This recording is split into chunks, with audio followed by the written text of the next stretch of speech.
Let's be seated.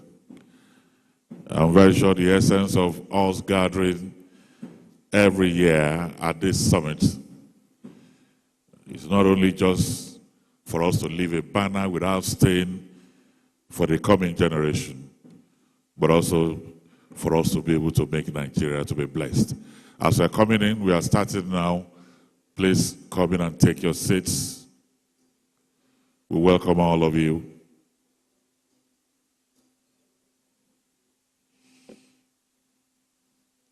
Distinguished ladies and gentlemen, I like to welcome all of you. Let me first and foremost welcome here the President and Chairman of Council of Neca, Dr. Ifeanyi Okoye. I welcome you, sir. We have several of our special guests that are here. But let me appreciate the representative of the chairman of EFCC. He's actually in charge of admin and human resources, Femi Peter Garufo. I welcome you, sir. And thank you for being here very early. I appreciate you. Thank you very much. Let me also welcome here the Director General of the Manufacturers Association of Nigeria, every time uniquely dressed, Mr. Segun Kadri is also here with us. I welcome you. Thank you very much. I can see the Deputy Controller General of Customs, Caroline Kemen Niagwam, representing the Controller General of Customs, Mr. Adewale Bashir Adeniyi. I welcome you. You're welcome. Thank you very much. Thank you.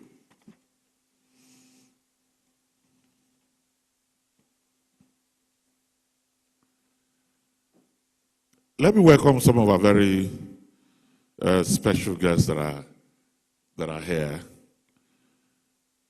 The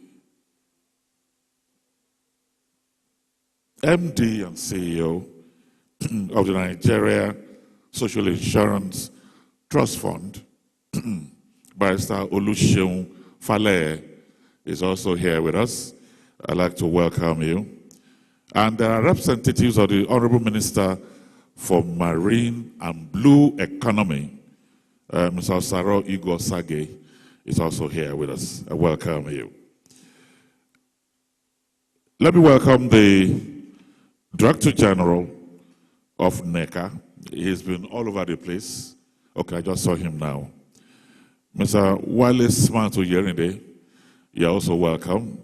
Thank you very much. You're welcome.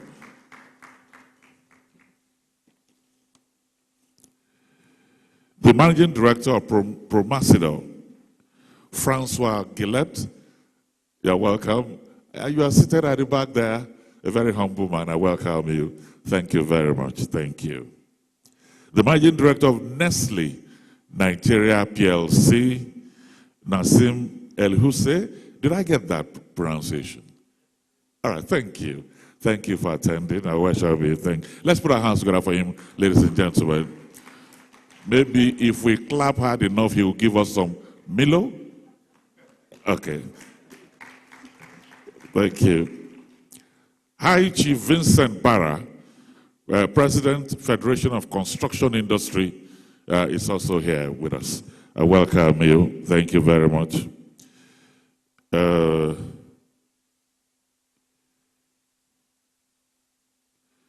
And I understand representing the Mr. Taiwo Yedele Albert Folorunshaw, Managing Consultant of Creston Pedabo.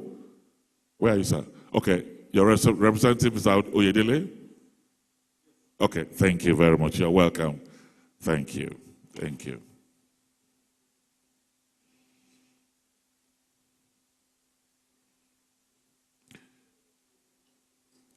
Also here, let me welcome Umar Dayabu Kurfi, MNI, from the Securities and Exchange Commission.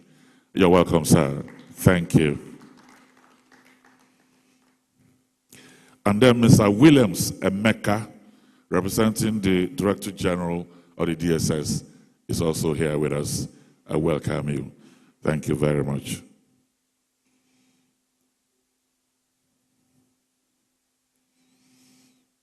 So I'm having eye contact with you all the time. Please, I need to have your yes.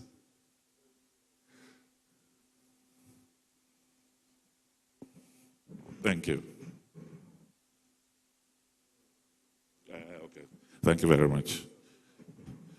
Okay, so there we have the Director, Productivity Measurement and Labor Standards, representing the Honorable Minister, I want to believe, of Labor and Employment, Mr. Emmanuel O. Igbino Suemenai.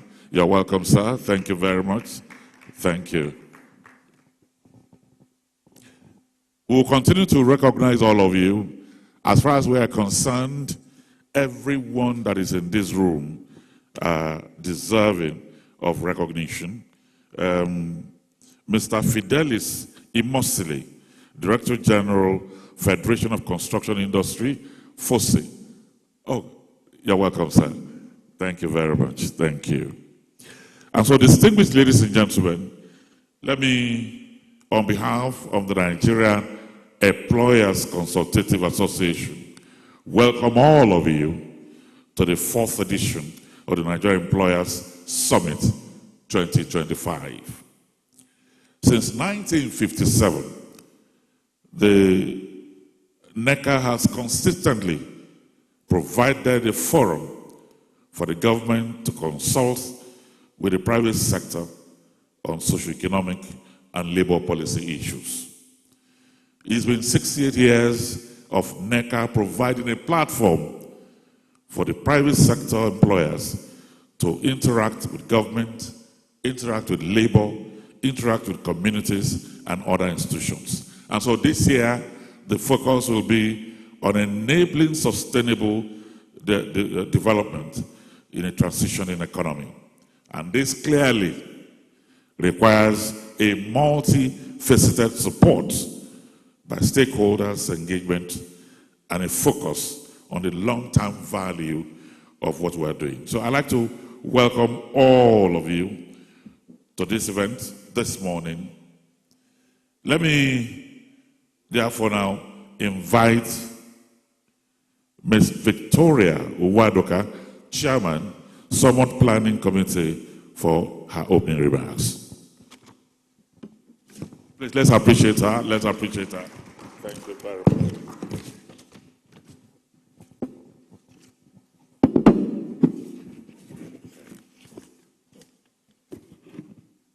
Thank you, Ebere. Good morning again, everyone. Representatives of honorable ministers and heads of agencies, captains of industry, the president and chairman of council, Neca, Dr. Ifeanyi Okoye, the Director General and CEO of Neca, Mr. Adewale Smart Oyerinde, distinguished guests and partners, ladies and gentlemen, good morning. It is my honor to welcome you to the 4th Nigeria Employers Summit. This platform is built on our collective belief that Nigeria's future will be defined by how we collaboratively enable sustainable enterprise. This year, we gather under a theme that could not be more timely or more relevant, and that theme is enabling sustainable enterprise in a transitioning economy, aligning fiscal, trade, and regulatory reforms for inclusive development. Distinguished guests, we cannot overemphasize the fact that the private sector is a true engine of economic growth.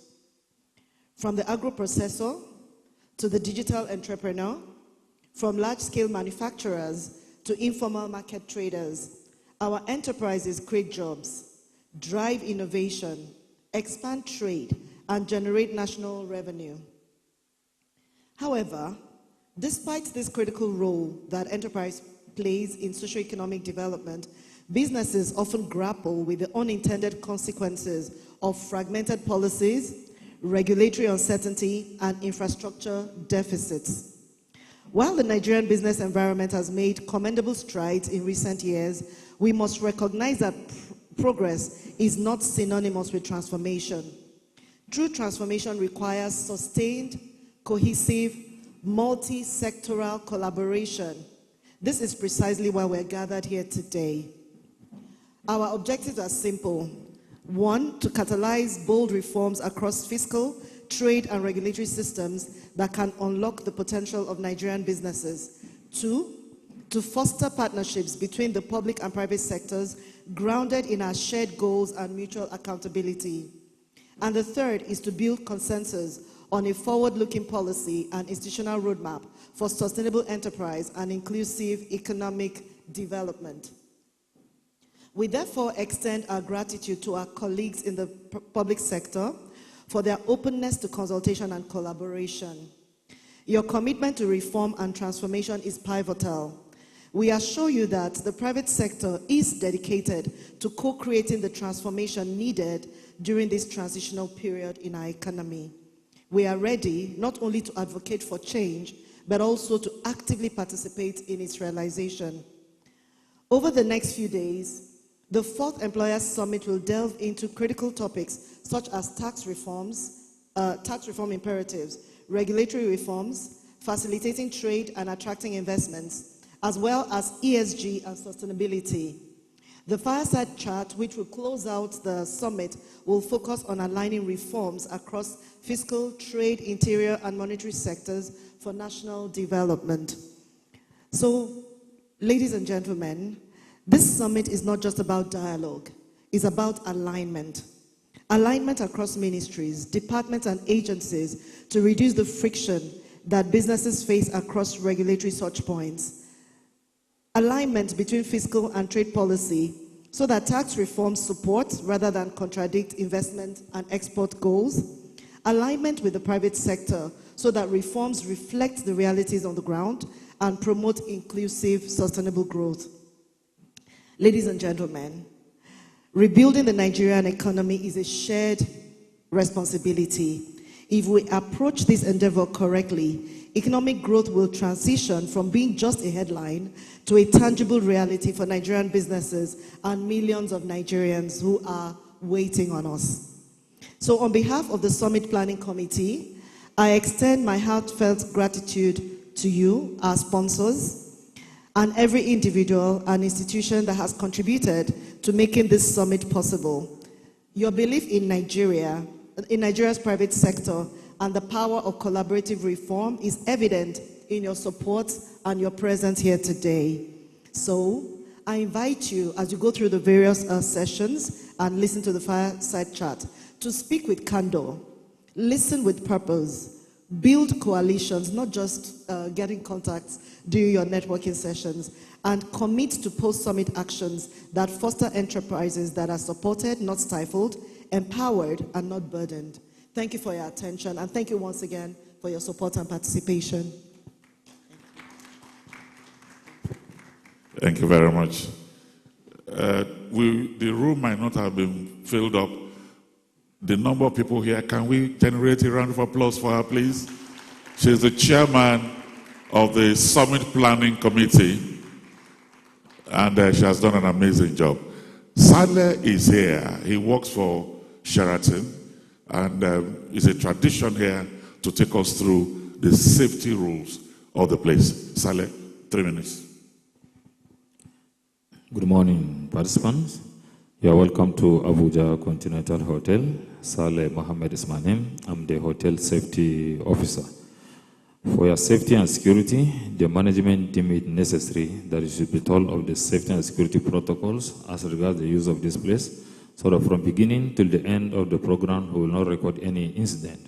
However, before I go further, if there's a need for you to use the convenience, it is very, very easy to locate.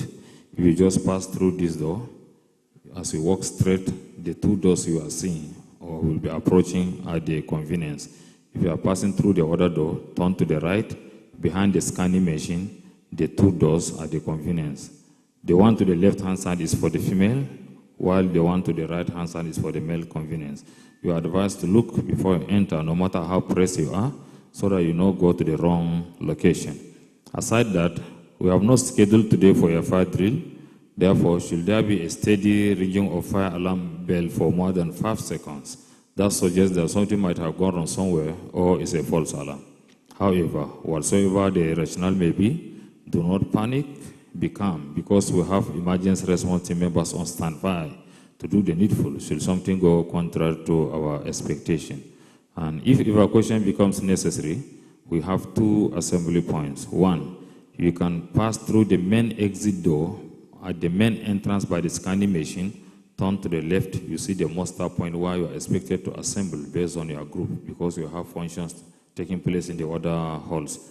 If assembly there will not be possible for whatsoever reason, we have alternative assembly point, and you can get there by passing through any of the 4 exit doors you are sighting. Turn to the left. When you pass through it, you will see directional signs that will take you to the alternative assembly point. Then on the security aspect, this is a public place, though it's a controlled environment. It is very, very important that your valuable personal belongings, more especially a mobile phone, should not be left unattended. Please. It is not just peculiar to this place, it's a global best practice. So they don't have a cause to complain of either damage or loss of the item. The hotel will not be liable for any loss or any damage. And saying this does not mean that this is not a safe or a secure place. It's just that we need to do our own part in security-related issues so that we will not have any cause to complain. So without wasting your time, on behalf of the management, I wish you a successful program. Thank you so much. Thank you very much, Saleh. Distinguished ladies and gentlemen, it's now my pleasure to welcome here the big boss. When he graduated in pharmacy from the university, he was the best graduating student. He has studied virtually all over the world, including the Harvard Business School. His company, Goodwill, was the first company to manufacture tablets in the entire Southeast. He has been a member of the Governing Council of Standards Organization of Nigeria. He is a man of quality and excellence, and he is the president and chairman of council of Neca. It's my pleasure and honor to welcome here this world-class pharmacist, Dr. Ifeanyi Okoye, MNI, OFR.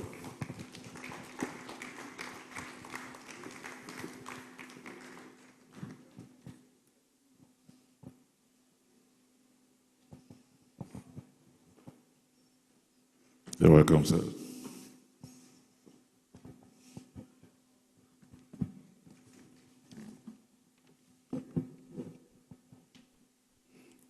I want to thank the MC who has religiously established the protocol step by step. However, I will still want to mention few of our guests, at least to cover every other person. I want to recognize the presence of the representative of the Minister of Labor, Emmanuel Igbinoshu, MNI. We welcome you. Also, the representative of EFCC boss, Dr. Femi, you're welcome. Shegun Ajayi, the DG of MAN, you're always with us. Our great friend, the Deputy Controller General of Customs. She's always around us, and she supports businesses in Nigeria. Madam, Mrs. Kemen, we welcome you. You're always with us. I want to briefly recognize the presence of some of our key sponsors, not all. The MD of Promacida, you're welcome, sir. The MD of Nestle, you're welcome, sir. We thank you very much for being with us. Without you, we won't have any cause to be here. Ladies and gentlemen, I welcome you all to this 4th edition of Neca Employers Summit. It's an annual event, but we can't do it all alone without having you around us.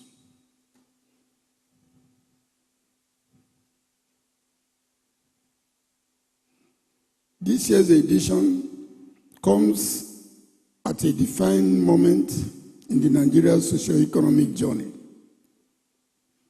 Ongoing reforms in taxation, trade, regulatory governance, and sustainability have created both opportunities and challenges. As the business environment evolves, it's imperative that the private sector remains fully engaged to ensure that emerging policies are not only enterprise-friendly, but also development-driven. You're welcome, sir. At Neca, we believe that sustainable growth can only be achieved through intentional collaboration between the government and the private sector. We are proud to convene this gathering as a space for such meaningful engagement. Over the next 2 days, we will deep dive into critical conversational around tax reforms, regulatory efficiency, trade and investment facilitation,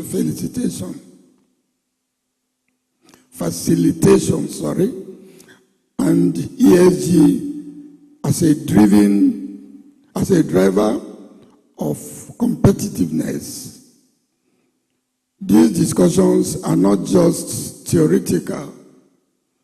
They are designed to inspire practical insights and build consensus around actions that will enhance productivity, attract investment, and accelerate inclusive growth. We are honored to have the representative of the Vice President, who is here with us already. I hope I'm right. Or not yet? Okay. The Vice President and his team have always been around us, and we believe, Neca is known for being very timely in what we were doing. We believe they will see come around. We welcome all the speakers, panelists, moderators, and discussants for bringing their insight and expertise to this platform. As the voice of organized business in Nigeria for over 6 decades, Neca remains firmly committed to promoting a stable, predictable, and enabling policy and regulatory environment, one in which businesses of all sizes and sectors can thrive, create jobs, and deliver shared prosperity. I extend sincere appreciation to our guests, participants, sponsors, the planning committee led by Mrs. Victoria Mwadoka and the Neca Secretariat for their unwavering dedication to success of this summit. As we engage in the conversations ahead, let us remain focused on the bigger picture, fostering inclusive and sustainable development that empowers enterprises, strengthens human capital, and improves living standards across our nation. We therefore urge the government to demonstrate firm commitment to the actionable outcomes of this summit. This must not be another talk shop. It should be a catalyst for the policy coherence and reform implementation that businesses and indeed the country urgently needs. In closing, I encourage everyone here to contribute actively. Your voice matters. Your ideas matter. Thank you, and I wish all of us fruitful deliberation. Thank you very much.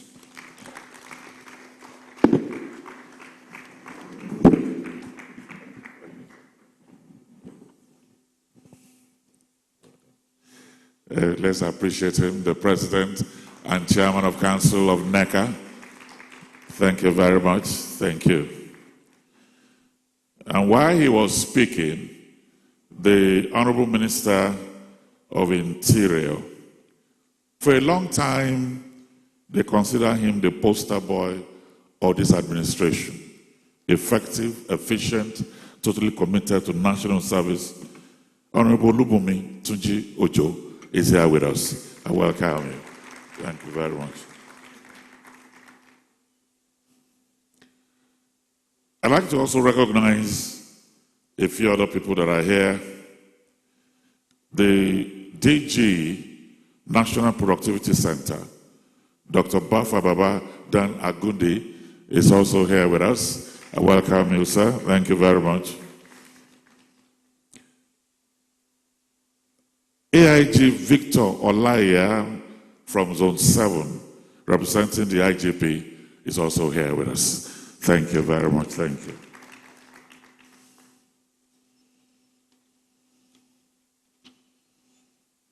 Let me recognize Professor Mutu Onyilola, representing MD CEO, Bank of Industry, Dr. Olashupo Olusi.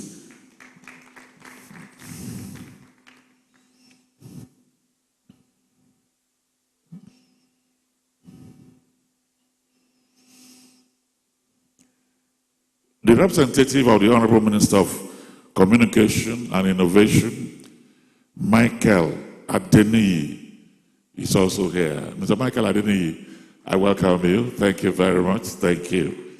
Thank you.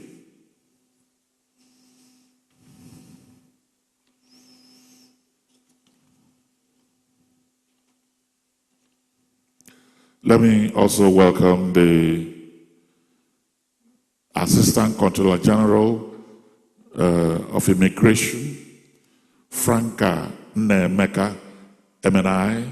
You're welcome. Thank you very much. Thank you. Thank you very much, sir.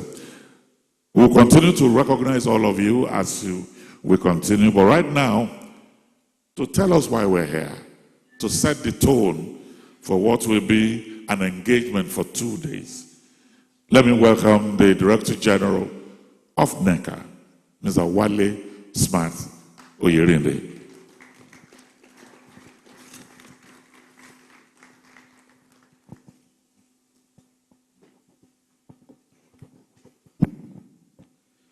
Good morning once again.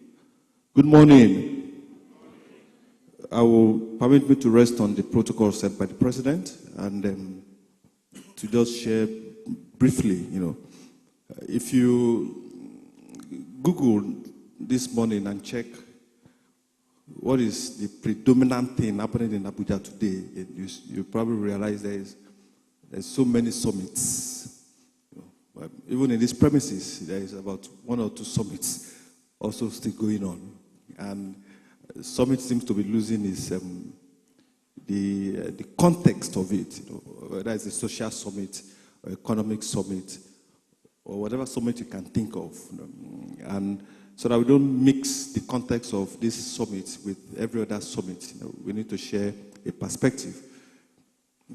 And the employer summit, as the name connotes, is the gathering of employers. Someone said, and rightly so, we believe, that for every 10 jobs created anywhere, employers create 8 of it. Then quasi-employers, like governments, like others in that realm, create 2% of it. But predominantly, employers create the most of the jobs that we have. And from that chain, you realize employers also contribute maximally within the context of national development, because government will make revenue from tax, the subnational will make revenue from payee, and the contribution goes around in circles. So for development to actually be organic, then you must create an enabling environment for employers to thrive, for businesses to thrive, so that the economy can grow, as I said, organically. And for us, this summit is quite important and quite unique because it's coming at the eve of many reforms. The tax bill is at the Ministry of Justice. My brother and my friend, just as the MC called him, the poster boy for this administration, we are not putting you on the spot. But with the context of what you have done, the kind of reforms you have initiated, it also shows that we are aligning. And across the whole landscape, you will see reforms. Reforms in the trade sector, reforms in the telecoms, in immigration reforms, in the aviation industry reforms. And it's like reforms is just the order of the day. And for us, there's no better time to get the reformers together with those that will implement the reforms, or those that the reform is supposed to reform, to have this conversation and engender consensus around those reforms. So the whole idea of the Employer Summit for us is to gather policymakers and those that will implement the policies to come together to build consensus around those policies. I think the era of where governments will come up with the policies, so you either implement or not, I think that era seems to have passed. And our brother, Minister for Interior, and some other stakeholders, some other ministries have also demonstrated that engagement, with proper engagement with the organized private sector, you can achieve quite a lot. So for us, this 2 days is quite fundamental, coming on the eve of the implementation of those reforms. And for us to make policy recommendations to government on those issues where it pinches the private sector, where it pinches employers, so that definitive solutions or implementation of palliatives or innovation that might ease the pressure on the private sector can come. So many issues that are currently ongoing that the context of the conversation we address, the issue of tax, issue of revenue, issues of We have the burning issue of the FRC still ongoing. You know, it's like all of us now, you can't sleep without seeing FRC in your dream. So those are the issues that we're bringing on board, and hopefully in the next 2 days, those issues will be addressed and addressed fundamentally. It's the 4th edition, and we are proud to say the summit itself has come of age. And with your support and with support of our sponsors that the President have mentioned earlier, we think this summit can play a more definitive and fundamental role in this economy. So sit down, be actively involved, and so that we can all, at the end of tomorrow, make proper policy recommendation. I think that is the outcome of this, one of the outcomes we are looking at.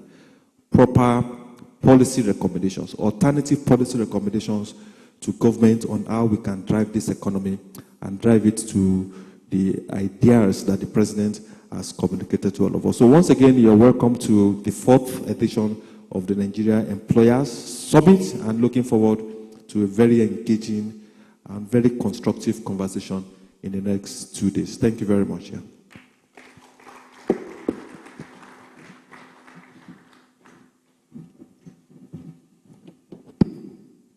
Thank you very much, DG of Neca. Let me recognize a few of the people that are still here. Mr. Osaro Igo Osage is representing the Honorable Minister of Marine and Blue Economy, His Excellency Adegboyega Oyetola. Where's Mr. Osage? You're welcome. Thank you very much. You're welcome. Also here, I'd like to recognize and welcome the Managing Director and CEO of Nigeria Social Insurance Trust Fund, NSITF, Barrister Oluseun Faleye. You're welcome. From IHS Nigeria Limited, Mr. Dakwa Otunla, Chief Corporate Services Officer, is here with us. Thank you. Thank you very much. Thank you. Let me welcome Dr. Musa Nakoji, Director of Trade and Exchange, representing the Governor of the Central Bank of Nigeria. You're welcome. Thank you very much. And Mr. Adrian Lupu, Chief Financial Officer, Nigeria Bentley Company. Oh, thank you. You are hiding behind the cameraman. You're welcome. Thank you very much. Thank you. And so, Your Excellencies, distinguished ladies and gentlemen, very quickly we'll take a few goodwill messages, and we shall be kicking off with the representative of the organized private sector, the DG of Manufacturers Association of Nigeria. I'd like to welcome here Mr. Segun Kadri.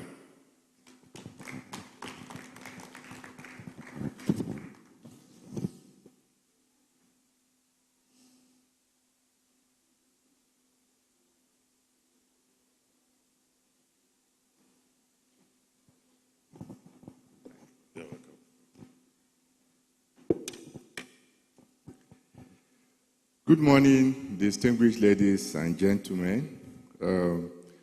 Like my brother, the DG of Neca, you kindly permit me to stand on the already established protocol, hoping that the weight of the two of us will not crash the protocol and that others will follow suit for the sake of time. I stand before you on behalf of the organized private sector of Nigeria that is comprised of Neca, MAN, NASIMA, NASI, and NASMI. Together, we jointly advocate for an environment that is conducive for business.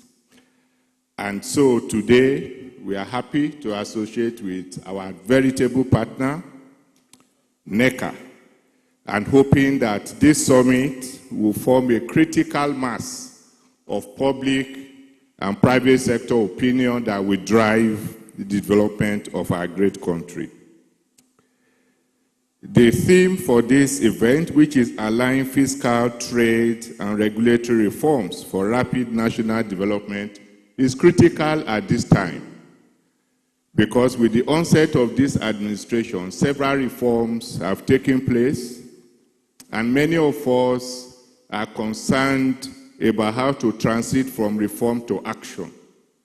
So part of the regulatory issues that will be discussed will be focused on transforming this set of reforms to the desired goal. I believe that we are all expectant of an outcome that will not only serve as a critical mass of information that is available to government to execute, but it will give each and every one of us a mandate to support the process of transiting from reform to action and ensuring that regulators actually regulate to promote business and not to hinder business.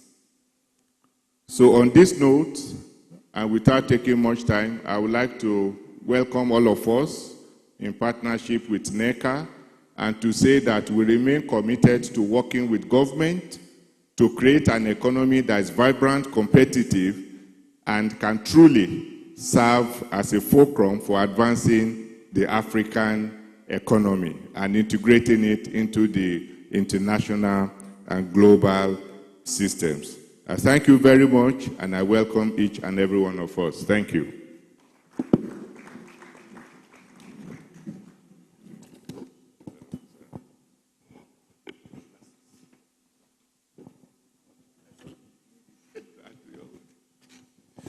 Thank you very much. The Director General of MAN, and while he was speaking, the representative of the Vice President of the Federal Republic of Nigeria, Senator Kashim Shettima Gisoen, the representative who happens to be the Special Advisor to the President on Job Creation and MSMEs, Office of the Vice President, the hardworking, extremely dedicated to the MSME issues. I'm happy he's here today. Mr. Temitola Adekule Johnson, I welcome you.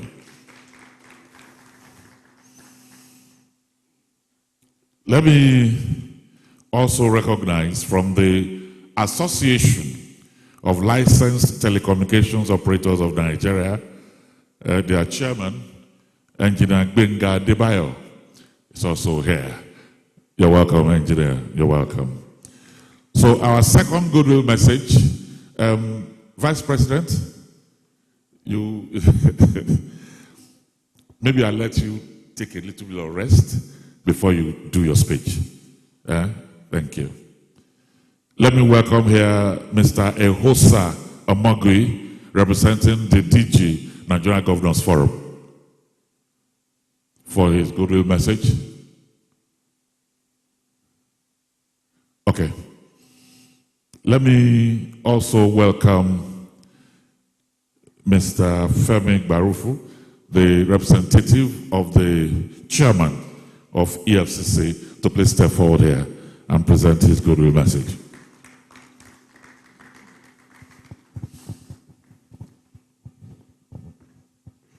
Thank you very much. Good morning all, and you are welcome to this very great occasion. I bring greetings from the executive chairman of the EFCC, who had directed me to represent him in this occasion. He's unavoidably absent, and he had asked me to read his goodwill message to this gathering. And I will just proceed right away to read his goodwill message. I count it an honor to be in your midst today at this auspicious event of the 4th Annual Nigerian Employers Summit, which has become a yearly forum for deep introspection and ventilation of ideas to promote enterprise and inclusive economic development of our nation.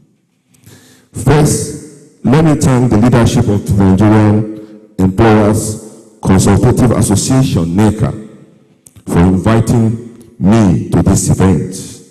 As an agency, the Economic and Financial Crimes Commission shares the vision of inclusive economic growth and promotion of virile private enterprise in our dear nation. The fight against economic and financial crimes in Nigeria is essentially about promoting an environment for sustainable economic growth through accountability and the rule of law. Nothing hurts enterprises and economic development like impunity and pure governance system. Ensuring the rule of law is the best guarantee for foreign direct investment inflows and the security of local investments.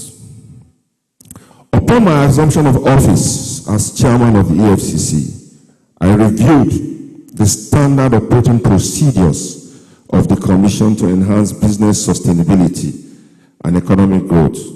The new strategy revolves around professionalism and respect for the rule of law. Economic crimes are fought basically to grow the economic and stimulate development. Every effort of the Commission under my watch is geared towards helping our nations to grow.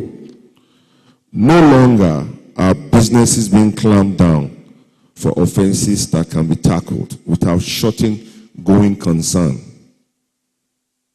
Ladies and gentlemen, I am thrilled by the theme of the summit, which verges on enterprise sustainability in an environment of reform for inclusive prosperity. The administration of the President Bola Ahmed Tinubu has been intentional in implementing reforms intended to turn the nation's economic fortunes around. Chief among these are the fiscal measures, such as tax reforms, unification of change rates, and removal of oil subsidies. These measures, especially exchange rates unification and subsidy removal, have sent shockwaves across all sectors of the economy. Inflation has reached an all-high while demands haven't fallen. This is ostensibly bad news for the private sector, but it is better to look at the reforms with a lens of optimism. In spite of the shocks, there is greater confidence in the prospects of the economy. Therefore, the unified exchange rate is believed to have infused some stability in the economy, and adroit operators in the private sector can forecast with more accuracy. While repatriation of invested proceeds is less Herculean, as the absurdities in the forex markets have been eliminated. There is greater efficiency in the economy, and the onus is on private sector operators to spot the many opportunities in the economic reforms and key into them for wealth creation. Against this background of the economic challenges that currently confront the nation, it is foolhardy to expect all solutions to come from the government. Indeed, the government has no such monopoly of knowledge or resources in this regard. While the government has a critical role in reforming the economy to support growth and transformation, the private sector has a much more significant role in driving sustained economic growth. Private investments, both local and foreign, are the pathway to rapid economic growth. Unlocking opportunities for jobs and prosperity. It should take the lead in mobilizing resources to stimulate investment in critical sectors of the economy, including renewable energy, agriculture, infrastructure, and healthcare. These are economic frontiers that could unlock opportunities for entrepreneurship, job creation, and economic prosperity for the army of skilled Nigerian youths that are currently idling away. Investment in infrastructure and human capital are particularly critical for their multiplier effects on other sectors. I am particularly impressed by the thinking behind this summit, and I am optimistic that it will birth new ideas that will further stimulate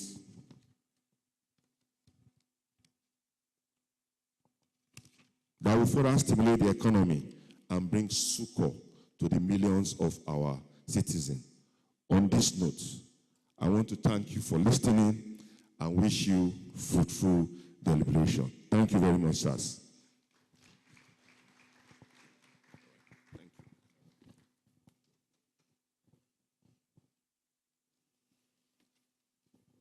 Thank you very much. Thank you. I'd like to welcome a few people that just walked in. Dr. Eugene Itwa, MD Natural Eco Capital, is there with us. I'd like to welcome you. Thank you very much. And also here is the CEO of the Nigerian Economic Summit Group, Dr. Tayo Aduloju. I welcome you. Thank you very much. Thank you. Thank you.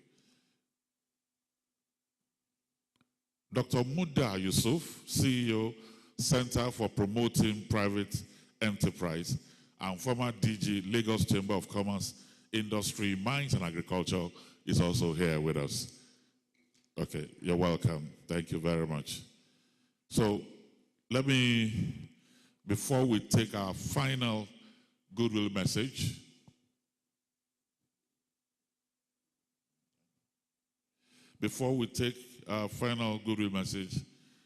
I'd like to welcome here His Excellency, the Vice President of the Federal Republic of Nigeria, His Excellency Senator Kashim Shettima GCON, represented here by the Special Advisor to the President on Job Creation and MSMEs, Mr.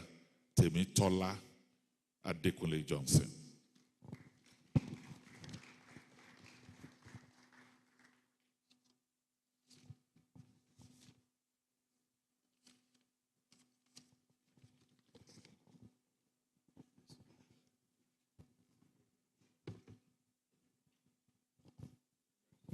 Good morning, everyone. Good morning, everyone. Yeah, so I'm here to represent His Excellency, the Vice President, to give his keynote address. Before I do that, let me quickly go through the protocol. And I'd like to make my own comments before reading my boss's remark. The organizers of this noble and sustainable event. I was here last year, if I recall, for the same event. I think I represented HEVP last year as well. The organizers, President DG, I see the minister here, the Minister for Interior. I'm particularly glad that the Minister for Interior is here because when you look at the theme of the event, enabling sustainable enterprise in a transitioning economy, and you do not have someone in his capacity handling what he handles, then I'm not sure you have all the right stakeholders here. But I'm glad that he's here. And funny enough, we got back just less than a week ago together. Pardon me, when he introduced me, I forgot that I was representing the Vice President. So I was coming through this route. But the minister said, no, the protocol is that because I know I'm not the... So I've not gotten used to... It's 40 minutes VP. Ladies and gentlemen, what we are doing here today, I do not think it's an event. I think everyone in here is passionate about this space. There can be no growth. There can be no growth in any economy without paying due attention to the small business space. Any country in the world, be it America, China, any country, regardless of your status, if you don't pay attention to the real employers of labor, they are cosmetic employers of labor. They will give you a job in January. By July, you probably do not have a job. The real employers of labor is the private sector, is the SMEs. We must go to sleep thinking of them, wake up thinking of them. People say I'm passionate about this space. Yes. Before I got the privilege to work with government, I owned my businesses. And I failed in most of my businesses, not because I'm a failure, because there were too many bottlenecks placed. It's like those bottlenecks were placed for you to fail. You know, when you're in universities and some lecturers just set some questions and they will not teach you what is you do, we fail. So those were the things. So by some miracle, I found myself in government space. I told them that I'm never going to leave this SME space because I know how I suffered. I failed in most of my businesses, but I excelled in a few. So that's why once I came into government, the first thing I did was to have a relationship with all the stakeholders, all those, for instance, the NAFDACs of this world, the CACs of this world, the Bank of Industries of this world. You know, those that are responsible for failure or successes of this business. They became my best friends. I started working with them over 10 years ago. Ladies and gentlemen, we have a population of 237 million people. Our population, the world population this year is 8.2 billion. So India just overtook China. Now, 237, 8.2 billion. So we are close to 3% of the world population. Yeah, 3% of the world population. And the continent itself is 1.54. 1.54. So it means we are 19.67 of the continent. Yeah, 19.67 of the continent. But you see, you can round it up to the nearest figure. You know, that time they'll tell you that you can round. So let's say we are 20% of the continent's population. We cannot afford for this country to fail. And if anybody sits in their home and thinks that if it fails, I'm not in government, the tie is on all of us. Private sector, public sector, to ensure that Nigeria, with its enormous potential, honestly, Nigeria's potential is so big. And I'm thinking it should be arrogant. Honestly, we have a lot of potentials. Our population alone, because look at how India has leveraged their population to be where they are. Look at China. They've leveraged their population. America is 347 million people in America. We are so it's well about 100 million difference. But we can close the gap. And that is why when we see private sector that has taken the bull by the horn, like Neca, except I'm not available. But anywhere I am that I hear that they have an event that they are organizing, I try to make myself available. Because I'm not saying this because the DG or the president is here. I've been in room with them and I've heard them speak. And I've seen them achieve results. Because there are people that organize events and take pictures. And there are no deliverables. We need to stop organizing events for picture's sake. Neca and a few other private sector people that I know, they actually are more concerned about the aftermath of their organization. So it is on this note, and they've been very consistent about that, but it is on this note that I would like everyone to please give a round of applause to the organization, the organizers of this event, for your consistency over the years. Now, let me go into my boss's remark. Good morning, ladies and gentlemen, once again. I'm here to read the keynote addressed by His Excellency, the Vice President of the Federal Republic of Nigeria.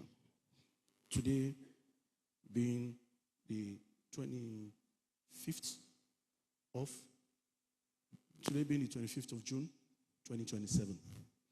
The President of the Nigerian Employers Consultative Association, Neca, the Director General, esteemed members of Neca, captains of industries, and all employers of labor here present. I bring you greetings from His Excellency, the President of the Federal Republic of Nigeria, President Bola Ahmed Tinubu. The President has asked me to convey his deepest gratitude to the members of Neca, who, ranging from micro businesses to large corporations, continue to contribute significantly to the socio-economic conditions of many Nigerians through the millions of jobs as well as the goods and services that they provide. Thank you for your hard work. The theme is not only timely, but it's also urgent, as it speaks to the heart of our national aspirations to build an economy that is resilient, inclusive, driven by enterprise, and enabled by government. We are a nation in transition, navigating our path of bold reforms designed to steer our economy away from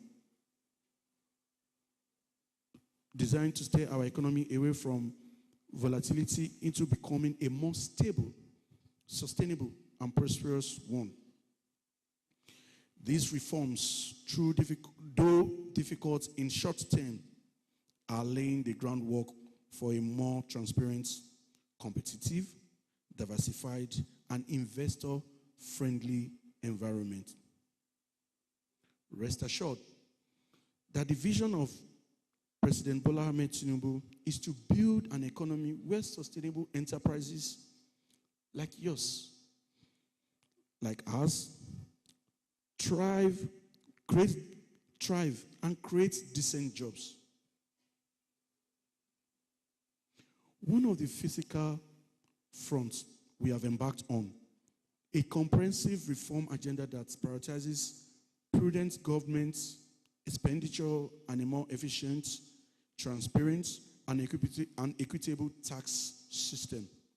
For example, in 2025, the budgets of restoration, we are significantly increasing investments in critical infrastructure, power, transportation, and digital connectivity to reduce your operational costs and enhance competitiveness.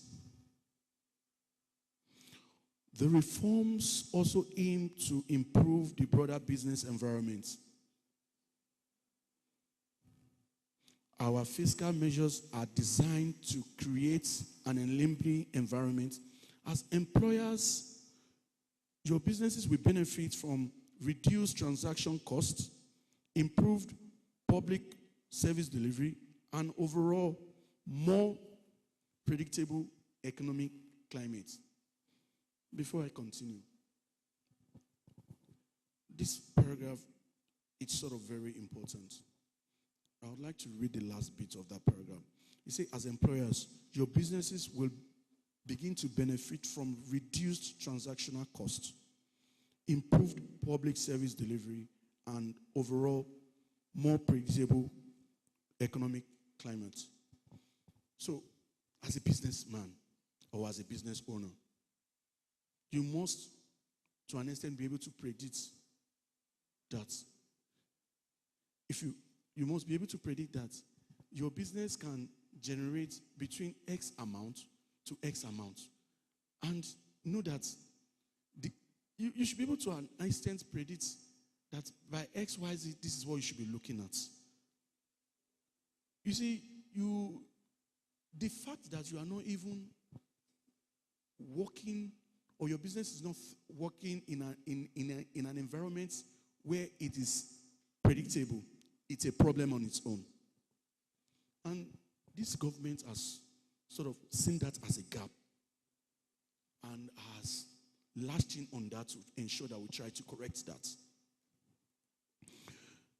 Also, President Bola Ahmed Tinubu's administration is committed to ensuring the African continental free trade after works for Nigerian businesses. In addition, that no business can thrive when burdened by excessive bureaucracy, and this is why our regulatory reforms are focused on creating an environment for Nigerian businesses through the Presidential Enabling Business Environment Council, PEBEC, President Bola Ahmed Tinubu, GCFR, is making it easier to do business in Nigeria by streamlining regulations, embracing digital solutions, and supporting investors for a thriving business environment. So prior to COVID, NBS had said that we had close to 40 million MSMEs. And I was somewhere last year, and it wasn't even in Nigeria, on a panel. And someone who was not a Nigerian had brought out some statistics and said that Nigeria lost 5 million businesses during COVID, that we lost. They shut down. The person was very emphatic. But because I did not have my facts, I didn't really say much, but I said to them that we're going to find out if we actually lost those sort of numbers. So I began to dig deep. I began to ask questions. I began to look for statistics because I like to speak to the facts. So I like to speak with statistics. I now realized that Nigeria didn't lose 5 million businesses. A lot of businesses, as a result of COVID, became digitalized. A lot of small businesses now realize that they did not need a physical space to operate. So some of them now moved digital. They started operating digitally. So we lost some businesses just like the rest of the world. But the quantum or the number was not up to 5 million. Finally, as we navigate this transition, let us view reform as an opportunity, a call to motivate, to invest, and to lead. The reforms in fiscal, trade, and regulatory sectors under the renewed hope agenda of President Bola Ahmed Tinubu's administration are designed with a similar aim to create an environment where sustainable enterprises can flourish seamlessly, inclusive of development and aspiration, but a reality. I call on you, the employers of labor in Nigeria, to join us on this journey. Your businesses are the beacons of economic resilience and the engines of growth. Let us work together to drive this transformation and build an economy where Nigerian enterprises are globally competitive and sustainable, and where the fruits of our collective labor are enjoyed by all.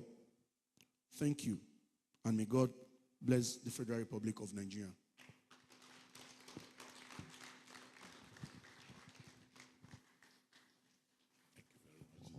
very much. Let's appreciate Mr. Temitola Adekunle Johnson, representing His Excellency the Vice President of the Federal Republic of Nigeria. Mr. Adekunle's time here is a bit short. He'll be leaving us. He's a very busy man. So I will invite those who are seated in front, plus the representative of Control General of Customs and Man DG, please step forward here so that we can have a group photograph with him very quickly before he leaves.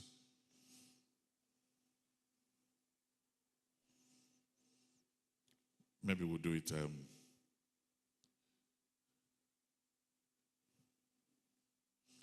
So while they are preparing for the photographs, let me welcome here High Chief Vincent Barra, President of FOSI. You're welcome. Thank you very much for being here. And also here, the representative of the chairman, Industrial Arbitration Panel, Arbitrator Juliana Adebambo, and who is here with Arbitrator Ajuwon, Arbitrator D.I. Olanrewaju, Arbitrator Kate Alkali. You are all welcome. Ms. Shewoni, Group CEO and MD, AG Leventis, is also here. You're welcome.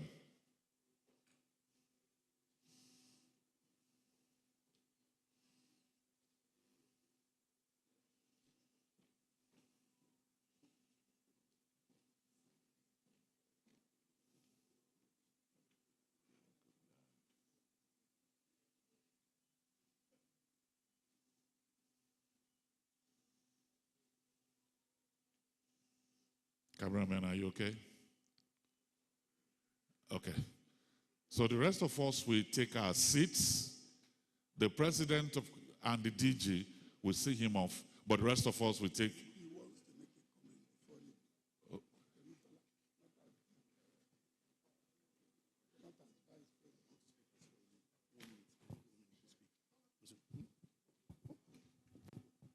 you. Sorry, I'm speaking as Temitola Adekunle Johnson now, so as special advisor.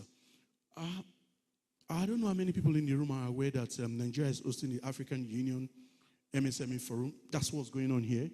So we've taken over Sheraton and we'll be here till Thursday. The World MSME Award is June 27th, so it's on Friday. I do not know how many people in the room have an invitation. So we're going to leave some invitation with the president. Don't worry, minister will just give everything. So we're going to leave everything with the president. You know, the unique thing about this is that we are trying to leave a lasting memory in the minds of some of these SMEs. We are going to be giving out. So some of the SMEs that are going to come for the awards, a few of them, they made the finance. And some of them, one of them particularly said to me, "Oh, Mr. Tola, can you borrow some money? And I want to pay my rent for my shop." So this person has qualified. But do you know what this person does not even know? Is that by the time they come here in Abuja, they are going to go back as owners of their own shop. They won't need to pay rent again. The president approved that we give them shops. We're not renting it out to them. They are going to now own their shops. So one of them is not even aware that he won. It was called that he's part of the finalists. So I'm thinking that this person will now go back. Maybe, I don't know why he's going to go and tell whoever owns the shop that, okay, maybe, you know what? I now have my own shop. So that's the joy for me. That's many, many years after President Tinubu leaves office, somebody can say, a business can say that I'd never thought I would have my own car. We're going to be giving out cars, 2024 cars, 2025 cars, and we're going to be giving out a house, a 3-bedroom flat to the winner, the overall winner. So in all, we have about 6 shops, a few houses, and about 6 cars to give out to MSMEs. It promises to be something very unique. And in front of the entire country, I'm reminding the Honorable Minister of Interior once again. I'm reminding the Honorable Minister of Interior once again that he will be presenting one of the biggest awards then. So this is not a set of HM. Thank you very much. Thank you. So the president and the DG will see him off, and while we continue, thank you very much. I'd like to welcome Mr. Olatunde Oniyonda, representing the Honorable Minister of Budget and Economic Planning. Ngubo Lovet Onanuga is representing Dr. Zach Adedeji of the FRS, and Mr. Temitope Adeola, Head Public Affairs, Friesland WAMCO PLC. You're all welcome. So we'll go back to our goodwill messages, and let me welcome Barrister Oluwaseun Faleye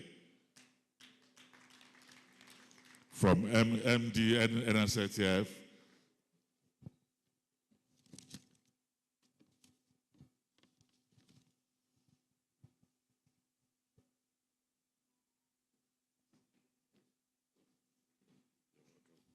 Thank you very much.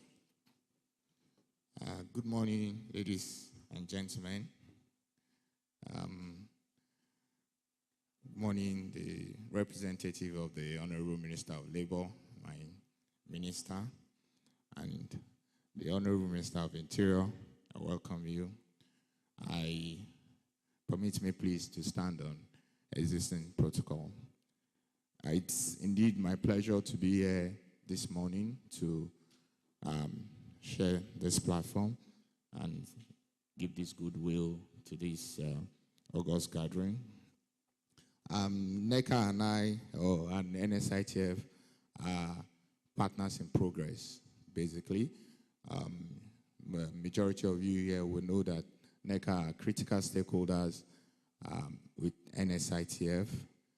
We have the president of Neca and the DG of Neca on our board, and it's really for the main reason of really the sort of feedback loop and synergy that we get from them to try and understand the key issues facing the organized private sector as we seek to implement some of those critical laws that we believe will impact the sustainability of the organized private sector as it is here.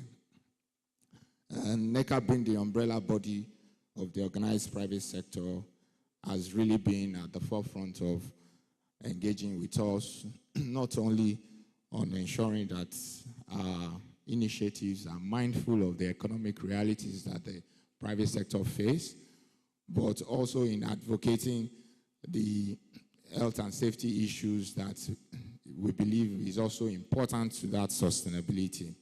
And that's really one of the key takeaways from our engagement. One, our continuous engagement show to us, or really brings to fore, the key realities and challenges that the organized private sector faces, and then we're mindful of how we go about in implementing the employee compensation scheme, which really is the mandate of the Nigerian Social Insurance Trust Fund. But for us at NSITF, the main thing for us, as we continue to engage with Neca, and I'm mindful of saying this here, is to balance our approach to ensuring that compliance is taken into cognizance the issues that you face as private business owners, and the need to provide workers with the required safety nets as mandated by law. So it's really at the key of ensuring the sustainability of an enterprise ecosystem as we seek to implement or enforce the law, is also to understand what really are the key issues that you face and how to really balance that.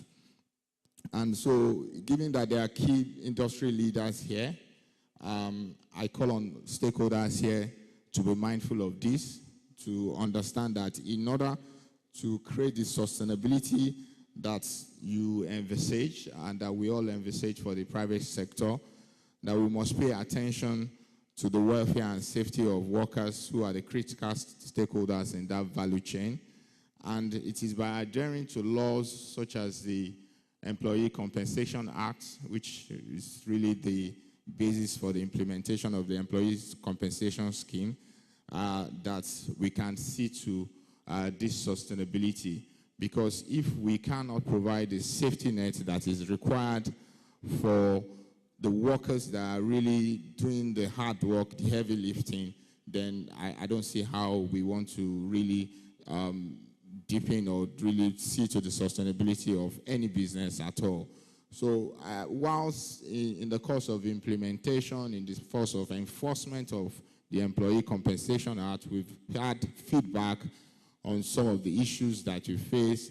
We're, of course, committing to ensuring that we take that feedback positively and find a balance working with your advocacy group, which Neca is. On our part, we shall continue to be mindful of these issues and listen and engage with Neca much more, as we proceed, in the knowledge that truly what we both want is a sustainable environment for enterprise and business. So please, I advocate again for, as you guys go back to your places of influence, to ensure that, look, some of these laws, not only Employee Compensation Act, other laws, other safety laws, other critical laws that seek to build resilience in the workforce are there to mindful of the economic realities again. Thank you very much. It's our pleasure to be here, and I wish you very, very fruitful deliberations. Thank you.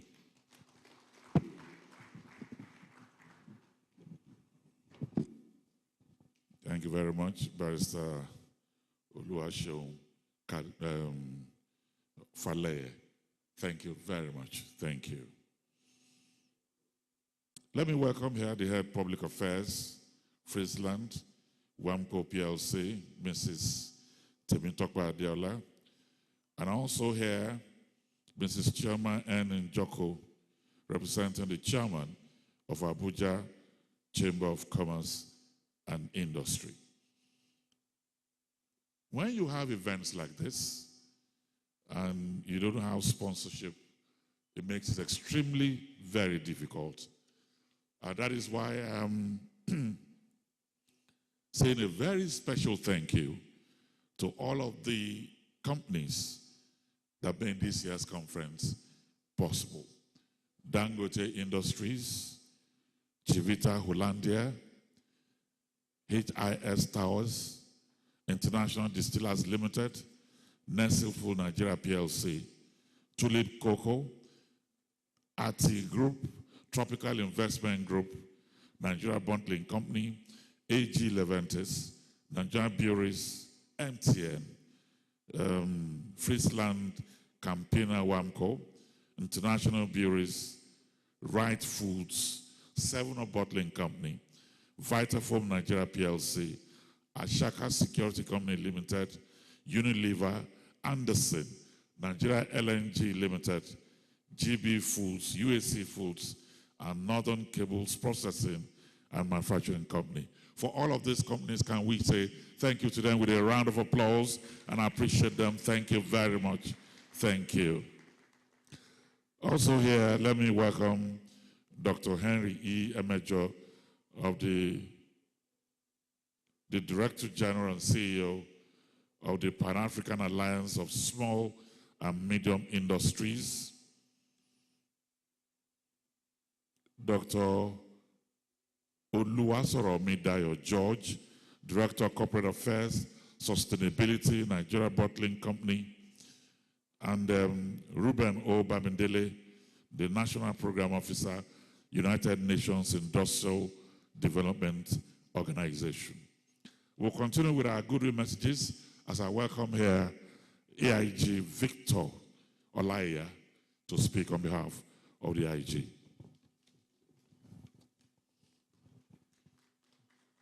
He might arrest somebody if the applause is not high enough.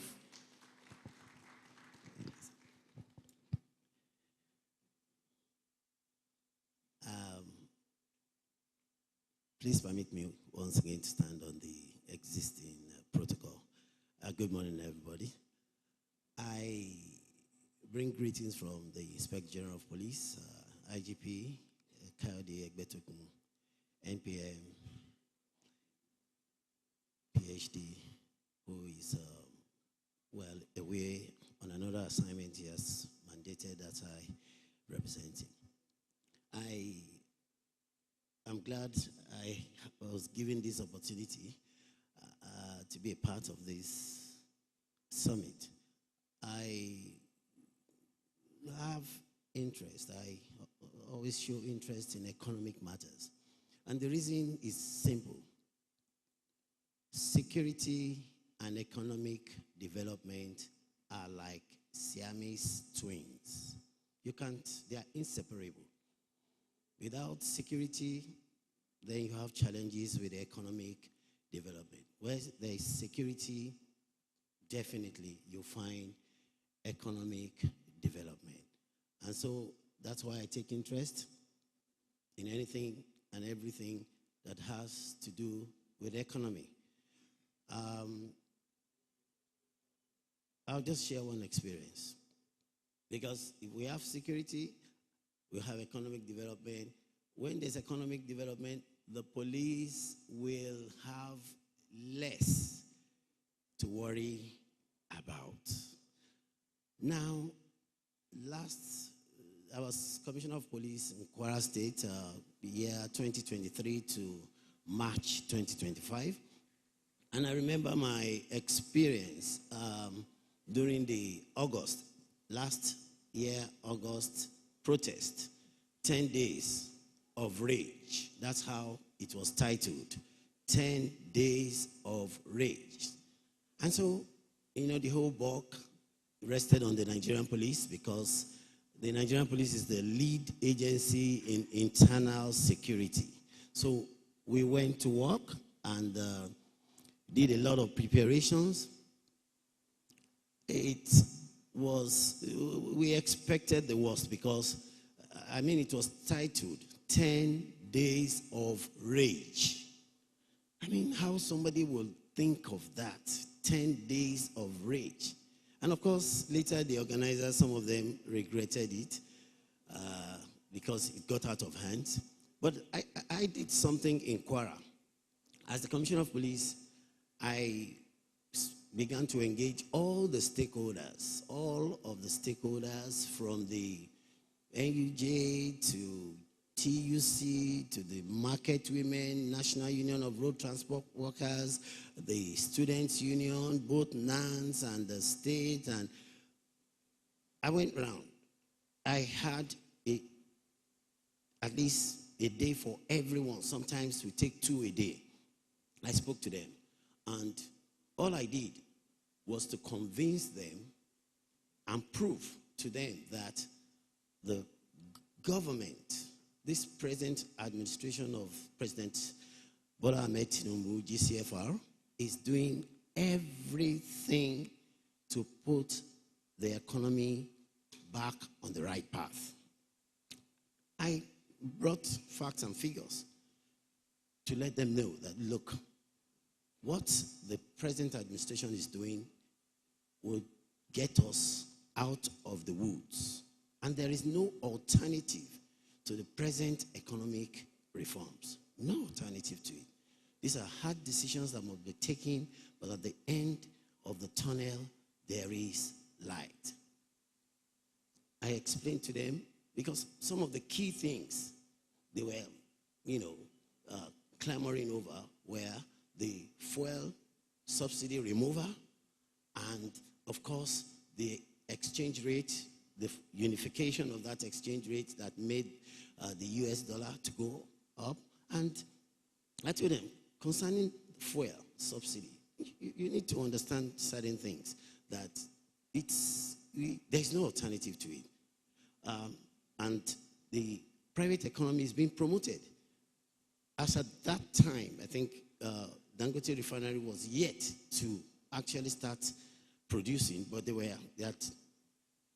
almost everything, the arrangement was concluded. They intended to go into production in July, but there was a change. But I told them that, look, once the Dangote Refinery goes on stream, things will be better. And I told them there is another refinery coming up, I think by Boa Company, Boa's men. They were doing something again around Akwa Ibom, Cross River. There's another big refinery, private, and others will come up.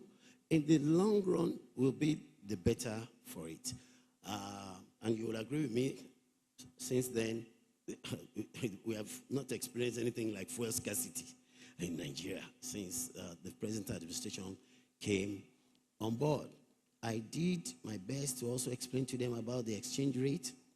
That, look, it is better what we have now than where people can barely have access to it. Now it's available. It's you can, if you want the USD, you can get it easily without much stress. I educated them a lot.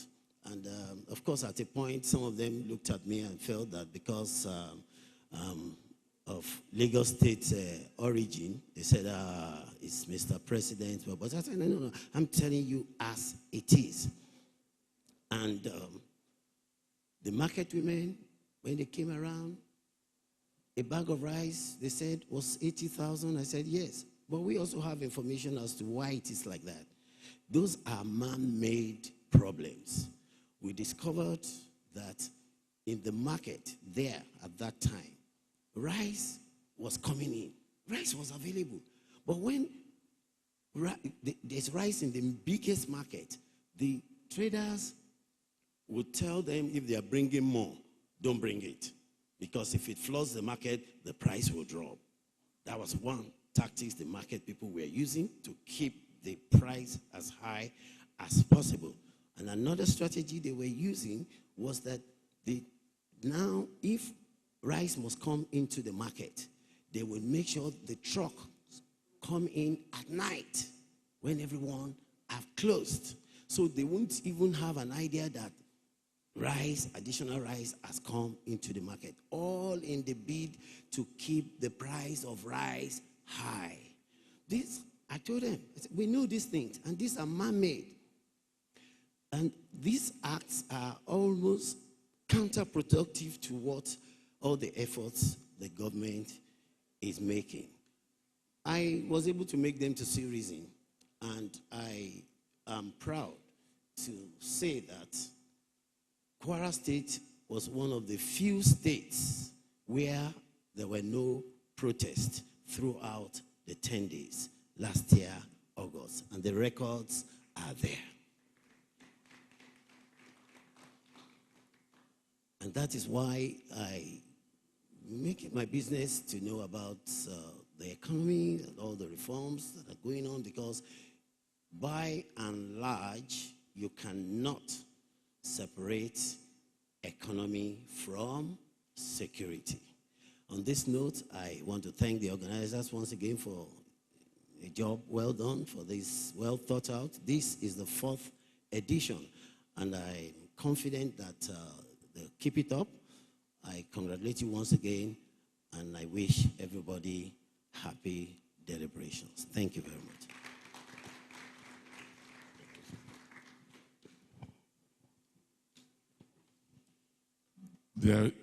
There is no way you have rage when this kind of officer speaks to you. No, he will calm you down. Can we give a wonderful thank you? Thank you. Mr. Jan Gilbert, President Eurocham Nigeria, is here with us. I'd like to welcome you. You look totally Nigerian. Thank you very much. Thank you. So let me welcome here the representative of the Honorable Minister for Labor and Employment, Mr. Emmanuel Enigbinosuemenai, to speak to us. After him, the representative of the country rep of UNIDO will speak.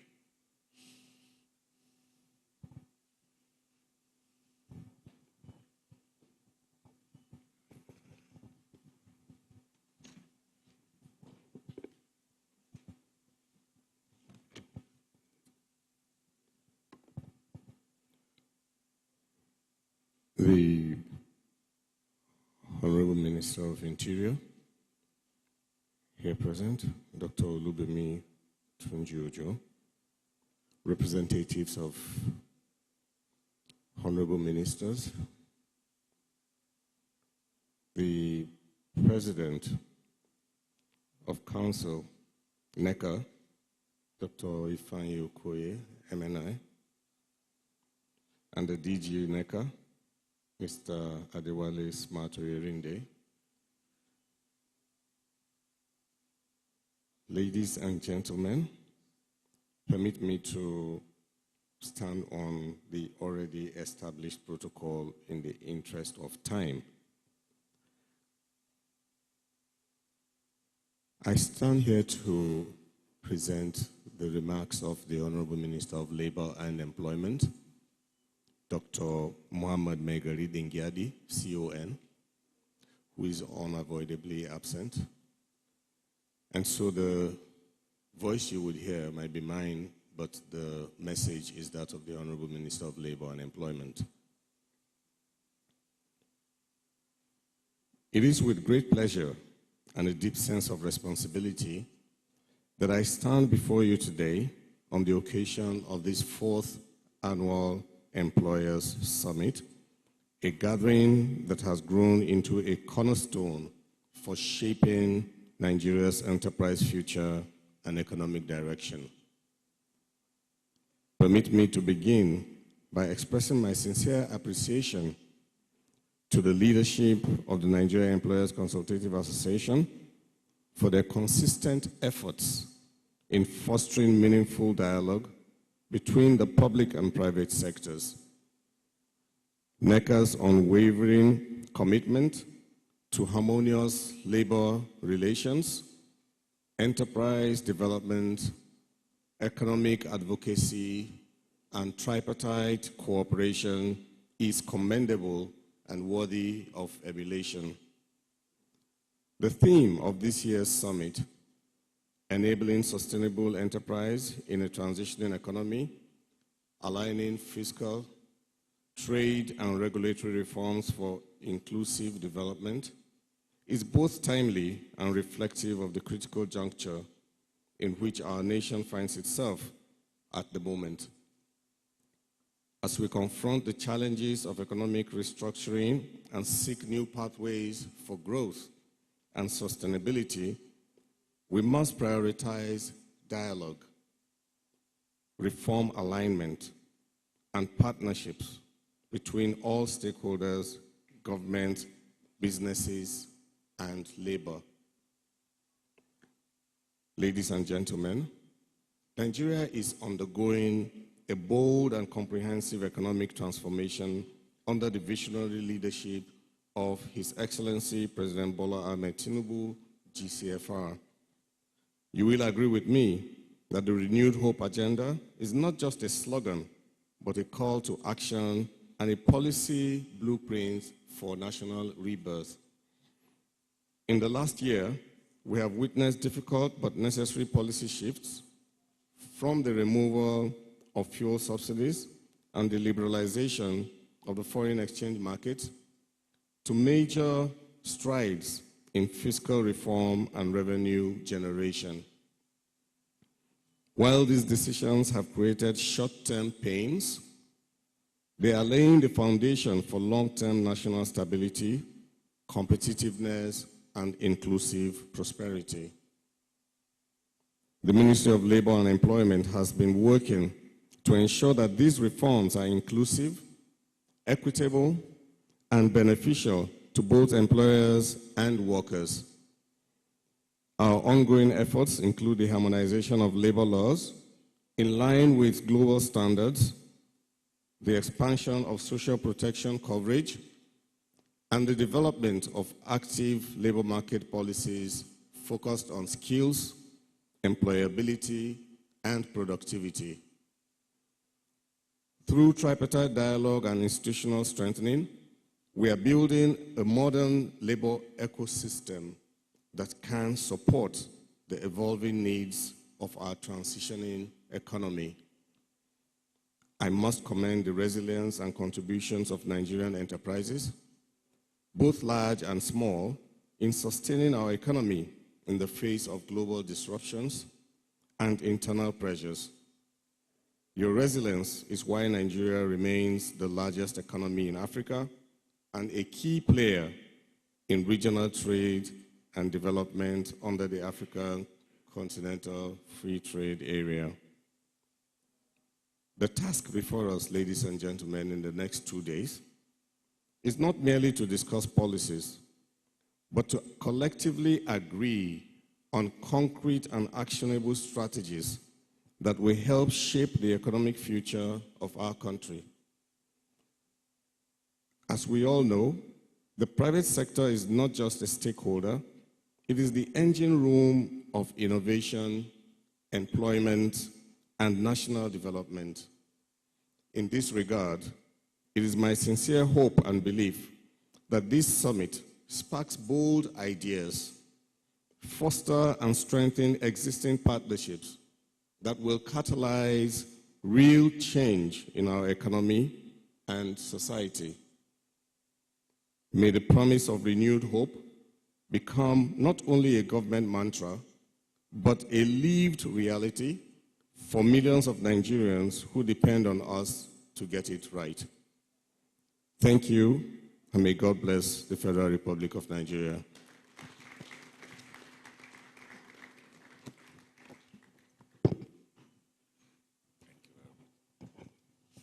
Thank you, representative of the Honorable Minister of Labor and Employment. Let me quickly welcome the UNIDO representative here, Dr. Ruben Bamidele.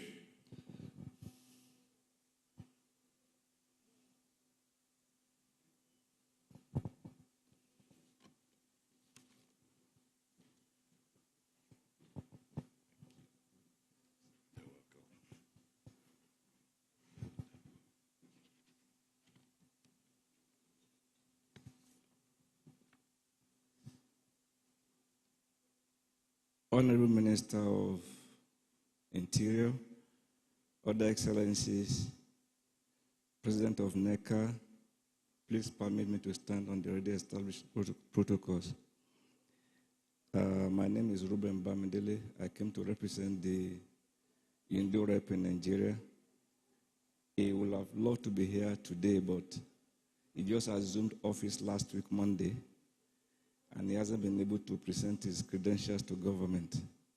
So he cannot officially come to speak in this function. But he has an address that I will read on his behalf. It is my great pleasure to be invited as a distinguished special guest at this year's annual Nigeria Employers Summit of Neca, taking place here today and tomorrow. The employers represent a key driver of the economy, without whom the economy would not thrive. Therefore, I am happy to be a part of this event and to associate with the movers and shakers of the Nigerian economy.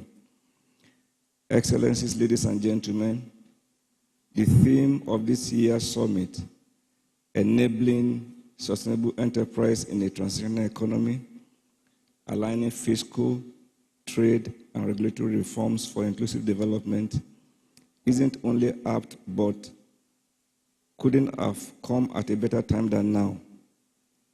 Enterprises play a crucial role in the growth and development of economies, but keeping pace with the rise in demand for decent jobs and wealth creation in the global economy is becoming daunting.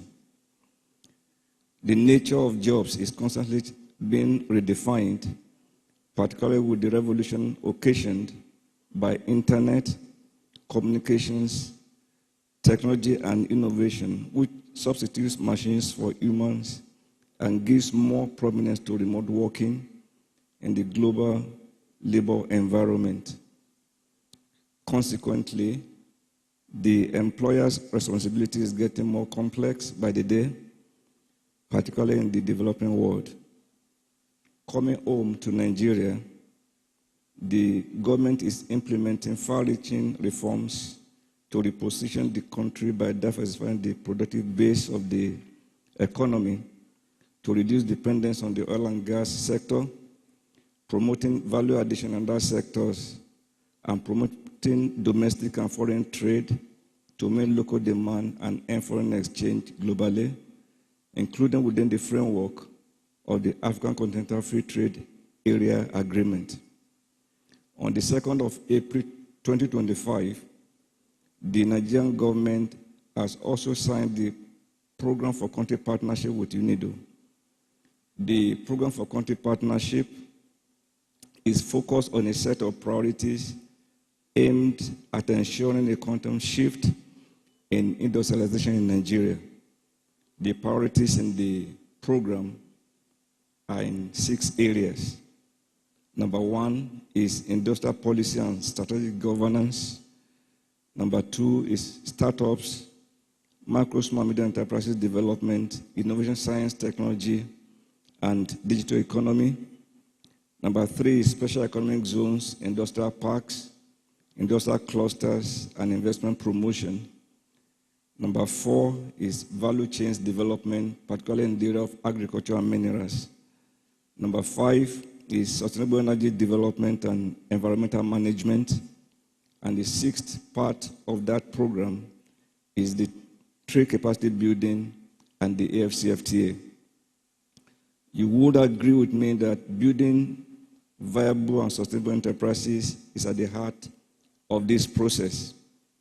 Excellencies, ladies and gentlemen, sustainability has become global lexicon. Hence, today's employers can no longer ignore sustainability in their businesses and enterprises. There is an urgent need, therefore, to go beyond only profits, to also prioritizing the long-term viability of the enterprises and well-being of the planet and the society. This can be done by integrating environmental, social, and economic sustainability into core operations of businesses and enterprises. We also need partnership on all levels with donor countries, international organizations, international NGOs, and local businesses, including the organized private sector, to mobilize resources to enhance Nigeria's industrialization and trade competitiveness. It is only by so doing that both the employers and employees in an enterprise and the entire society can all benefit on a continuous basis. This calls for a concerted effort on the part of everyone and requires a deliberate action on partnership building for the good of all. On our own part in UNIDO, we are committed to working with Neca in the framework of our partnership with the organized private sector in Nigeria. We would like to thank Neca for participating in the meeting where the Nigerian Program for Country Partnership was co-signed by the government of the Federal Republic of Nigeria and UNIDO on the 2nd of April 2025. The program will guide our technical activities in the country from now until the end of 2028. Excellencies, ladies and gentlemen, I would like to take this opportunity to request Neca and other critical stakeholders to join hands with UNIDO so that we can all co-implement the program to promote and accelerate inclusive and sustainable industrialization in Nigeria. I wish us all a successful summit, and thank you very much for your attention.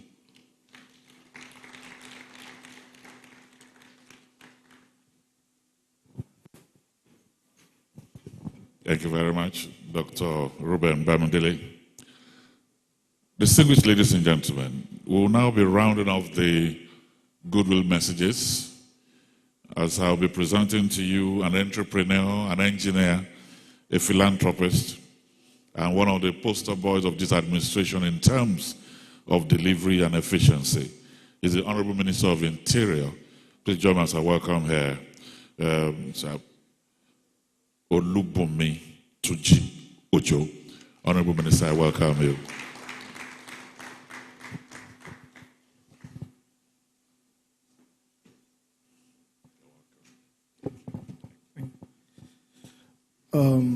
The Vice President, ably represented by my brother, Tala Johnson, the President of the Council of Neca, my brother, Sheung, and all senior government officials in the House. And please permit me to recognize all distinguished DGs of affiliate bodies of Neca, and of course all leaders of the private sector. For me, I feel so excited. I don't use that word easily. I mean, I'm extremely excited being here. Reason being that I saw the topic, the theme of this program, and I was, very happy because what it tells me is that there is a great collaboration going on between the private sector and the public sector. The topic understands the fact that this is a transitional economy We're transitioning because core decisions had to be taken, decisions that will determine our future. And let me use this opportunity especially to also recognize, I just saw his face now, Dr. Muda. I recognize you especially. I watch you on TV, don't worry. And I see your wonderful analysis. So I recognize you. For an economy before President Bola Ahmed Tinubu came on board, we have to understand where we were. I tell people, inability to remember where you're coming from will definitely rob you of the benefit of where you are. Before President Bola Ahmed Tinubu came on board, we have to understand, in the year 2020, I'll give an example, I think in the year 2022,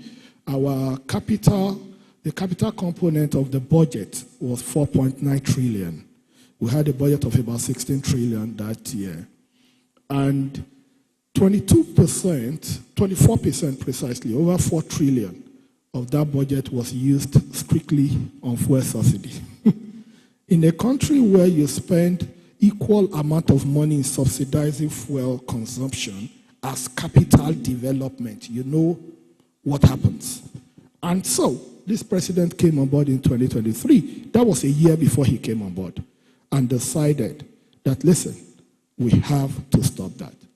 That same year, 2022, we spent average of about $1.5 billion a month on subsidizing and defending the Naira, the exchange rate. That alone is about $18 billion a year. For a country that is developing, you know the effect. And beyond the direct effect of these policies, the most important thing, which touches me the most, is, of course, the effect on the private sector. We understand, the simple truth is the government responsibility is to provide an enabling environment so that the private sector can excel. Ours is to make sure that the right policies are in place. We are not meant to be competitors, or we are not meant to be competing with the private sector. We are meant to be the catalyst of growth, and of course, to be able to provide an environment where people can actually achieve and attain their potentials. That's what the public sector is meant to do.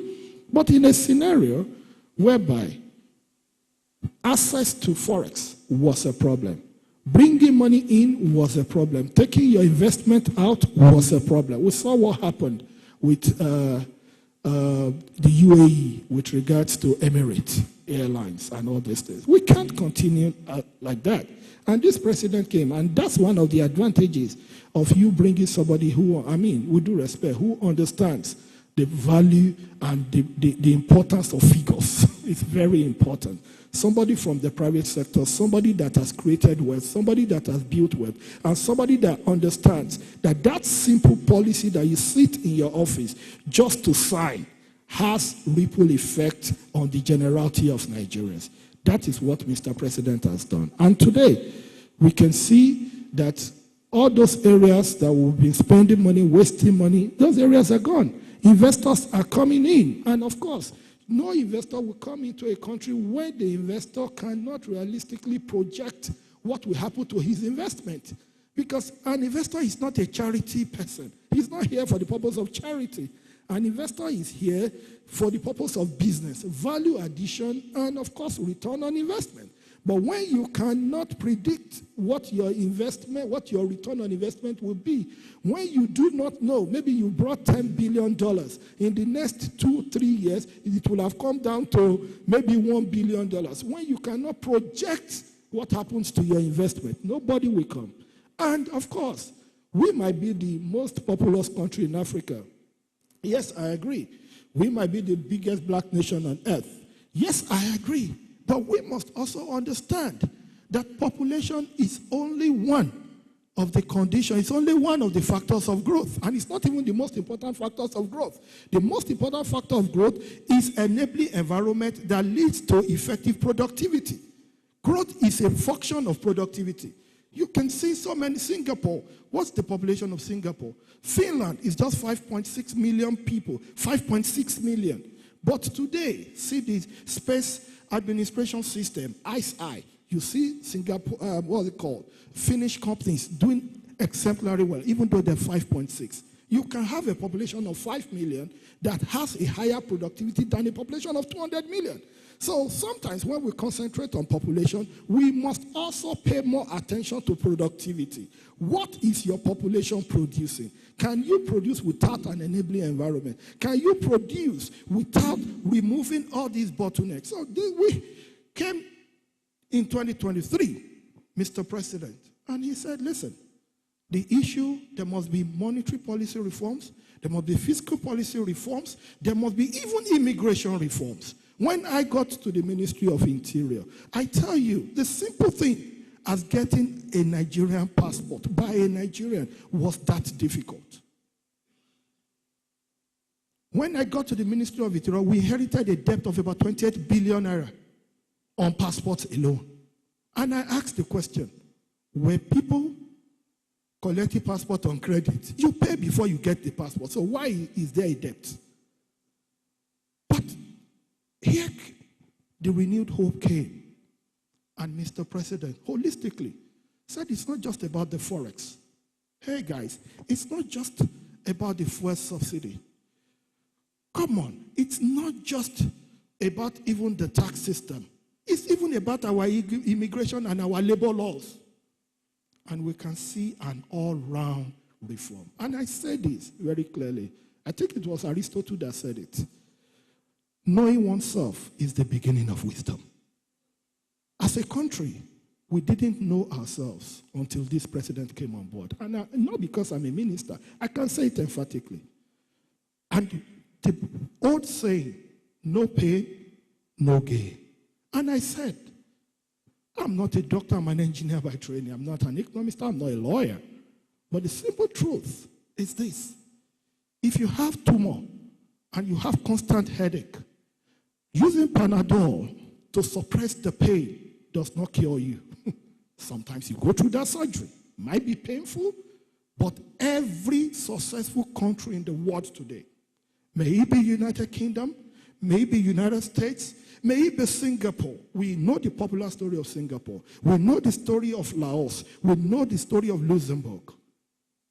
All of them are great countries today. All of them, they've migrated from country of potentials to country of production, productive countries. Why? Because a particular generation of leaders sacrificed their present for what is now their future. Whatever pain today is a necessary thing that if we do not sacrifice, if we don't pay today, we will pay tomorrow. And I say this as a young man in my 40s. I say this very clearly. I'm 43. And I tell people, my biggest dream in life is what Mr. President is helping us to achieve. And what is that? May we hand over a Nigeria better than the one that our parents handed over to us, to our own children. That's the most important thing. Every country never gets to final destination of greatness because greatness is work in progress. America, even Donald Trump said, make America great again. Even America, they are still exploring. Exploration is the foundation of productivity. And for us, in the Ministry of Interior, when we came on board, we realized that immigration activities shouldn't be seen only from the prism of national security. No. Shouldn't be seen only from the prism of border control. No. Immigration activity should be seen most importantly from the prism of economic development. For instance, visa. People want to come to Nigeria to come and do legitimate business. Why do they need to look for who knows the CG, who knows the DCG, who knows the minister to come and invest and do business in Nigeria? Somebody just want to come to Nigeria for a business meeting to explore opportunities. Visa becomes a bottleneck. And that is why today we started our e-visa. In the first month of our e-visa, which was May, we recorded over 10,000. Over 10,000. Now, nobody calls me again to say, Honorable Minister, please help me to talk to the embassy here. We need visa. And I asked a simple question. Nigeria is not the only country. Look at UAE. E-visa has been since when? Look at South Africa. Even UK, they are starting e-visa. Almost all countries of the world. Because somebody who stays in British Columbia, in Canada, who wants to come and do business in Nigeria, he has to fly for like 6 hours to Ottawa, book hotel, look for this, waste his time, do this just because he wants to come and invest in Nigeria. And we have forgotten all the countries in the world are competing for the same set of investors. They will only go to where they are most welcome. And this government is saying, come to Nigeria. Nigeria is open for business. Come to Nigeria. Nigeria is ready to receive you. And the chief marketing officer of Nigeria, that is how I like to call him, President Bola Ahmed Tinubu. He is the chief marketing officer of Nigeria. He moves all over the world, marketing Nigeria. Opening the space and understanding that when government is the highest employer of labor in a country, it's a sign that all is not well. Government should not be. The private sector should be. So for us, within the Ministry of Interior, we came about and said, even expatriate administration system, we had to review it.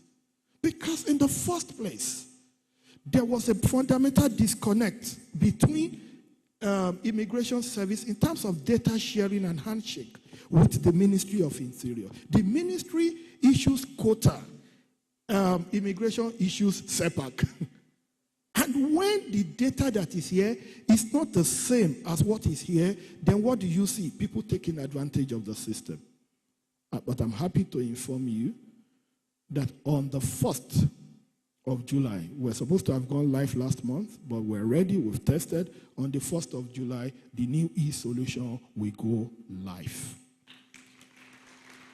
And part of the pain is, imagine an expatriate. Even in the UK, we understudied the Home Office. Government does not just hold employees responsible for immigration laws. You hold employers of labor. Imagine somebody who wants to pay for SEPAC. Before now, even if you are in a place where there's no Polaris Bank, you have to look for and go and be doing physical. Who does that in the 21st century? But today, everything, we've digitalized it. And we have made sure that the system, you stay in your house, you do, the offices apply for SEPAC on behalf of their officers. And before it expires, 3 months to that time, you will have a notification, you will have a dashboard. When it is 3 months, you see it is amber. When it is 1 month, it shows you red. It means you need to, because you must remind people, you must make the law so appealing to people that obeying the law becomes easy.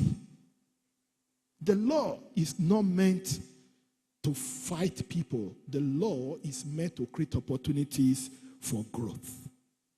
We must look at our rationale behind the understanding of the laws. The law is not a weapon of oppression or suppression. The law is a weapon of growth. And for us, we sat down even before we did everything we did. I think I was in Lagos, I was with Neca and all the affiliate bodies. We had meeting more than once, twice. We had a small get-together. We carried the private sector. Even to the price for any service, we agreed. Because when you are in agreement before execution becomes seamless and easy. But when you dump it on people, people will revolt. It's normal human nature. So for us, this government does not see power as a means of intimidation or suppression or oppression. We see it as an instrument for collaboration towards collective growth. The tax reform bill, you can see what is happening. This government listened to you, and you can see the wonderful work and how the tax bill will open up the economic space. So for us as a government, I'm not the Minister of Information, but the simple truth as Minister of Interior is to let you know that the best time to invest in Nigeria is today. You can see what is happening at the level of our stock market. You can see investors' confidence. A stock market is a reflection of investors' confidence. You can see that the confidence is back. You can see that the system is opening up. And you can see that once again, Nigeria is not just longer the giant of Africa by virtue of population. We are now the giant of Africa by virtue of economic growth. And lastly, before I sit down, I will say this. I'm not a statistician, but from the little I know, when you look at most continents and subcontinents, you will realize that to a large extent, the size of the economy in most places, for countries that can manage their population towards productivity, I keep saying productivity, because for me, I don't care about the number of officers you have, but I care about how productive they are. It's about productivity. When you look at North America, the most populous is, of course, the United States. The biggest economy is the United States. When you look at Asia, it's China. When you look at South America, the most populous is Brazil. The biggest economy, by far, is Brazil. When you look at Africa, we are the most populous. But before this government, there were conditions beyond the control of the private sector that didn't allow for enough space of growth. And all Mr. President has done, and all he has consistently said, let's remove this bottleneck. An average Nigerian, all an average Nigerian needs is just an opportunity to walk, and you will see him flying. That's who we are. And we should also understand we are Nigerians. This is Nigeria, a place where impossibility does not exist. A place that is a place of potential that we are trying everything possible to make a center of excellence and growth. I want to welcome you to this program. I don't want to take too much of your time, but I want you to know, perhaps for the first time in a long time, you have a government that listens. For the first time in a long time, you have a government that is not distracted. And for the first time in a long time, you have a man who understands the figures, accounting, economic policies, global dynamism as president, leading the ship. And the first time in a long time, you have a government that you can call your own, the private sector. At this juncture, let me tell you this. If anybody is not taking a bet on Nigeria now, the person will be placing a wrong bet. This is Nigeria. This is the land, the center of the black nation. This is the center between the Gulf of Guinea and the Sahel, a land of opportunities. We will collaborate with you as a government. We will work with you. And be rest assured, the justification and the motive behind any policy we make will be the development of the private sector. We want to reduce unemployment. It means we have to increase private sector participation. We want to reduce poverty. We can only do that when the private sector grows.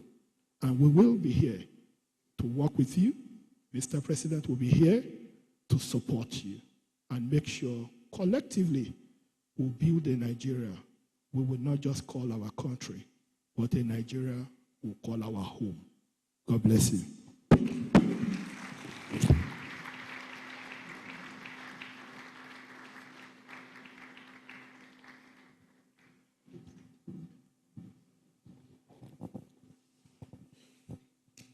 You know, he called the president the chief marketing officer for Nigeria. But having listened to him, I think he's in the marketing team. We'll give him the title of Principal Marketing Officer of Nigeria. Amazing. That was sweet. Absolutely sweet. We'll take a short break now. DG, our tea break, 25 minutes. You agree? The time is 20 minutes to 12. Let's be back here by 12 noon. Those, our resource persons, panelists, and special guests, I'd like to welcome the former DG Budget of Nigeria, who is going to be one of their panelists. Mr. Ben Akabweze just walked in. I'd like to welcome you. You're welcome. So before we hear your voice, Mr. Ben Akabweze, you will join us for tea. You'll be joining us for tea. So I welcome you. Yes. So the rest of us, the ushers will take you to where you will go. But for resource persons, panelists, special guests, they will take you to the VIP room for your tea. Please, can we direct them now? Okay, now. The lady that is raising her hand will take our special guest to the tea, but the rest of us remain here. Ushers will guide you. Ushers will guide you.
This is the Dangote investment on the Ibeju-Lekki axis of Lagos State.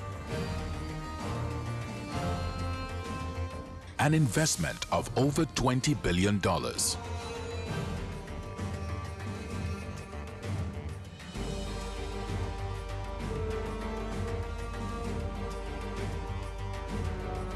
biggest private investment in Africa.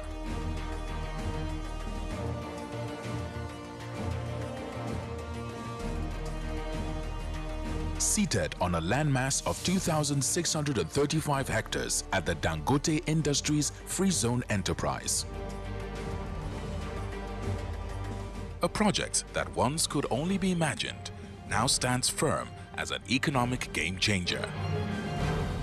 The 650,000 barrels per day that we've done is the largest single train, not only in Africa, in the world, and we just wanted to make a point, and which we have now, achieved. A lot of people are very, very skeptical. They never, ever even gave us the chance, but today we have actually proved a point, despite all odds.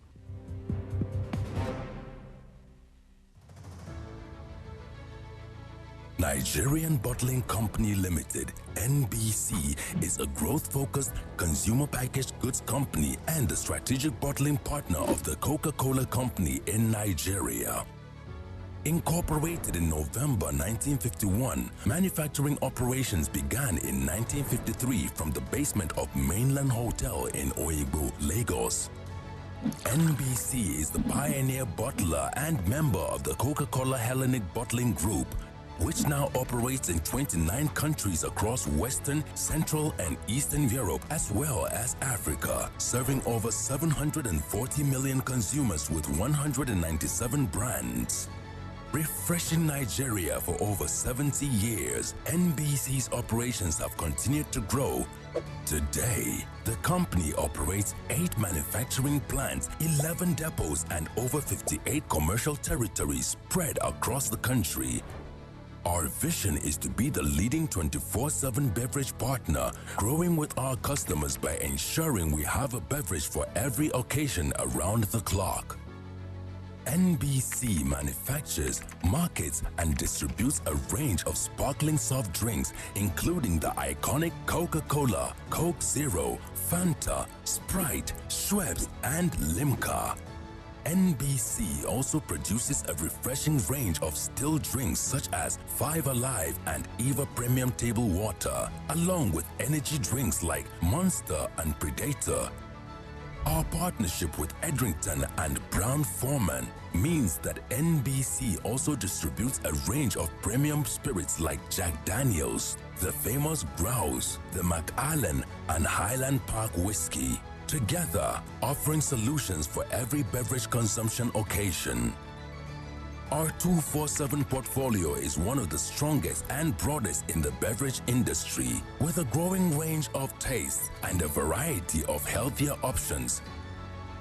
Today, NBC contributes to the livelihood of millions of people in Nigeria, from our workforce of nearly 3,000 full-time direct employees, over 90,000 indirect employees, to over 1,000 suppliers, 700,000 distribution partners, and many more impacted within the Coca-Cola system value chain. At NBC, we don't just quench thirst, we open up moments that refresh us all. Driven by our passion for service, we have embedded sustainability and corporate responsibility into the very fabric of our business, actively empowering local communities and spearheading investments in initiatives that promote water and environmental sustainability, as well as youth and women empowerment. Nigerian Bottling Company remains committed to refreshing Nigeria every day, ensuring that every sip brings us closer to a brighter, more sustainable and prosperous future.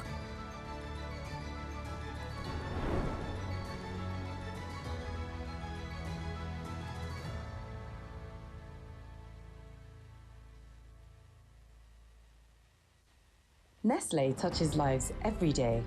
from the farmers who produce the agricultural raw materials to the host communities where our operations are located, and the millions of individuals and families who enjoy the tasty, nutritious product across Nigeria daily. We work with stakeholders and partners to build strong communities and supply chains while improving livelihoods in communities directly connected to our business activities. One of these top-tier brands is Golden Morn, a product that has remained the breakfast cereal of choice, nourishing millions of consumers across the country over the last 37 years.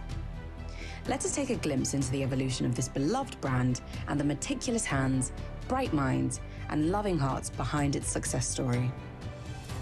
It all starts with high-quality, homegrown Nigerian maize and soya, carefully cultivated by dedicated farmers, their passion and commitment to ensure that only the finest grains make their way into each pack of Golden Morn. The factory production process is a testament to excellence. State-of-the-art machinery is employed to maintain the highest quality standards. From sorting to filling, every step is carefully monitored to ensure optimal nutrition and taste. Quality checks are conducted at every stage of production. Experienced technicians meticulously examine the raw material and consistency of the cereal mixture and the final product. In addition to the numerous checks we do for our finished product is the sensory evaluation of the finished product. This is the only check that the consumers will do in their house. So here in the factory, a group of panelists will come on a daily basis for every batch of Golden Morn that is produced to evaluate the product for its sensory parameters, which includes the color, the aroma, and the taste. Having certified that the product is okay, then this product is released to the market for consumption. We in the factory are here to ensure that the quality of Golden Morn is consistent any day, anytime. Our consumers can close their eyes while they take the product because our eyes are wide open for them. The warehousing and inventory management process plays a crucial role in preserving the integrity of every product. Careful storage and efficient delivery ensure that Golden Morn reaches retailers in perfect condition. I feel proud to be one of the custodians of these wonderful products. As you can see over here, Golden Morn are kept under conducive environment, very hygienic warehouse. The dedicated salesman takes pride in delivering Golden Morn to retailers on time and in perfect condition. We take pride in every delivery that we do because our product nourishes families and brings joy to the home. We do not just deliver cereals, we deliver Golden Morning, one box at a time. Finally, it is through the hands of delighted customers that Golden Morn's legacy is truly complete. From families to individuals, everyone experiences the joy of Golden Morn as they savor each bowl. Golden Morn contributes to the Nigerian agricultural ecosystem through our Golden Morn Agripreneurship webinars. This is where we bring together a group of selected young farmers within the agricultural space. We train them and equip them with the requisite knowledge they need to grow a sustainable agricultural business. With over 500 million bowls consumed in 2022, you would agree with me that Golden Morn is truly the king of breakfast. A journey of quality from farm to bowl and even beyond. Today, supporting the next generation of agri entrepreneurs and farmers, empowering the entire value chain. This is only possible through our people.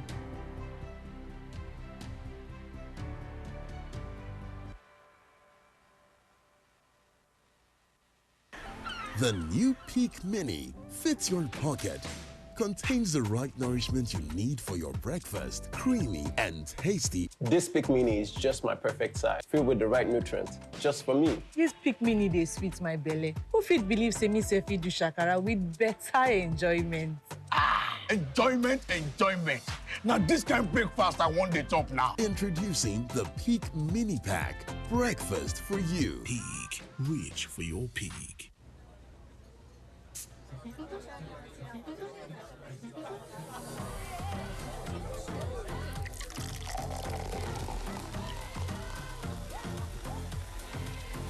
You're welcome back.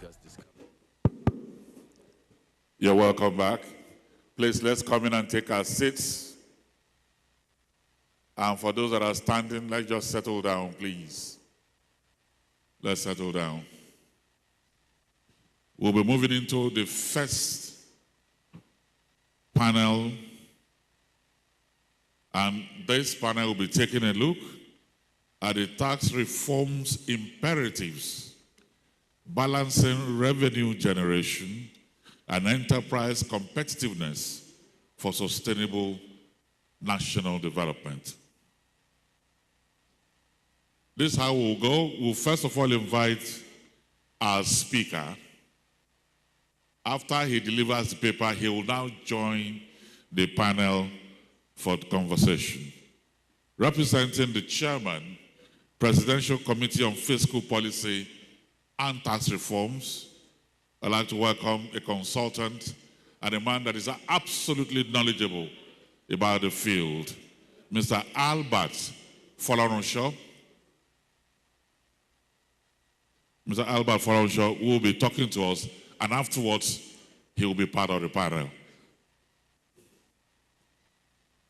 Good day, everyone, and let me start by... He's presenting it virtually.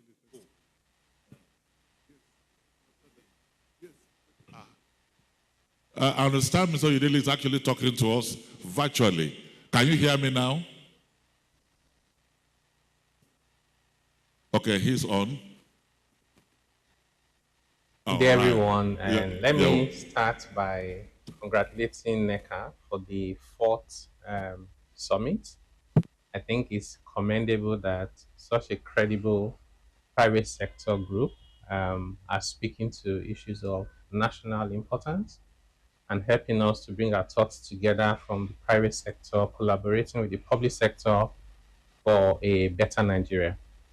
Thank you also, Neca, for inviting me, and apologies I couldn't be around physically because of other equally important commitments. Now, I'll speak to the topic around balancing fiscal tax reforms with economic growth, prosperity, and sustainability.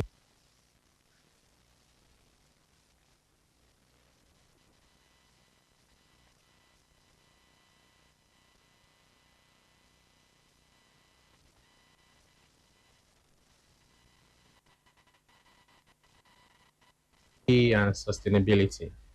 I do think that this is a very important topic and is very apt at this time of our national reform and development. Let me start first and foremost with the ongoing fiscal and tax reforms, which many people are aware of. And of course, we have the 4 tax reform bills, which are now waiting presidential assent for implementation to commence. It's important to spotlight the need for cohesion in government policy, not only in terms of how they're formulated, which of course has to be inclusive, private sector, public sector, civil society, and even the international community, so we can get the best outcomes from those policies. But we know beyond policies that are written down, how they're implemented is even more important. And for us, we're not measuring efforts and celebrating attempts. We want to celebrate the outcomes and the impact that those outcomes make. The reforms are much bigger than tax, but tax is no doubt a big component of the overall reforms. And we set out with a very clear objective given to us by Mr. President, that the reform should first and foremost be people-centric. In other words, it's about people. And those people run businesses, so it's also about businesses. Number 2 is for those reforms to be growth-driven. We want to grow, and when the economy grows, everything else will follow. You will reduce poverty, you will enhance the purchasing power of the people, businesses will grow, individuals will earn income, pay personal income tax, they will consume and pay VAT, businesses will make profit and pay corporate tax. So for us, it's not revenue first. That will be placing the cart before the horse. For us, it is prosperity and growth first, and the revenue will follow. And of course, one other very important objective of the reform is competitiveness. We want Nigerian businesses to be able to compete within Nigeria, within Africa, and with the rest of the world. We want Nigerian companies to become multinational so that even when prices of oil, it will always happen, when it becomes volatile, it goes up today, tomorrow it comes down, there's a problem in Israel and Iran, it goes up again. You really can't plan with that level of volatility. We then also get concerned about, are we going to have enough dollars to meet our demand? Naira depreciates, everybody panics. Imagine if we have large Nigerian multinationals earning billions of dollars from around the world, from rendering services to producing goods and intellectual property. Our country will be more stable and our growth and prosperity will be more inclusive. These are the main focus and objectives of the reform. I also like to appreciate NECA for the role they have played in contributing to our thought processes, also critiquing what we're doing in a very constructive manner, which we welcome, and we in fact encourage that more of that should be done, as well as being a very reliable partner in this journey. The objectivity and the love for our country and the passion is quite evident. And that's what we like to encourage everybody to do. Because at the end of the day, if we focus on our sectional interests and some groups to the detriment of the country, it is not sustainable.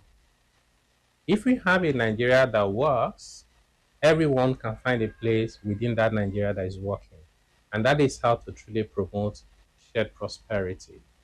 I think the other area I want to speak to is that these reforms have been very intentional in addressing some of the critical areas of concerns for businesses. Like Mr. President promised on day one during his inauguration on the 29th of May 2023, that his government would address all the concerns of the private sector and businesses regarding investments and particularly multiplicity of taxes. We set out with that sole objective of addressing those concerns. And I'm happy to announce that we have made some progress, good progress, of course, but the journey is not finished yet. We still have more work to do. Some of the changes we have in the tax reform bills include those that will reduce the cost of doing business for businesses. For example, businesses will have the opportunity to claim input credits for VAT they pay on assets, including those ones for setting up their factories, for example, or it could even be just buying equipment that you use for your business. You'll be able to claim the input credit 100%, so long as you provide vatable services or your product are zero rated, like we say in taxation. We also have input credit for services that businesses will also enjoy. Overall, this would reduce significantly the cost of doing business for businesses, which would then increase their profitability. And we also hope that they're able to pass some of these savings to their customers so that we can see a reduction in prices of goods and services to help us moderate inflation. Another important provision in the bill is the reduction of corporate income tax from 30% to 25%. Even though we would have loved for this to take effect immediately, what we have in the tax reform bill is that 25% reduction will take place and take effect at some future date as may be approved by Mr. President on the advice of the National Economic Council. And of course, we know that reforms are hard, and sometimes you have to strike some balances. As we want to provide reliefs to businesses, government is also legitimately concerned about the impact on revenue. So we have to take these things one step at a time. But it's good news from my point of view that we're able to, our lawmakers agree for this to be provided for in the law. We also have provisions to increase the purchasing power of the Nigerian people. Because when we have people who have the ability to make effective demands, then there will be need for businesses to expand. And when they expand, they employ more people, they make more profits, and they pay more taxes. So one of those is the zero rate of VAT on essential consumption. And when we say zero rate, what it means is there will be no VAT along the value chain of those products. And should the producers of those items incur VAT in the process of producing the items, they'll be able to claim their VAT cost back from the government. For example, take bread. If bread becomes zero rated, which is what we have in the law, it means that there'll be no VAT on bread. But the person producing bread will probably will have a bakery. Because they have a bakery, they will buy things on which they would have paid VAT. Those VAT they'll be able to claim back, and that means the price of bread can then come down. So food, education, healthcare are all zero rated under the tax reform bills. And those items constitute more than 60% of the consumption of households in Nigeria. In addition to that, transportation, accommodation are also VAT exempt. The new tax laws would also increase the threshold of exemption for individuals in terms of their income. So anybody earning about up to 1.3 million naira a year, it's not a lot of money, but given where we're coming from, it's significant improvement. So which means on 100,000 naira, a little bit more than that, you will not have to pay any personal income tax or PAYE at all. This will give our low-income earners a little bit more room to meet their basic needs. Based on the data available to us, that number alone accounts for more than 1/3 of all workers in Nigeria, both private and public sector combined. Now, once they have more purchasing power, they'll be able to buy more and the economy will grow. There are also provisions in the law to reduce the burden of taxes on businesses, such as reduction in withholding tax rates, as well as faster refunds for businesses, so that you will not be spending 30-35% to borrow from the bank, only for the money to be tied down with the government, and that increases your cost of doing business. All these are also already addressed in the new laws. We also have the opportunity for Nigerian businesses to venture outside and become international. And should they have to incur taxes abroad, and it's also liable to tax in Nigeria, there's a provision for what we call unilateral tax credit. What is the objective? The objective is you don't have to pay double tax just because you are doing business internationally, because we want to encourage you to become multinationals. We also have provisions that will bring opportunities for our young people, particularly within the digital economy. There are countries like the Philippines, India, where they have millions of their young people working within the global digital economy, earning a lot of money. The record we saw shows that the likes of the Philippines made more than $30 billion. India made more than $200 billion. Imagine 1 or 2 million Nigerians earning between $1,000 to $2,000 a month. They don't have to relocate out of Nigeria. They can be here in Nigeria and work within those global systems and earn their cool money at the end of the month. $2,000 a month is enough to lift out, people from poverty. That is easily around $1 to $2 billion every month of cash flow of FX to our country, which will help strengthen the naira and stabilize the exchange rate, and also help improve the lots of Nigerians. So in addition to that, we also have some critical areas of reforms that we have addressed in these tax laws. One of it is creating a level playing field. We know, for example, many companies are within the domestic market. They pay taxes and they have to compete with those who are in the free zone, who may not be paying taxes and they are selling to the custom territory. This is part of the reforms that we have undertaken, an area we are addressing. We want to promote investments across the country, both for investment within the domestic market, as well as investments in the special economic zones. We do not want to undermine those who are doing business and paying taxes. So the idea is to refine the laws, make it very clear that if you are selling to the custom territory, that is the domestic market, you should pay all the applicable taxes. Of course, if you do exports or you do your activity within the zone, it should be tax-free, in line with global best practices in this area. At the end of the day, we believe this will be a win-win for everyone. We also have reviewed the incentive scheme. For example, the pioneer status is no longer in our tax laws once the laws take effect. In place of that, we have introduced priority sector incentives. whereby we have identified the priority sectors, whether it's manufacturing, whether it's even refining, some of it to do with the digital economy and technology services.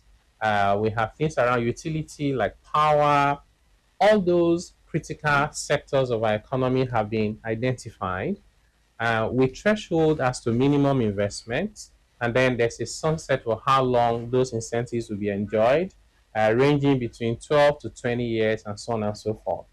The idea being that we want to stimulate investment in these critical areas. We also have tried to address issues around lack of clarity for incentive regimes, and then to reduce the application of discretion. Let the rules be clear to everyone. You don't have to know Mr. President or who is finance minister. You just have to be doing your legitimate business to be entitled to what is available to everyone else. This way, we can create a level playing field for businesses to thrive. This is one of the areas we have addressed in the tax laws. Another important area is to do with payment of taxes in local currency. We have an instance today where the law says, should you carry out any transaction in foreign currency, you must pay the taxes in foreign currency. And then imagine many Nigerian companies who do not earn foreign currency at all, and they have to pay for ERP, that's the enterprise resource planning systems. They have to pay for softwares, even for doing online meetings. And those transactions are settled in foreign currencies, mostly dollars. Imagine going to the FX market to bid for the dollar to pay the foreign service provider, and then going back to look for dollars to pay VAT and withholding tax. This is not helping our country at all. We have to promote the use of Naira, and we have to develop and build confidence in Naira. That is the only way to have a stable economy. This also has been addressed in the tax law. In addition to that, we have been very intentional in the design of the tax reform bills to try and address issues around corruption. This corruption as it is today cuts across. We have very honest, reliable people across public sector, private sector, but we also have those who are not very honest.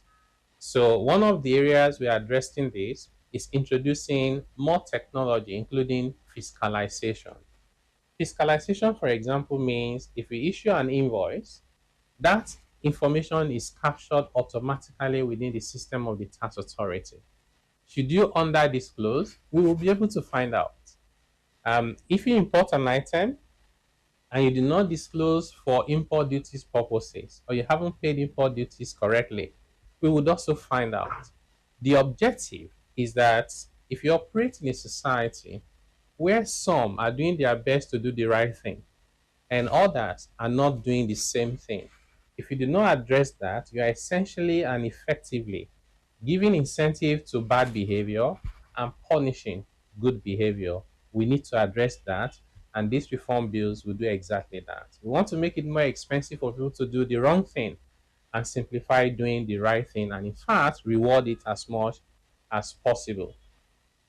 Tax consultants or tax agents will be regulated because sometimes we find that some of them facilitate the corruption that we see in the system. So they have to do the right thing. Professionals must uphold ethics and they must be technically competent. Let there be reward for doing the right thing in Nigeria so that we can all work towards a purpose that promotes prosperity and national development. This is also going to be in the bills. At the end of the day, the compliance process will be simplified. There will be more self-service where, for example, you should be able to get your clearance certificate. In fact, we're hoping that we won't have to worry about tax clearance certificates anymore. We also have, many people will be familiar with the certificate of fixed asset acceptance. We call it CAFA, where you buy an asset and you have to go through this rigorous, tedious process to get it certified so you can get capital allowances. And we do not believe that this is still relevant in this time and age. That also has been addressed, and there will be no need anymore for anyone to try and get CAFA before they can claim deductions for their investments in assets. Of course, If you want to get private sector incentive, where you may be exempted from paying taxes for up to 10 years, there will be a need for that department, industrial department, to validate your investment. Because of course we trust you, but we want to verify. Other than that, you will not have to worry about CAFA. And you will see this trend along many of the provisions in the new tax laws, reducing complexity, reducing multiplicity of taxes, and reducing multiplicity of collecting agencies that you have to deal with. Like I said earlier on, this work is not done. One critical area that we have to address as a people is the overregulation we see around.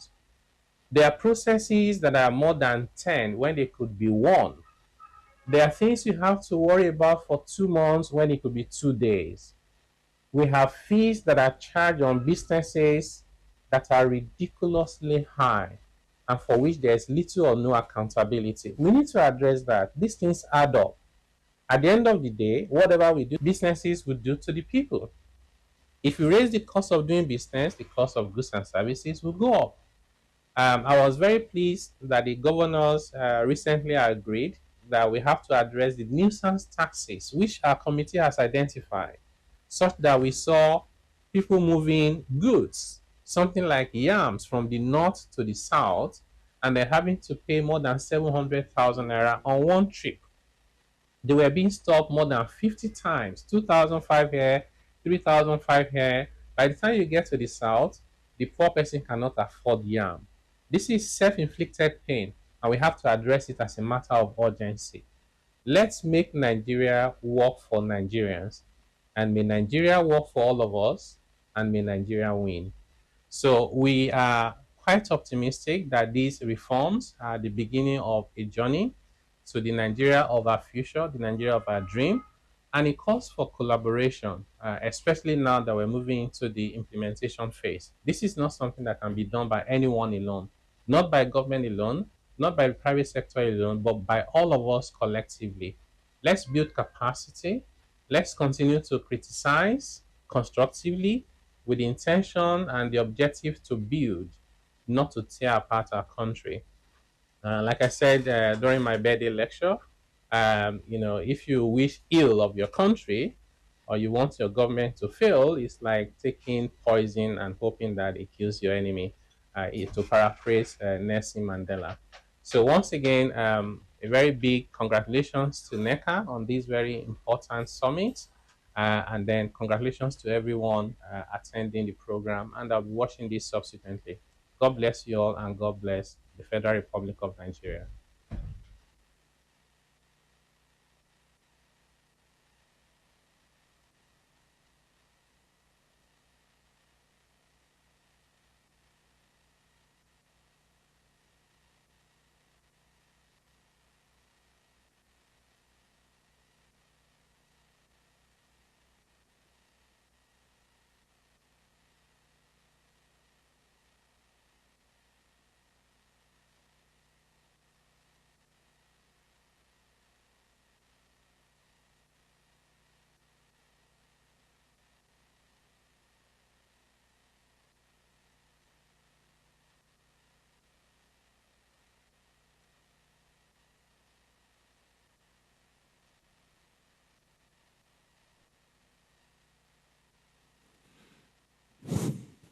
Thank you.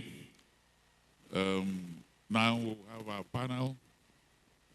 I'd like to welcome here Mr. Oluwatoyosi Oladipupo Taiwo, Group Tax Manager, Dofe Prima Foods Limited.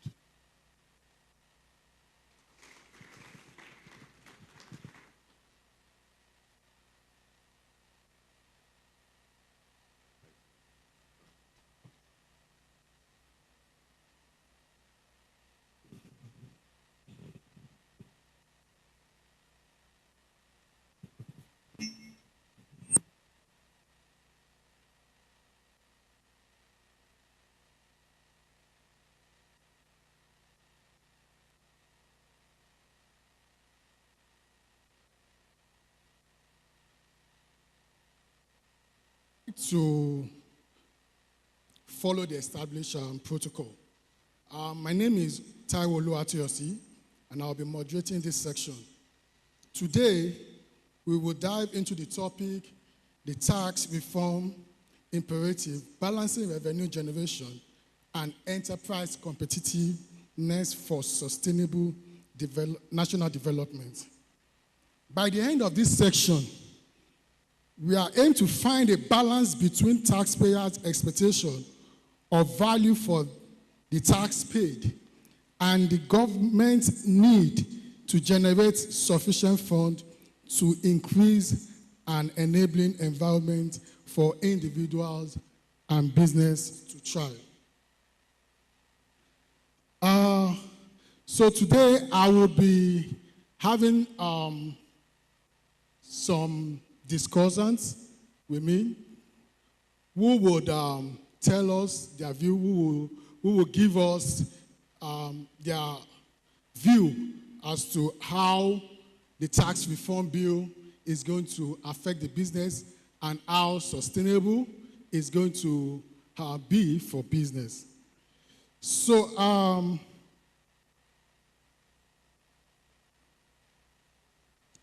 I would like to introduce the following people to join me on the stage. I have Chief Dafinone, Chairman of the Advisory Board of Crew Dafinone. You are welcome, sir.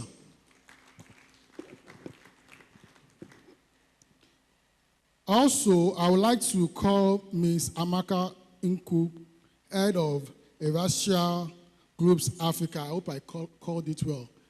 Group Africa Practice.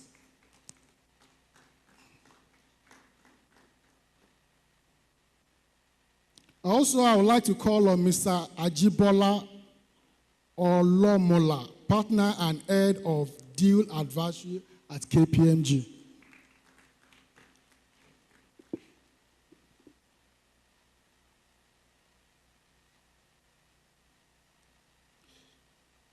I would also like to call on Mr. Ben Akabueze, former Director General of the Budget Office of the Federation. Also, the final person I'll be calling on is Mr. Albert Folonsho, the consultant of Pristine. Pedabo, you are welcome, sir.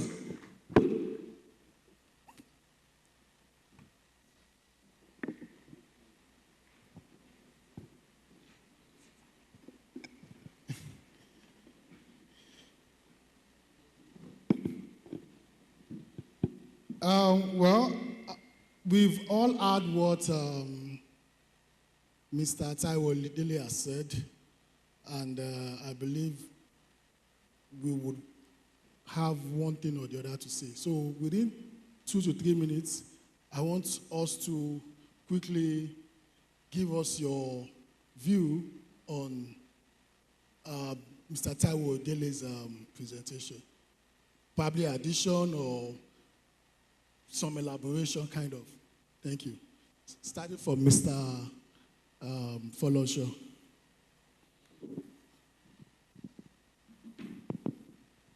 Good morning. It's already afternoon now. Pleased to be here at this function. Oyedele is our chairman. I'm a member of the committee. And from what he has said, it is obvious that we have understanding of why the reform is critical. We have several of our tax laws that have become very archaic, some of them as old as in 1939. We have the administration that we believe can be streamlined and be made more functional.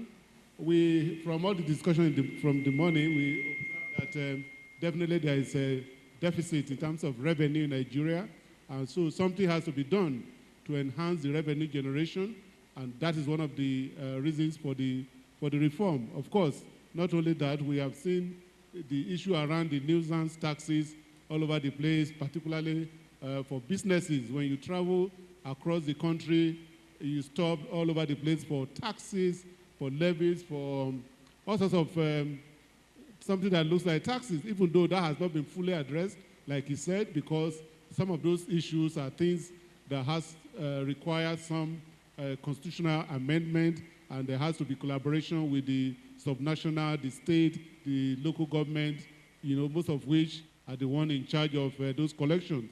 But to a large extent, if you look at the bill so far, which hopefully will be signed to law shortly, has tried to synchronize and also streamline some of the taxes that companies are paying. The hope is that at the end of the day, there will be reduction in the exposure to taxes. And like he said, it was difficult. The hope was that the corporate tax will have been reduced immediately to that 25, but because of the insistence on maintaining the VAT rate at 7.5%, while still giving full deduction for all input taxes on both capital assets and your operating asset expenses, which is expected automatically will reduce what goes to government. The governors and all the other stakeholders felt that reducing the corporate tax at the same time will just leave federal government out of pocket. But we are hoping that as the implementation starts and the reality is seen, some of these provisions will be brought. We still expect that there will be further amendments in the very near future, hoping that corporate tax will align with what is operational in the global world now, where corporate tax is reducing and transaction taxes like VAT specifically can be raised to be able to accommodate all the deductions that we expect will happen when companies are now deducting input taxes on their assets and on their operational expenses. At the end of the day, we expect that when the law is signed, it will bring, because it's a wholesale review of the Nigerian tax law, covering both income taxes, capital gains taxes, and petroleum profit tax, and of course, some minor amendment to the PIA because it's still new. We expect that there will be wholesale improvement in the tax administration, in revenue generation, in administration, particularly when it comes to deployment of technology for tax collection, fiscalization, and e-invoicing are also coming up. All of these taken together are mostly positive, and we expect companies to also be able to react by rearranging their transaction to be able to take advantage of all the issues, all the provisions that have been laid out. He mentioned the issue around free trade zone, which has been very controversial. A lot of the companies operating the free trade zone are of the opinion that they are allowed to operate 100% into the custom territory without taxes.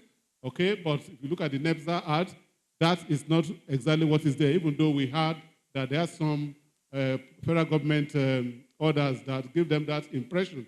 But the law, the bill has streamlined and specified the extent to which you can sell into the custom territory of not more than 25%, and anything above that, you are not only going to be liable to pay the custom duty that you normally pay, but such sale into the custom territory will not be liable to tax. But let me allow the others to comment, since I'm a member of the committee already. Thank you very much. Thank you, Mr. Mowe. You've almost said everything, Mr. Folosho. We are used to your mommy. Thank you very much. So, do we have any addition to what you have said?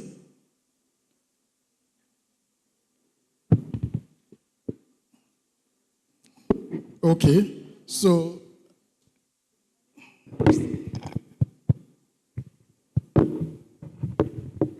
well,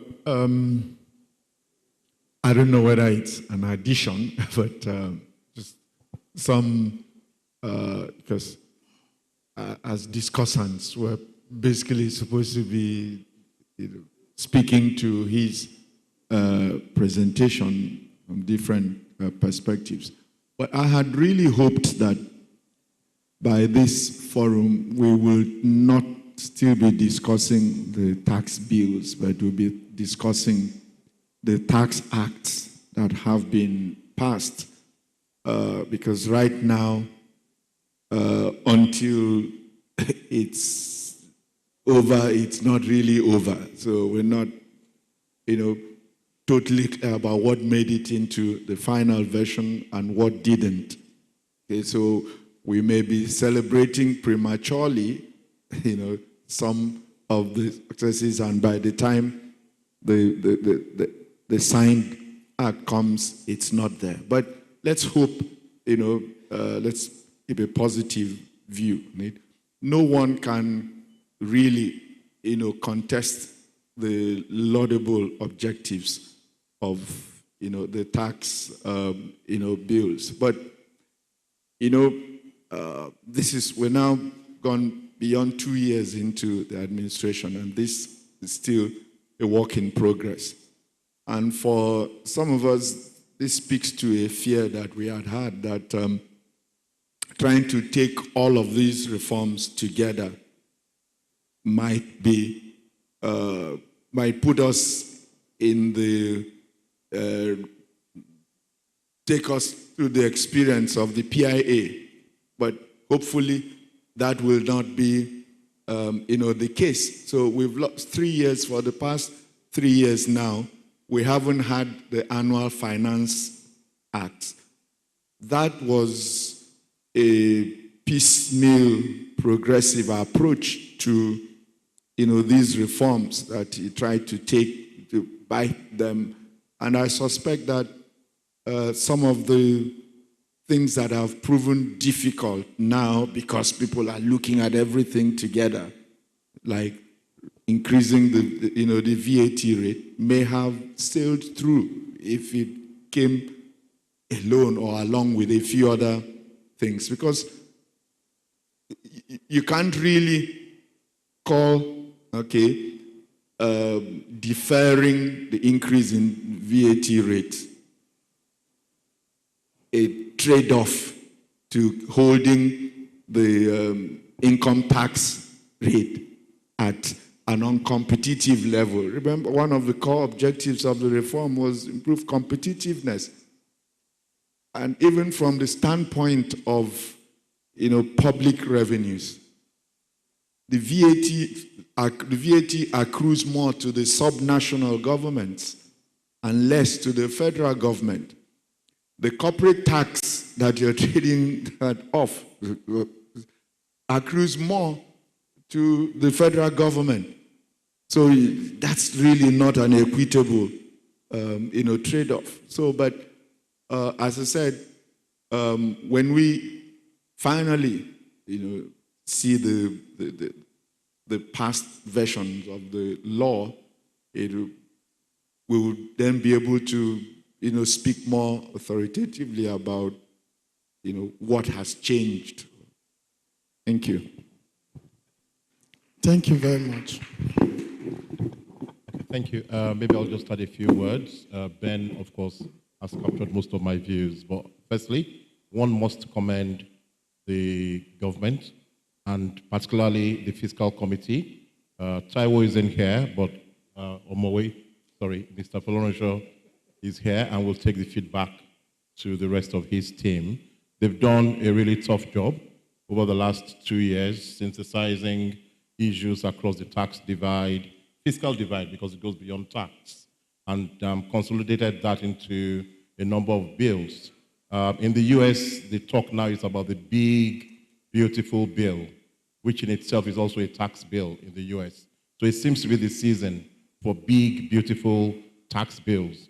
And Nigeria has come up with big, beautiful bills. So big that if we were to take a survey in this room and ask how many of us have actually read one out of the several tax bills, 4 bills, sorry, I'll be surprised if I find a lot of takers who have actually sat down and read the provisions. Most of us are commenting based on the sound bites we hear in the news. So there's this provision, there's that provision. How it keys into everything else, we really don't know, So VAT has come down to 7.5%. But why was it proposed to be increased in the first place? Is 7.5 where it should be, just like Ben Akabueze has rightly said. Let me not go over that.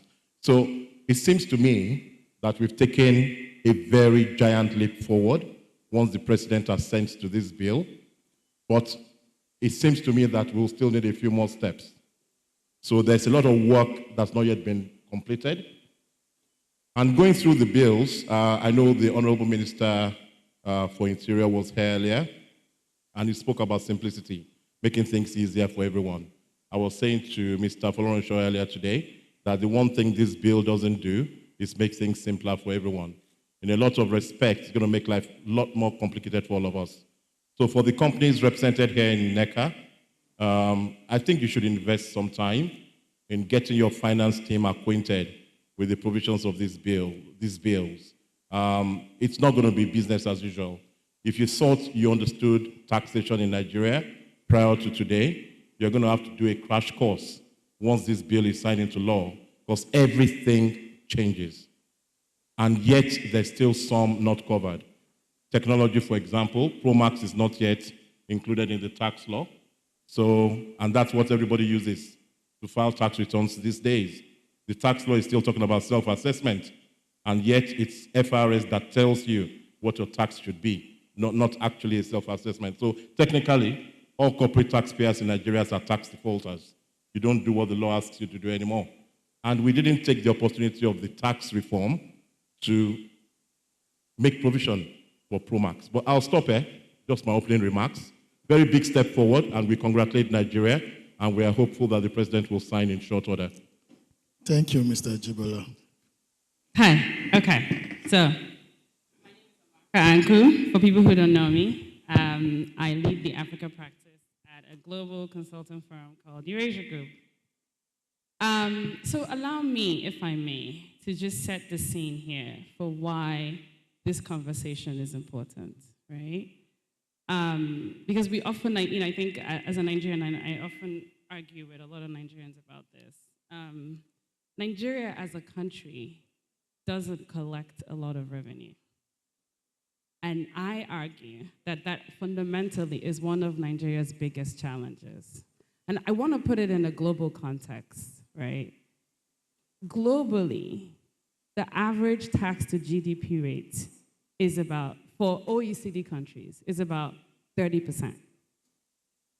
Nigeria is 6%. If you're being generous and you want to add the states, it can get up to 10%. The countries in the world that are like Nigeria, of how much revenue they collect as a percentage of their economic activity, are failed states. Somalia, Afghanistan, right? Those are the countries that Nigeria is comparable to when you think about how much revenue it collects as a percentage of its economic activity. A part of the reason why this state of reality is in part a legacy of military rule. Because I would argue that the social elite consensus that existed in Nigeria during military rule was, don't tax us. Oh, let me say from the military perspective, we won't tax you.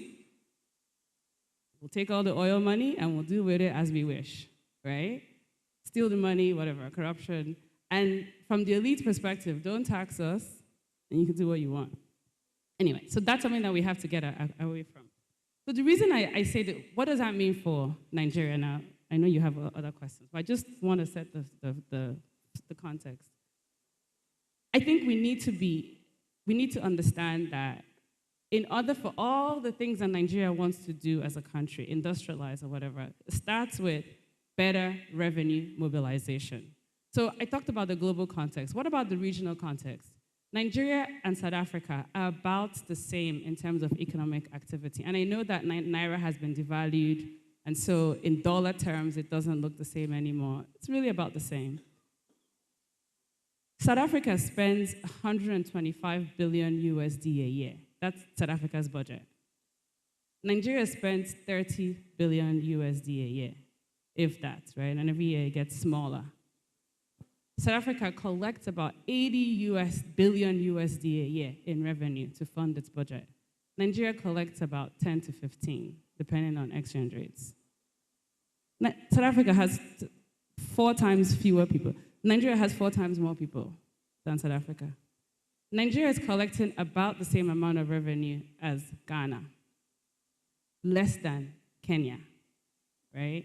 Again, these are countries that are way, way smaller. So the context, so all of that. Now, that doesn't mean that all the problems that we're going to talk about, I know that we're ready to talk about on this panel, which is the multiplicity of taxes, all those things exist. And so we have to figure out how to remove all the nuisance taxes, but focus on collecting efficiently, and then making sure that the government is held accountable for spending the money efficiently. All right, and I'll stop there. Thanks. Thank you, Amaka. Thank you very much. I roughly agree with mostly what they've said. My main concerns were things they didn't mention. Now, he alluded to the indexation of salaries to take people out of PAYE. That's not been done for companies. Now, a lot of companies are showing what you would call healthy profits until you take inflation or exchange rates into consideration. What then happens is if you tax those people with those monetary profits, 10 years down the line, we will not be able to replace our physical capital.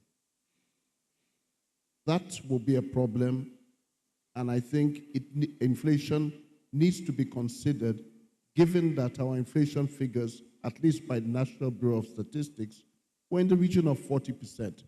Some people would say a lot more.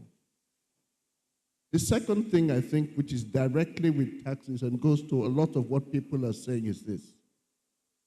At present, most countries who really collect tax properly have sound economic models upon which they base their taxes. For example, I can say, because I worked in the UK has models that if it adjusts its tax rate by 1% for any of those taxes, it can tell you how much it will lose, roughly to the nearest maybe hundreds of millions. We can't do that here. Now, if you don't have proper economic statistics about your economy to know where you should collect, how much you collect, and on what basis you collect, then you're not starting from anything. You will never get to that proper percentage. I think the FIRS, and in fact, probably the Ministry of Finance, has to get into good modeling to make sure that we know how much what we can budget for. Thank you very much. Thank you very much. So we've all said our view as to what Taiwo Oyedele has presented. So my first question is this, and it goes to Mr. Albert. One of the aims of the tax reform bill is to address the numerous taxes and levies that businesses face. But it seems to have only addressed few. What can be done to streamline the numbers of taxes and levies businesses face in Nigeria? Okay. Thank you very much for the question. I know it's a question everyone asks. Has the tax really been reduced to 1 digit, which is not more than 9? And that is the big question that we have had to face. If you talk about the multiplicity of taxes, you know that most of those taxes which were covered under the Decree 18 of 1998, yes, we have a long list of those taxes. But of course, if you look at the National Assembly, we have in the Constitution is either taxes under exclusive or the concurrent list, right? And what the National Assembly can make law on is both concurrent and exclusive. But if you look at all these nuisance taxes, they are not under the exclusive. They are not income tax. They are mostly levies that are under the purview of the state and local government. And that is why you heard what Taiwo said. We have started engagement with the state government. For some of them to be able to drop, because you just think that most of those roadblocks are done by touts. They are not touts, they have authorities. They make reports. You go to some states, they are organized. Whether they are on Okada or they are walking, they know they give the return. So if the governor says this will stop, I can assure you that most of those taxes will stop. But of course, those are the taxes they collect as part of their own internally generated revenue. And so it's not something that the National Assembly can just legislate and say that no more roadblock, no more this, no more that. They are not under the concurrent or exclusive because they are not income taxes per se. So what has to be done is having engagement. You know, if you look at the current bill, hopefully it will be passed. I know Mr. Ben is also worried that it has not been passed. Some of the taxes that we know that have been synchronized in terms of the education tax, the NASENI tax, NIDF, those ones are under, they are income tax related. And so National Assembly could make law on them. So all these nuisance taxes are the ones we are having engagement with the state government, particularly, because they are the one that more or less, to a large extent, controls the local government. And so the question is, how much revenue are you getting from the bill? I mean, from payee? Is your personal income tax collection going to increase? The withholding tax on individual, is it increasing? What system has been put in place to ensure states are able to collect? Most of the stamp duty, 100% belongs to the state. Whether it is collected by the federal or by the state, the money should go to the state, including the 50 naira we pay for withdrawal in our bank account. All of those are supposed to go to state. So if systems are put in place and they are getting the full revenue that should go to the state, we believe that engaging the state to drop some of these nuisance taxes will not be a problem, particularly all those ones that have to do with effluence. We have long lists, kiosk, wheelbarrow, and all of those taxes. They will drop them and focus on the taxes that really give them revenue. All of these don't give them revenue, they give people, and they also disturb businesses.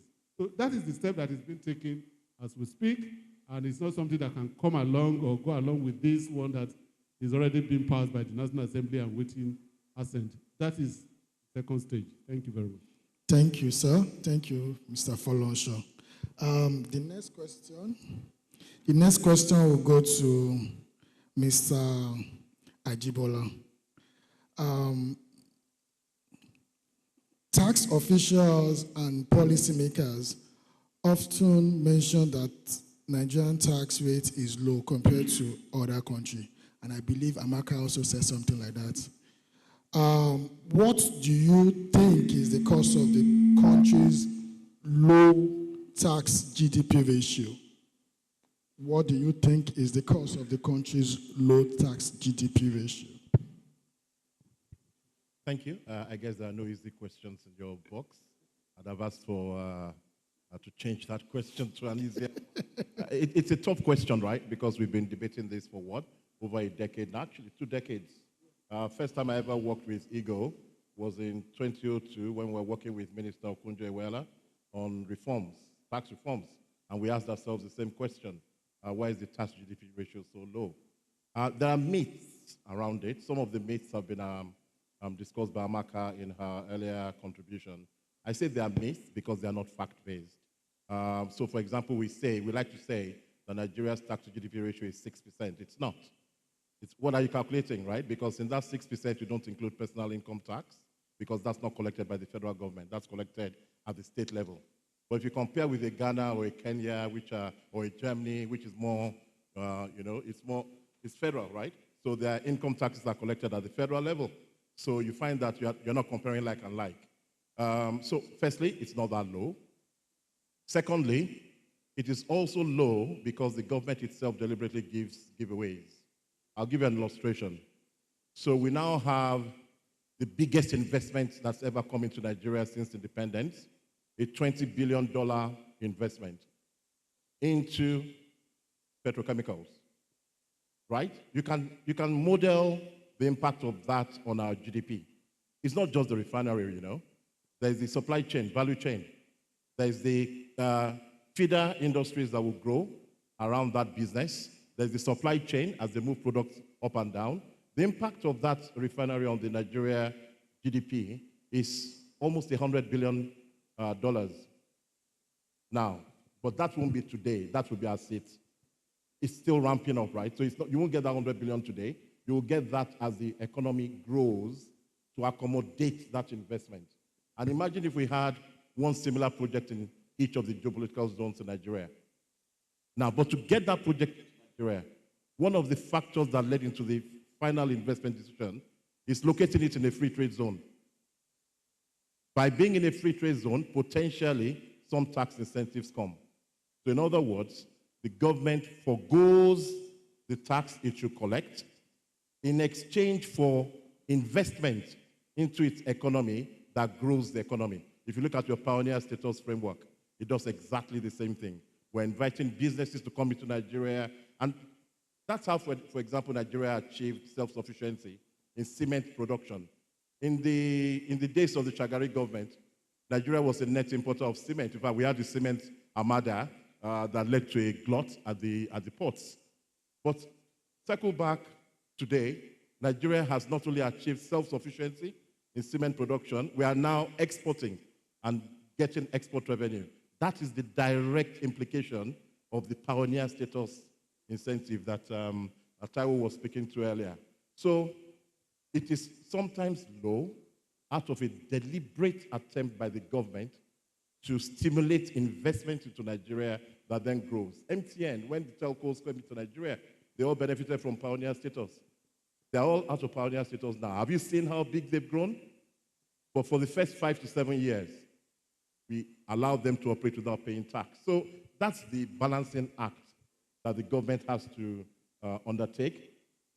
How much can I forgo to encourage investors to come in the hope that when they come in, they will employ people? And to round up, I want to speak to something Folorunsho said, when he said, those taxes that are being collected at roadblocks across the country, they are not legitimate taxes. They are based on some law, a local government law somewhere, a state government law somewhere, and then more importantly, because how much are they? They are nuisance taxes. You're paying 150 naira there, 500 naira there. They are more of an irritation. But guess what? That's also a source of employment for some people. Now, if you cancel those taxes, what's the alternative job you're going to put those people to? Send them into the job market? So we've got to think through, how do we open up the Nigeria space to allow capital to come in, to allow Nigerians to be gainfully employed so that we can together grow this economy. My last point, 48% of our GDP comes from SMEs, small and medium-scale enterprises. You know that the capital size of those businesses are very small. By the way, they employ 84% of Nigerians that are gainfully employed. Small and medium-scale enterprises. I see Mr. Engineer Adebayo looking at me. In his sector, for example, he is chairman of Alton. If you look at the guys that operate in that sector, if you take out the big MNOs, they're small guys. Have you seen the impact on employment? They're in every state of this country, operating under very harsh circumstances. What they need, access to capital, access to infrastructure, that the government cannot provide. So what does the government do? Incentivize them sometimes to go and provide that. That's why you have rural telephony license, incentives, allowances, and so on and so forth. Because the government can't do the work, so I'll give you a tax break so that you can go do it for me. Now, would you count that as low tax to GDP ratio? In fact, I would argue, if you ask Mr. Adebayo now, I'm sure he will tell you that the tax burden on his members is at an all-time high. They want that tax burden reduced. The number of taxes they are paying, the percentage of their cost that relates to taxes is almost unbearable. So I would argue, on behalf of the private sector, that no, we don't have a low tax to GDP ratio.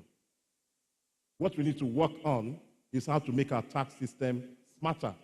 Tie the tax, or even including the tax forgone, to outcomes. Don't just give a dumb, wide exemption from tax. Tie it to behaviors. If I'm giving you $100 worth of tax exemption, I want to see you invest up to $100 into something in Nigeria. And then start measuring those outcomes and making sure that people fulfill those promises. Thank you. Thank you very much. Chief Dafinoni.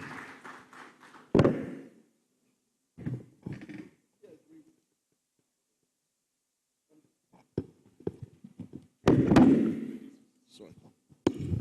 completely agree with you, but there is some factors as well why those taxes are low.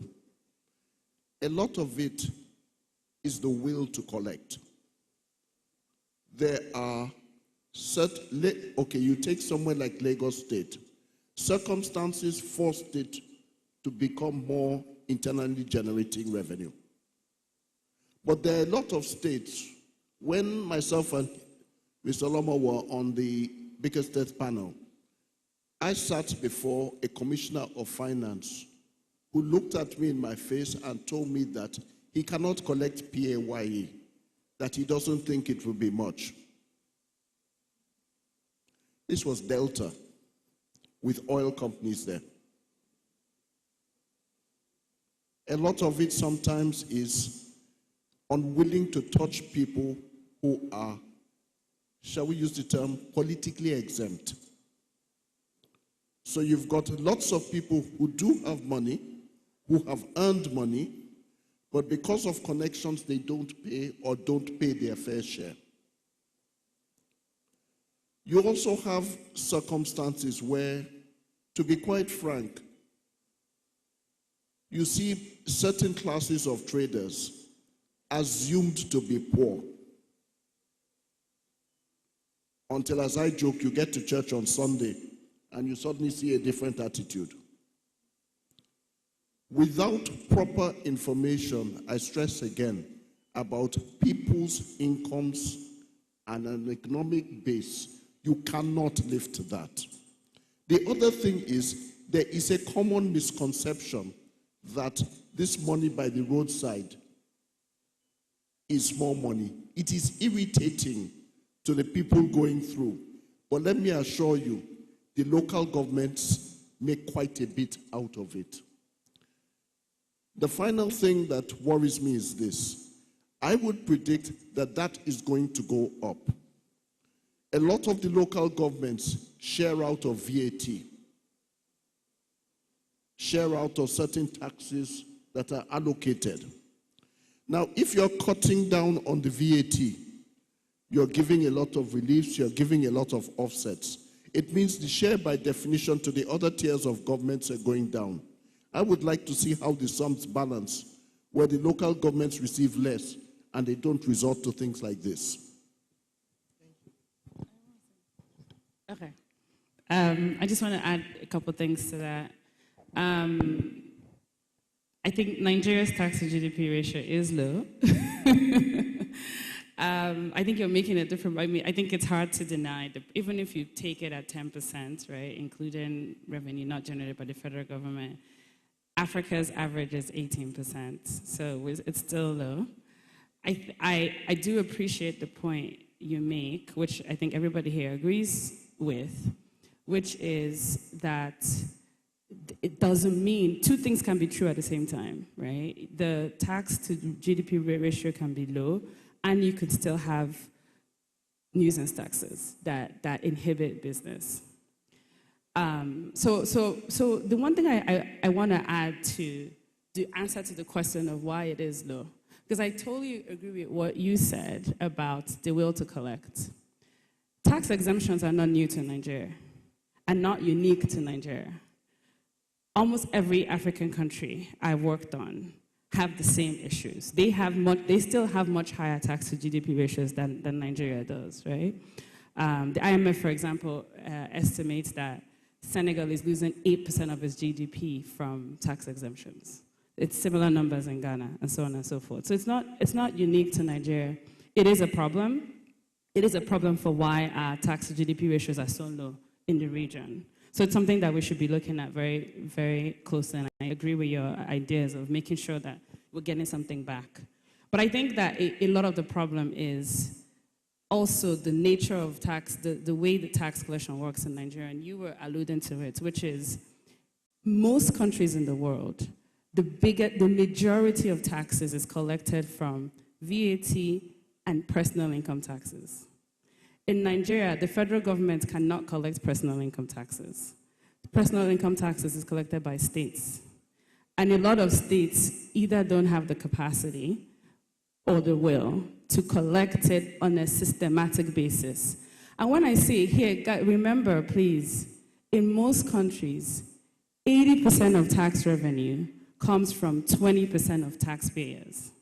So this is not, I totally agree with the people who are saying, this is not about going to harass the market woman on the street to pay, right? Yeah, if there's a way you can get them to pay, fine. But 80%, there's an 80-20% rule because it is not efficient to be collecting small change from people. It's not efficient to be stopping a car 10 times that is going from the north to collect 700K naira. It's not efficient, right? But it's more efficient to actually collect from the big businesses that are operating and so on and so forth.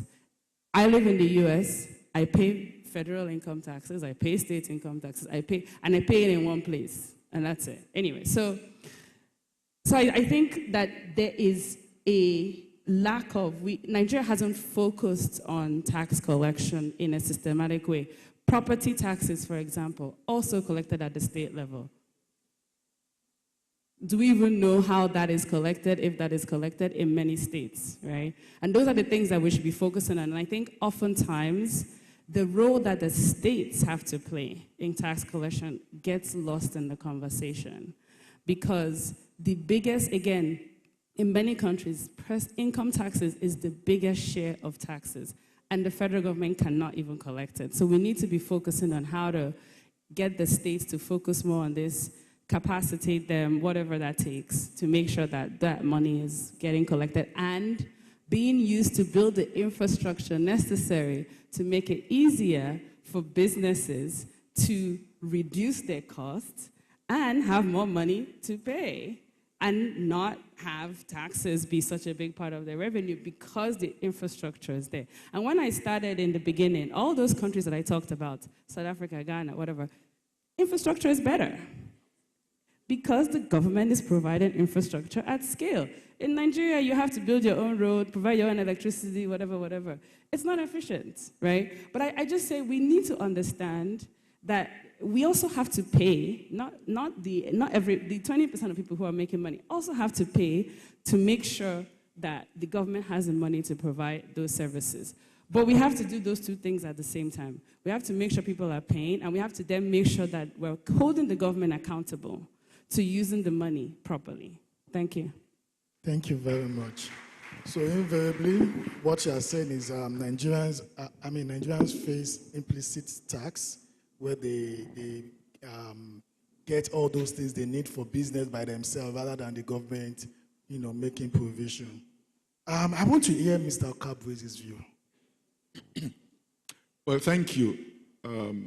First of all, I do agree that comparatively, tax to GDP rates are low. And while some of the points that have been canvassed explain it, there's another perspective to it. When you unpack our GDP, the two biggest contributors to GDP, the service sector. The service sector, if you strip it out, the service sector is mostly artisanal. They don't pay tax. The agricultural sector is the next contributor. The structure of our agriculture, which again is heavily, fragmented, subsistent level, whatever. And so again, you see these big contributors to GDP, but when it comes to contribution to tax, they disappear. So when you then express tax as a percentage of your GDP, it's not a surprise that you come out with a low rate. So part of what needs to happen is improve the formalization of those major sectors contributing to GDP. But you won't achieve formalization if the cost of formalization is, excessively high for the people. They're going to stay with what they've always done. So that's one point to be made. I go back to this VAT thing because I think that if at the end of this reform process, we really don't get an increase in VAT, then truth be told, I worry about this thing. As Brother Ehud Dafinone said, I fear that indeed, rather than the subnationals being dissuaded from the nuisance taxes, we might see a surge because they'll be looking to compensate. Okay, our view personally was if you're going to keep VAT at 7.5%, then you might as well just come to terms with the fact that what you have is a sales tax, not a VAT. You want, and we thought that before you start implementing a strict VAT system, you need to get those rates to comparable rates. Across our region, our sub-region, the average VAT rate is about 15%, which is double ours. So now you have 50% of the regional average, and then you want to apply strict order, which ultimately will reduce what, and as I said, 85% of VAT goes to the subnationals. The states, take 50%, the local governments, 85%. So if they see a reduction in that, PIT, personal income tax, is the next thing that goes to the subnationals. Because even though it's based on federal legislation, it accrues to them. If you raise the threshold for tax exemption from 200,000 naira down to 1.3 million naira, and as was pointed out, that's like 1/3 of the workforce in many of the states. And look, they are going to see, their payee base also significantly eroded. So erode their payee base, erode their VAT base, and then you expect good behavior on the other, because a lot of these nuisance taxes are not really based on any serious legislation. There's a legislative process for even at the local, but it doesn't even matter. It just, all that matters is somebody shows up, might is right, might, puts a roadblock and, comes up with all kinds of strange. So the only thing, however, that we do is, at the minimum, deny them, federal law enforcement support. Because the reality is, we are saying these are nuisance taxes we want to, but sometimes the people, they have police backing, at the point where they are collecting these, these things. So we've got to, our actions must match, our words in that respect. Thank you. Mr. Folonshon. Thank you. Just very briefly, again, if most of the issues that affect the GDP has been mentioned, and the chief of that, for me, is the level of compliance at the top level. Like Amaka said, 20% of taxes collected, or 80% of taxes collected in South Africa are paid by 20%, the top 20%. But we have our top 20%, 80% not paying. So 20% of our top 20 are only paying. The tax rate the tax to GDP ratio cannot go beyond what we're having until there is an example from the top. If you pursue market women, at the end of the day, maybe it's just one person's tax. You add all of them together in South Africa. We can have examples in Nigeria where you add all the taxes of the market women, one person who judiciously paid the correct tax is actually probably liable to such tax in Nigeria. We don't have people at the top complying with taxes. We only pursue organized private sector companies, all these constituency expenditure that they are spending as if, they don't pay taxes on them at all, and they dash them out. And that is where our taxes are hanging. Of course, people was trying to say, if you look at the tax bill, again, the structure is such that for you to enjoy the priority sector incentive, there is now a threshold of how much you must invest to be able to qualify for the incentive in a particular sector, unlike what we used to have in the Pioneer, where you just walk around your way. You have to have certain investment to be able to qualify for the incentive. And the incentive is no longer tied to your profit, it's tied to your investment. Okay, if you invest 100 billion, you are eligible to a credit of 5% of that investment over 5 years. And if within those 5 years you are unable to utilize the whole of the credit, you have another 5 years within which you can use the credit. So it's more investment, oriented, such that we can really say that this is because it is a priority sector that requires, it's a sector in Nigeria that requires economic development. Either they are not in existence or they still need more investment.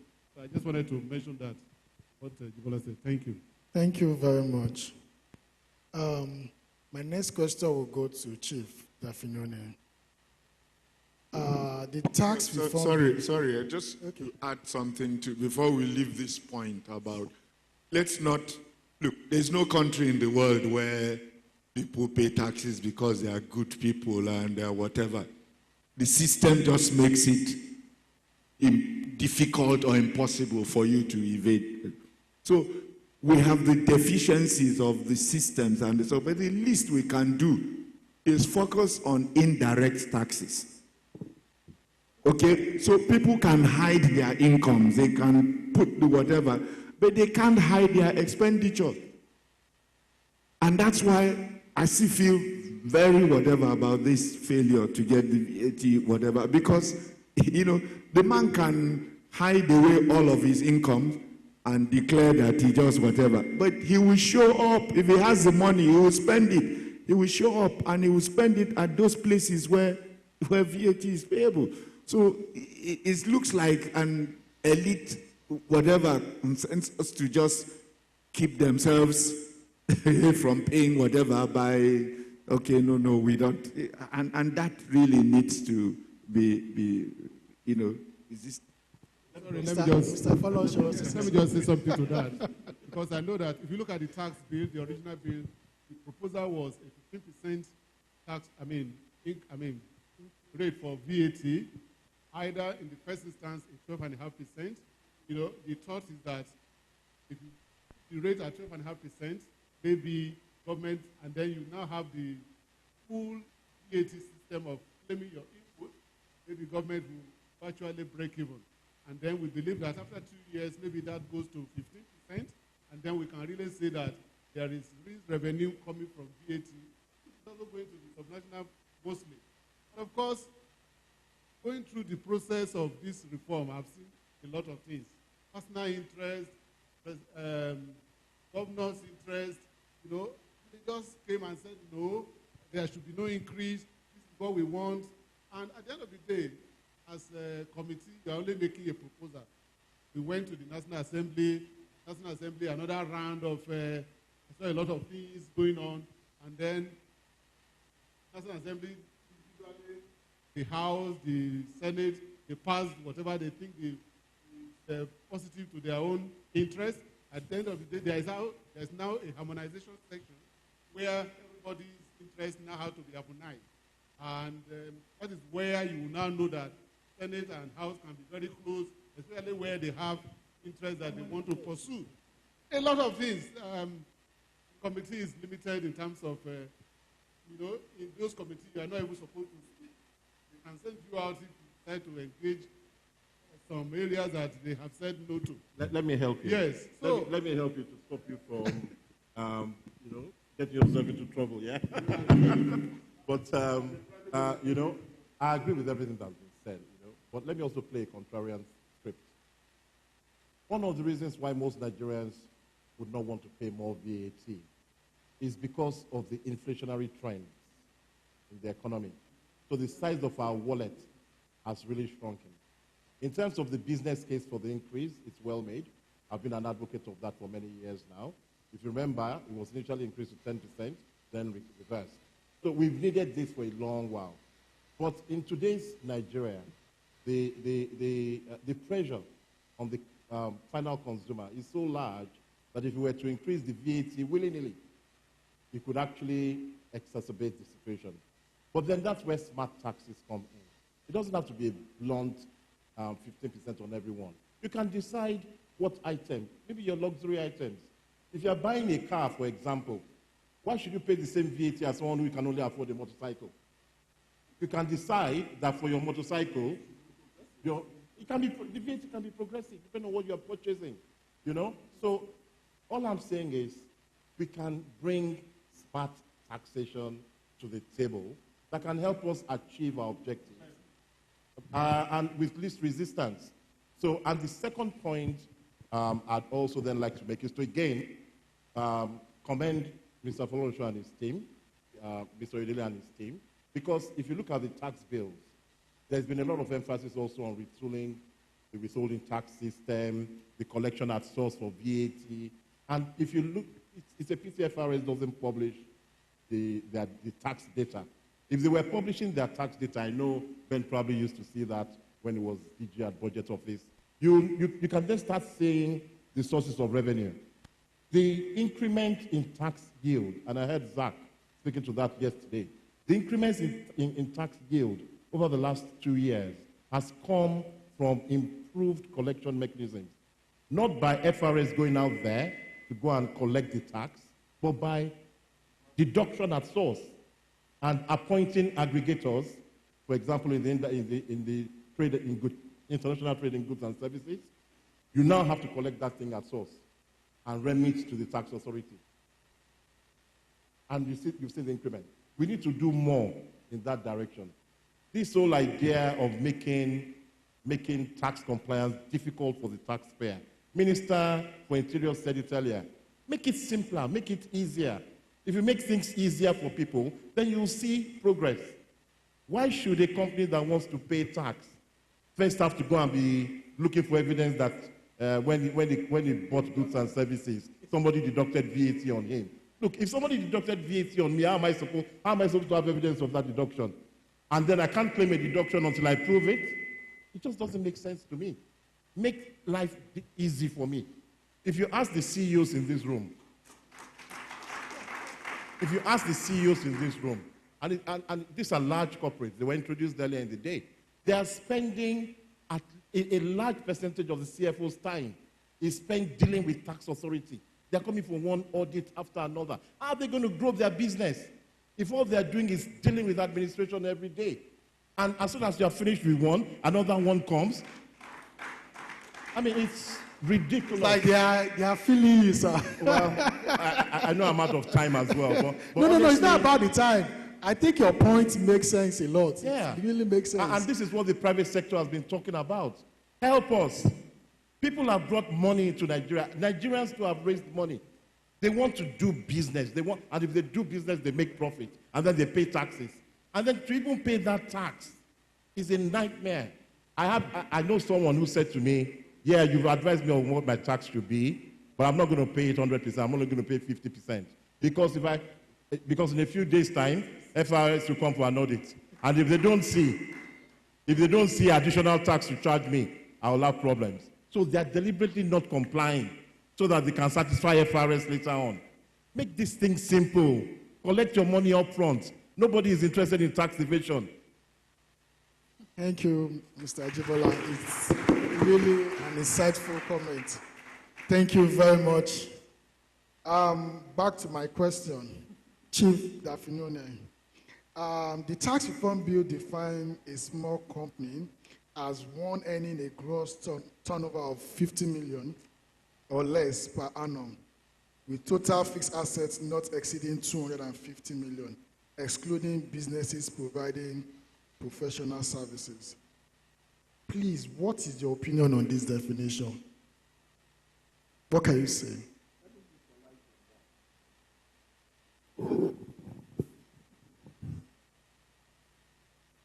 $50 million right now is about, well, it's certainly less than $100,000. Less than 100,000. I'm not calculating the exchange rate right. Less than $30,000. In most countries, that wouldn't even qualify as a business.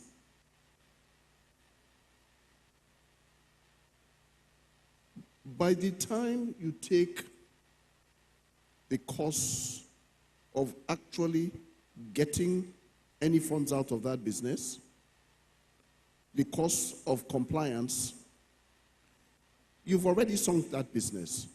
That is legislation designed to sink a business.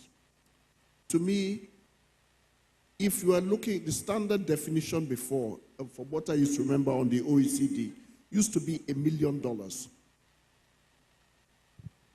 This is one example when I was referring to about inflation, where we will not adjust our statistics in line with the dollars.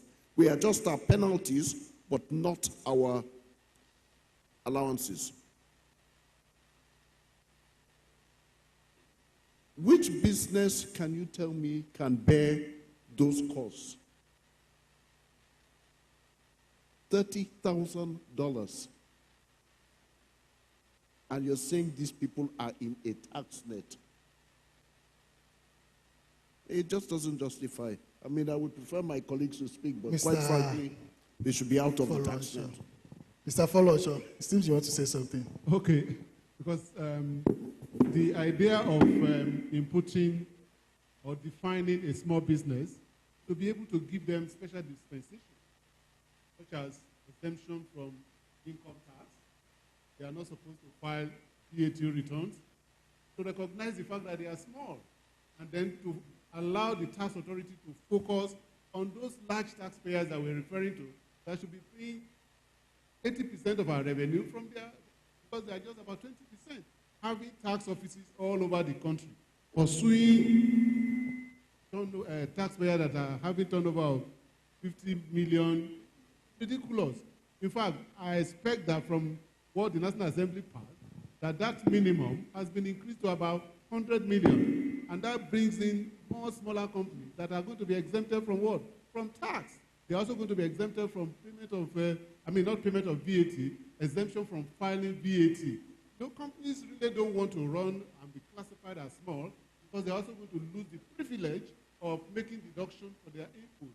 So if you really want to show that you are a serious business, you don't want to be classified there. But that threshold is actually positive and expected to give reprieve and relief of entities that are within that bracket. I know the FRS don't really want it because they believe that there are some offices that are open, which they call the small and medium, and therefore they are going to disappear, they're not going to have revenue. But the focus is not about revenue from small, struggling entities.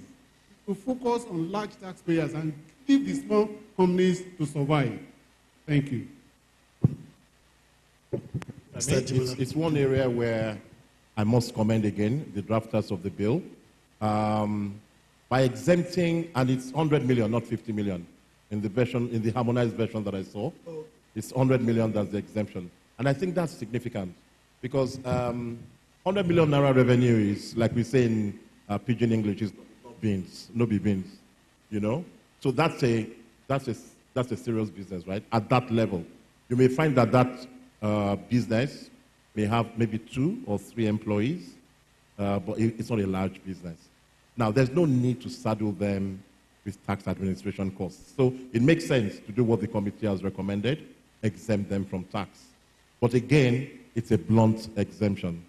They're just exempted from tax. What behavior is required of you to show that you're a good corporate citizen? We haven't earmarked it to any behavior. We've just said, oh, don't bother paying tax, which is fine. They shouldn't pay tax. But how do you get them to actually now grow their business? Because what you want those businesses to do is to grow, maximize their activities, reinvest their profits, that money that you have paid to government. That is government now giving it back to you as capital. So we want to see the return on that investment. So over the next 3 to 5 years, I want to see you grow. You were 100 million naira in year 1. By year 5, you are now 500 million. You know, what is the return on the investment federal government has made in you? Let's make this tax system smart. Let's start encouraging Nigerians to do the right thing. Let government put money where money should be put. Give it to the hands of the most vulnerable guys. Now, they are mom and pop shops. That's what they are called in the US. Mom and pop shops. You open, like the way Apple started. Apple started as a small business in someone's father's garage. Dropped out of university because the parents couldn't afford fees. Started a small business in his father's garage. That is now the most capitalized company in the world. So you have to start from the small businesses. There are so many of them in Nigeria. Let's encourage them. Have you seen those guys that do coding? Those guys that write computer programs? FRS employs some of them. They are the ones that wrote the coding for Pro Max. We've seen how good Nigerians can be with technology. Technology provides a level playing field. Let Nigeria invest in those guys. So I agree with you, Igor, but I salute what the committee has done. 100 million, good start. I would have even, like I said to you yesterday night, I'd have gone as far as 200 million.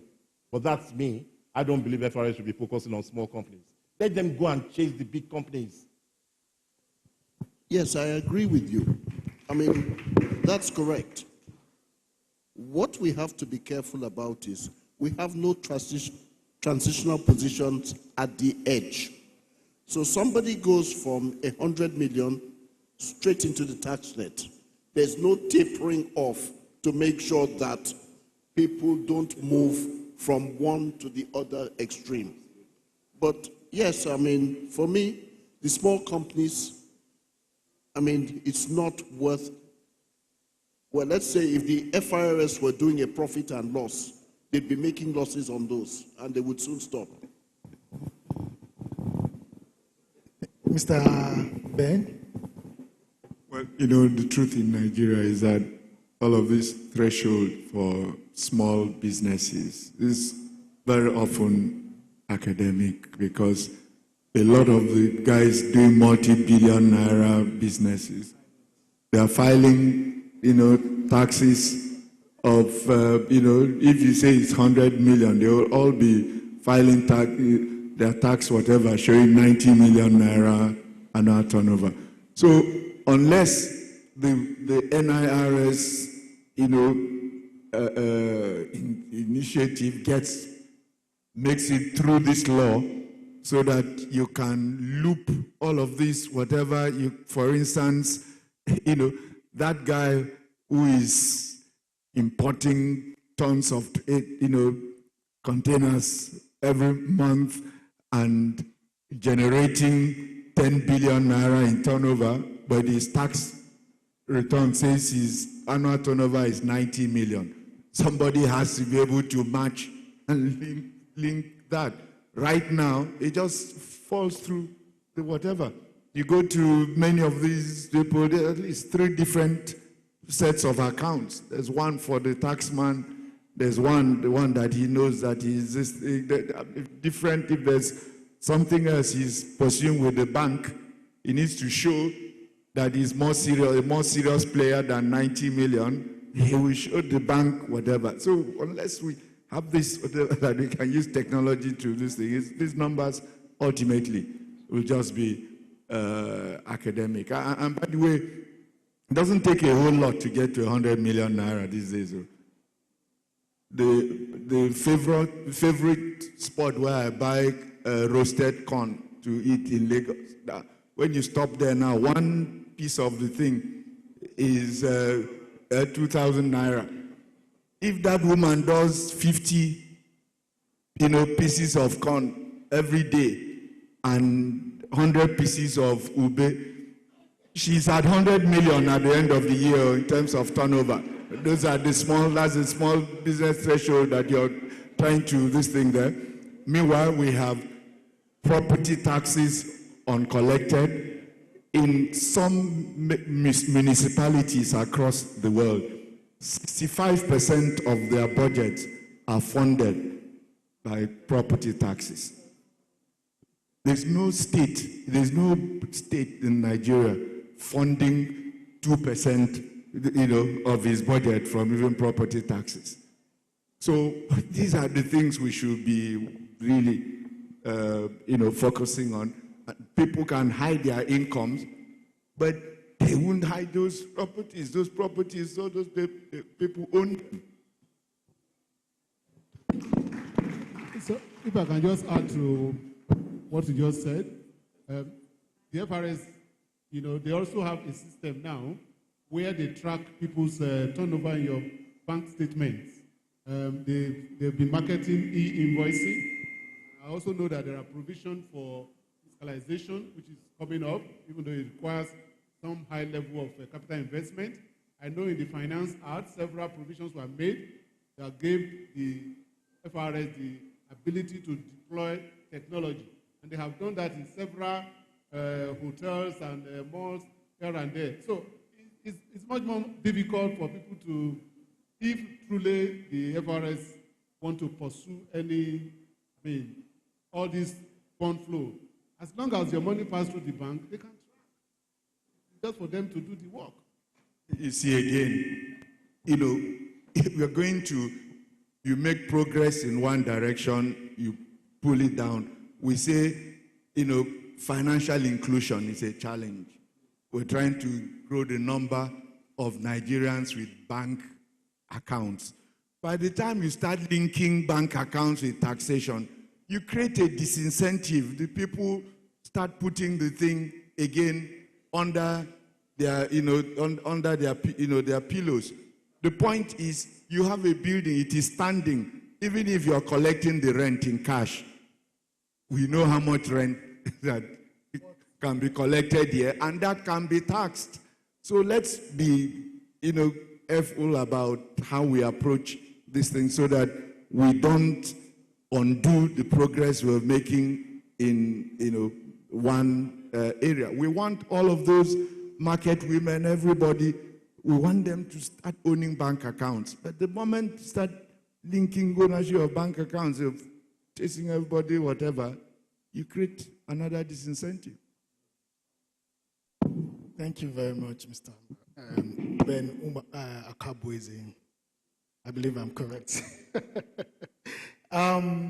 Ajibola, there's this issue of effective tax rate. What is your opinion? Well, thank you so much. I did ask for an easy question, so thank you for granting that request at last. So the whole idea behind that, as I understand from the drafters of the bill, is to, again, have a sweeping provision, if you like, a backup provision, where you are part of a large group and your turnover is in excess of, I think it's 20 billion? It's 20. Yes, for national, so where you have a large, where you're part of a group and you aggregate certain level of revenue, you can't then show up with a very low effective tax rate below a certain threshold. I know many other African countries have similar provisions. I've encountered this, especially in Francophone Africa. I've experienced this in some of those countries. It's an interesting addition, especially given our experience with minimum tax. I think what's important is that the regulators must understand that ultimately such mechanisms, even though designed to discourage tax avoidance, actually operate as an erosion of capital. Because you're going to say to them, yeah, your operations didn't yield a taxable profit, but you have to make up a payment that is equivalent to X amount of your turnover. That can only be funded out of your capital. So capital that you should be deploying to business, you're going to be using it to pay the tax authority. So it's the disincentive to doing business in Nigeria. If you then consider that Nigeria does not even have group tax relief, so there are no provisions in the tax law that provides groups with significant tax opportunities. We've been asking for that for years. There are groups today where one member of the group could be profitable, another member could be loss-making. You can't offset them against each other. You can't transfer capital allowances amongst each other. But then when it comes to taxation, you will now tell me to pay an effective tax rate. How does that make sense? So I think the committee should have gone the whole hog. If they're going to use group taxation as the basis for introducing additional tax breaks, tax clauses, then also give me group tax relief. and make me whole. So I understand the logic, but like I said at the beginning, the end of this process, with the president signing the bill, will signal the beginning of the next process, which is to review what has been done and make common sense changes to make sure we don't throw the baby away with the bathwater. Thank you. Mr. Folonsho. Okay.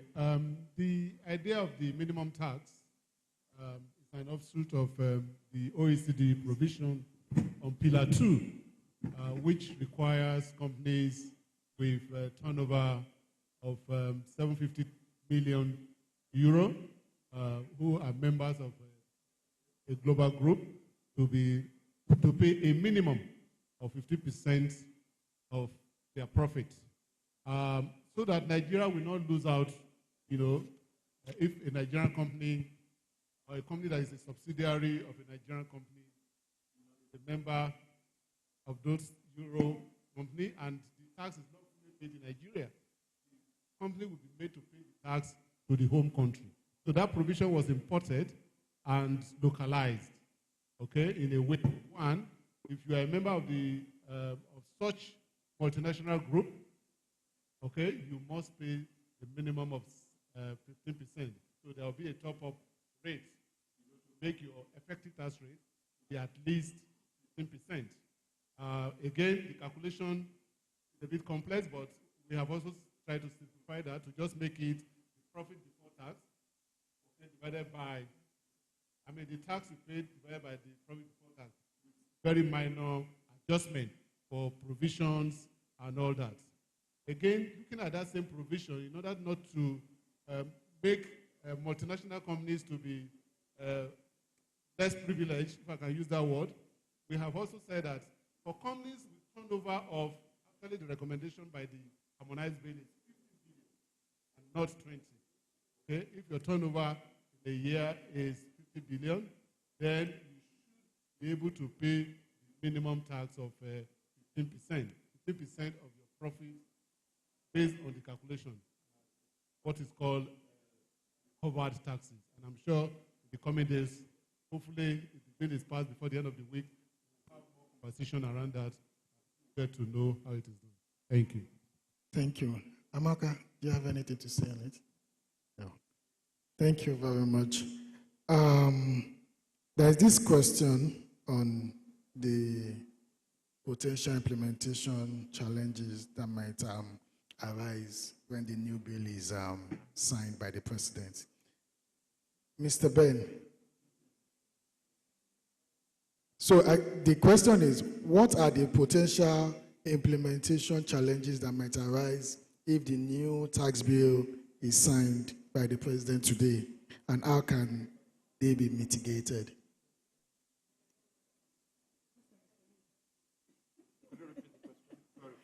So I know when we started, you have the opinion of the view of piecemeal review of taxes, like the way we had the Finance Act 2019, 2020. Things were being implemented gradually. So the idea of this question is, we know that a lot of things are coming into place. So there could be challenges, both from the taxpayer and even the government, because they have to build infrastructure to be able to get this thing done.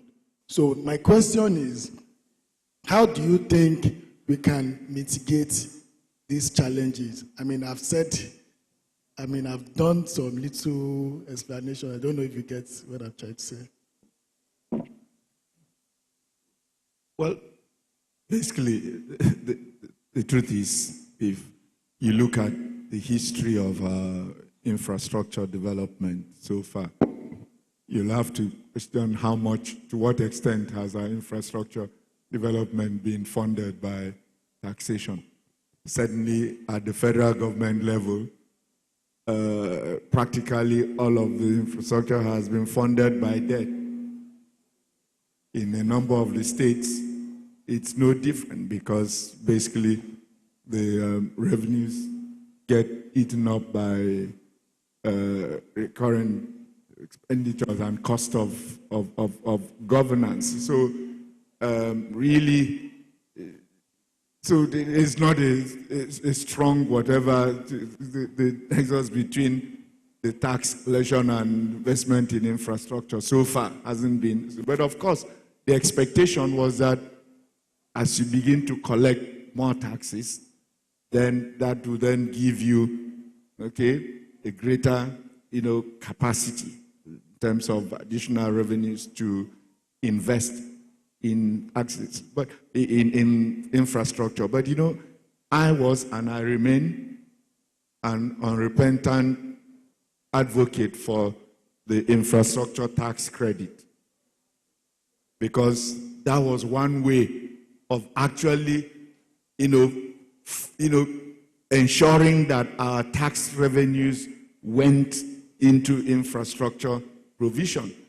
Under the infrastructure tax credit scheme, companies could take on themselves the responsibility to deliver that piece of infrastructure and then recover their money over time through tax, credits. It ensured that the money went into things, and not only that, it ensured that hopefully some private sector, discipline in terms of costing and project management would also go into the, look at how long it took us as government trying to fix the Oworonshoki-Apapa Expressway.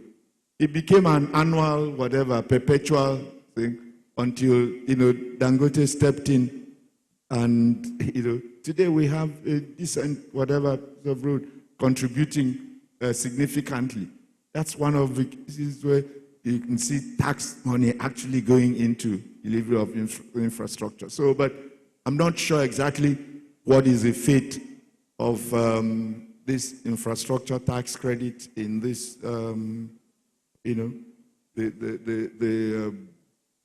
reform process. Okay, what's Anne? Amaka? Okay, just checking if it's working. We don't know exactly, everybody has said, we don't know exactly what's in the bill that will be signed because we haven't seen it. But there were a lot of controversial things in the bill, and everybody focused on the increase of the VAT. But centralizing collection under the new NRS is also pretty controversial, especially when you think about the proposal to take revenue generation away from customs. Even taking some of the collection of oil royalties away from NURC and some of the other regulators. So I think it will be very important. So in terms of implementation challenges, these things are difficult to do politically, right? And you have to build the political capital to be able to do it. What does that mean? It means that you have to be transparent, right? The new NRS needs to be releasing fiscal data on a more regular basis, releasing detailed fiscal data. I mean, revenue authorities in other parts of the world do that. So it's not just like you come and tell us at the end of the year you've collected this. Give us a detailed breakdown. This is where the money is coming from, right? And at the same time, of course, then you can also explain where the money is going. But I think communicating will go a long way towards building the public support for making sure you can keep reforming and that you can ultimately raise the VAT. Because if you do this and you don't do it well and you don't have transparency, it will be more difficult in 2 or 3 years to come and say, oh, we're raising VAT again. Because people will say, where is the money going, right? So I think having more transparency and then communicating regularly. I would advise the government to communicate regularly on what the government is doing with the money, how they're investing in infrastructure, how they're investing in, productivity, agriculture, all those things with the enhanced money. Very, very, very important to communicate that. Thanks. Thank you very much. Okay. So I'd just like to weigh in on that conversation and also indicate that, from the perspective of an investment looking to make it investor, making a decision between coming to Nigeria to put its operations, or Angola, or Senegal for that matter, one of the key things they look at is your tax system and its predictability, outcomes that are projected. So how often do you change your tax laws? How drastic are the changes? Can I predict my cash flows, cash out of dividends? And it's from that perspective that I would weigh the question you posed to Mr. This bill has taken about 2 years to produce. In those 2 years, much needed changes to the tax laws have not been done. Some of the changes that are proposed in the tax bill are basic, predictable, non-controversial. Very few items are controversial, justifying the long gestation period. But we sacrificed the non-controversial issues and kept them waiting for 2 years because we have a couple of controversial issues to attend to. I think from that perspective, we didn't do ourselves any favors. We are now at a point, Mr. Kaposi was saying earlier, he hopes this doesn't become like the PIB that took over 10 years to pass, such that by the time we were passing the PIA, we were actually in need of updating the laws. This has taken 2 years. We've had serious debates. People with serious money are holding on to their decisions because they want to see what's going to happen. So I think there's a place for modest changes to be made through the instrumentality of a more regular finance bill. And there's a place for major changes, overhauls, to take place over a longer period of consultation, exposure, and that's an area where Mr. Folorunso, Mr. Oyedeele, and their team can improve on. The consultative process can be a little bit more involved. It's sad that as of today, not many people have seen the harmonized bill. It's almost as if you want to pass a tax bill in secret, yet you expect that from whenever it's now signed, all of us will all of a sudden become experts in the bill and be applying it. What are the transition periods? How long are we going to have to learn what has changed? So I think those are own goals. We could have been a bit more involved. You could have used people like Neca, LCCI, and so on, the industry, exposed to them. So that's an area I would recommend for improvement. Determine what done annually or more regularly through finance bills and what should be packed for complete overhauls. Thank you. Thank you very much. I think, Mr. Lomo, you're absolutely right in that sense. One of the things that you have with these types of things is that business now is a lot more dynamic. Things change, things move along with great speed. You cannot keep important things for 2 years because those who are in that industry will move away. And right now we are competing for scarce investment resources. So what I would say is that it's a learning exercise. We don't often do these things, so it's a learning exercise. But what we should be able to look at things that are industry-based or come up as industry problems and deal with those within a quick space. Then where you have deep structural issues, you move quickly and you get a lot more people involved. The gentleman, the Minister for Immigration, had it excellently done. It was a classic role model. I learned a lot today.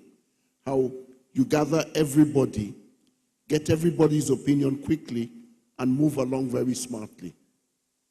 That helps a lot. I think, as they say, if you sign the bill on the 1st of July, you've got some issues like this is the middle of a year.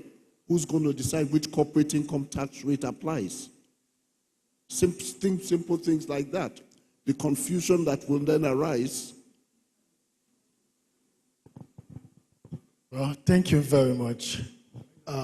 Okay. Very briefly, this implementation issue. Mr. President's mandate is that they're not only going to make the law or facilitate the making of the law. But as soon as the law is signed into law, you also be involved in the implementation. And that starts from collaborating with the Federal Revenue Service and all the tax authorities in issuing guidelines so that you can, state specifically the spirit of the intention of the law instead of allowing the authority to write it the way they think will increase their revenue. It has to take into consideration all that has been considered in the making of the law. That is one. Two is the fact that in terms of implementation, companies are going to have to go through the law. I don't believe there is any tax person that has not gone through the bill. It's not familiar to some extent. I also know that several engagements took place. Neca, you are mentioning, Nasima, Madam just walked in. I remember we were also in her office to have engagement on this bill. So, if you are not familiar with it, then you are not a tax person, truly. Okay, and businesses are going to have to set up committee. Neca has started by bringing this topic for this particular summit. It's a major enlightenment for so many people that have not even had from details that we have discussed today. So I believe that implementation is also part of the lawmaking. And the judges are also going to be educated on the provisions, because we also find out sometimes that when you have these cases and you take FRS to court, because of lack of understanding by even the judges, the rulings are mostly, it is government revenue. Anything against them will rule against you. Those engagements have to take place before, and of course, in terms of effective date, we are hoping that it will be January. We're hoping that it will be January next year, so that the issue around when does it take place and which accounting period does it apply to, the transaction taxes, the personal income tax. There has to be specific date, okay, for them to take effect, so that there will be no more controversies. Thank you very much. Thank you very much. We have a lot of questions, but we cannot continue, so we have to stop at this point. So for me, the takeaway here is that there is need for collective efforts to shape Nigerian tax system to support economic growth, social welfare, and environmental sustainability. So I want to say thank you to the panelists. Thank you for your insightful comments and opinion on all the questions. So finally, I would like to say thank you to the Neca team for organizing this summit and advocating for Nigerian business. Thank you very much.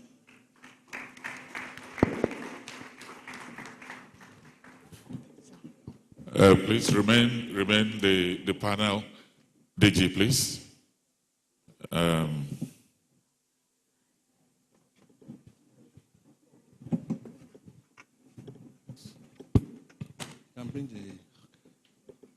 While the panel is still there, I'll call on the President, Chairman of Council, Neca, Dr. Ifeanyi Okoye, to present the plug to them. Can we say the plug?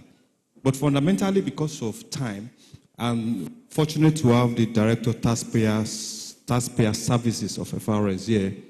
And we know that it is one thing to go through the process of the law itself. Now, implementation will come with new challenges. So the engagement for us, I think, is just starting. And we are open, we are quite open to continue to engage and also to continue to provide the platform of organized businesses for this deep engagement. The reality of the bill will judge all of us when we start implementing instantly. And as we have done with many other agents of government, we will provide a platform of the OPS to continue to engage and smoothen that process of implementation. Thank you very much. So whatever question you have, please feel free to share. We'll definitely get across to the FRS chairman through the director, so that these issues can be resolved. While we are also taking the pictures, I also want to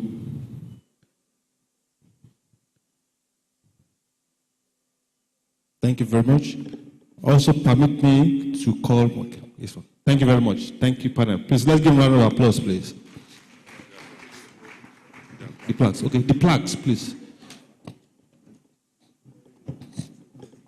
I also want to, immediately they leave the stage, I also want to introduce the freshly minted president of NASIMA, Engineer Jani MNI. He was elected at the NASIMA General Assembly in Ilorin about 4 days ago. Engineer, please, let's give Engineer a round of applause, please. Unfortunately, also, he will be assuming the presidency of the organized private sector. The presidency of the organized private sector rotates between Neca, MAN, and NASIMA. So engineer will be assuming, will be continuing the second year of NASIMA's presidency of the OPS.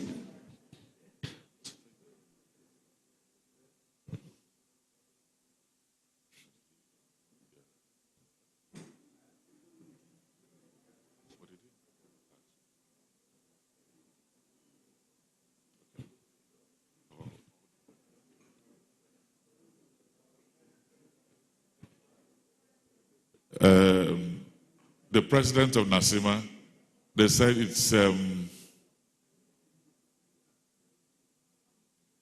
you have a voice?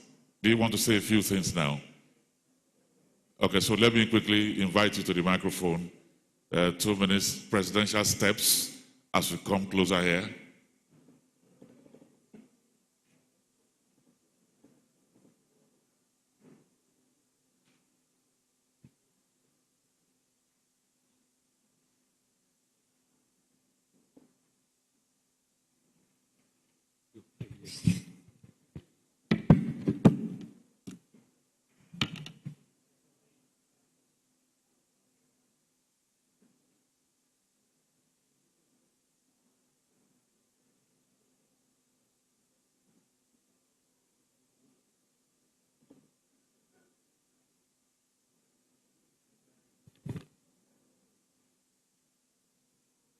Distinguished ladies and gentlemen, I'm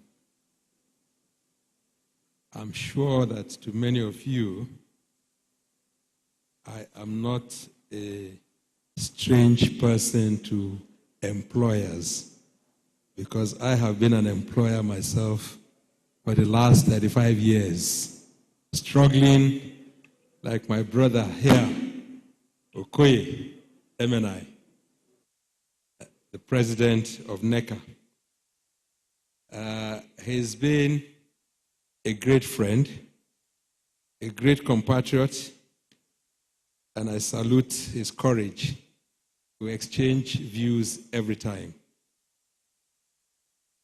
Distinguished ladies and gentlemen, I'm sorry that I'm coming up at this point, because today Abuja is replete with so many functions. We've been at the Afrexim function, we went to the Brazilian function, and the Ethiopian function, and I said, no matter what, I must be here, because as the new chair of the organized private sector, I mean, this is my primary constituency.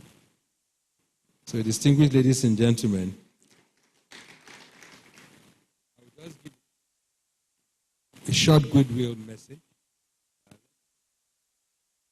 Our great in Pebek, we have a lot of work to do together, madam. We have already exchanged views that we must work together, to get, the organized private sector and the business environment, to be conducive, for all entrepreneurs, who take a turnaround of the economy of this great country. Let me also salute DG, a great brother and a friend, for the excellent work that Neca has been doing. I also want to salute all the dignitaries who have been invited, to this great occasion. So therefore, on behalf of the council and the entire membership of NASIMA, as well as the organized private sector, I warmly salute all guests and participants to this summit. It also gives me great pleasure to convey my warm solidarity to the leadership and members of the Nigerian Employers Consultative Association, Neca, on this 4th edition of the Annual Employers Summit. The theme of this year's summit, enabling sustainable enterprises in transitioning economy, aligning fiscal, tax, trade, and regulatory reforms for inclusive development, is quite timely, compelling, and central, to the urgent transformation Nigeria seeks at this point in time. As well as we all know, Nigeria is navigating complex economic landscapes marked by currency reforms, subsidy removals, new tax frameworks, and dynamic trade policy shifts. In such a transitioning economy, therefore, the sustainability of enterprises, particularly micro, small, and medium enterprises, which constitute over 90% of businesses and contribute about 50% of our GDP, is not merely desirable, but essential for national development. The alignment of fiscal, trade, and regulatory reforms must therefore be approached not only from a revenue generation standpoint, but more holistically to promote productive investment, export competitiveness, formalization of enterprises, and job creation. For instance, while taxation is a vital tool for public finance, it must not also become a burden that stifles innovation and pushes businesses into informality. Furthermore, trade policies, especially under the African Continental Free Trade Area, must be calibrated to enable Nigerian enterprises to compete regionally and globally, not just to protect them locally. This calls for coherence, stakeholder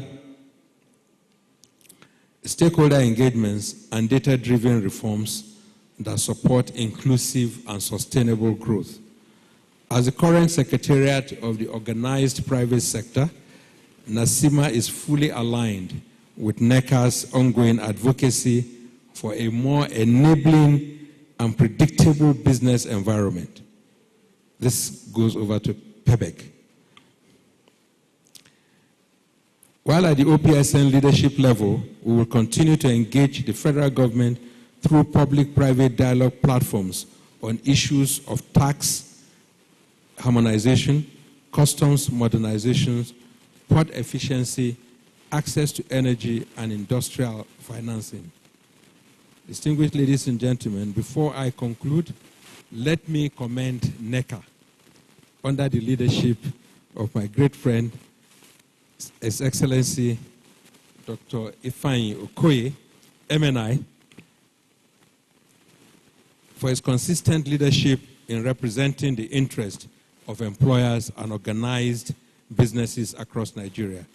This summit serves as a valuable forum for thought leadership, evidence-based policy dialogue, and actionable strategies that can shape Nigeria's economic future.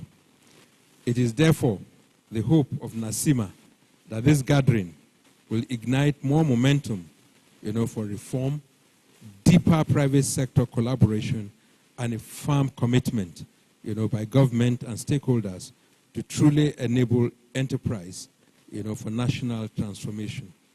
And if I just give you a recap of the summit or the conference we had in Ilorin last week, and the aim and direction for the private sector is to work with government, with the public sector, in ensuring that we meet the target of the $1 trillion economy by 2030. That was the theme of the conference, NACIMA conference in Ilorin, and I want to use this opportunity here at NECA, and I know that other colleagues of the OPS are here, for us to put our house in order, to work together collectively, and work with the public sector to ensure that we meet this very, very, very important, objective, because that objective translates, to job creation. It translates, to employment generation. It translates, to keeping businesses going. So please, this is a very, very major task, and we want to see that we're all supportive of the President's 8-point agenda, and this is one of the major planks that can help, to bring about, security, energy security, food security, employment generation, and what have you. So please, I want to use this to call on all of us to please give the necessary support that is required, to enable us achieve this laudable objective. So distinguished ladies and gentlemen, I see that my other brother is there. Once I see him on the left, I know that he's signaling that I should please. So I want once again to congratulate Neca on this very important milestone of the 4th summit that they are holding today, and wish them well, now and for the future.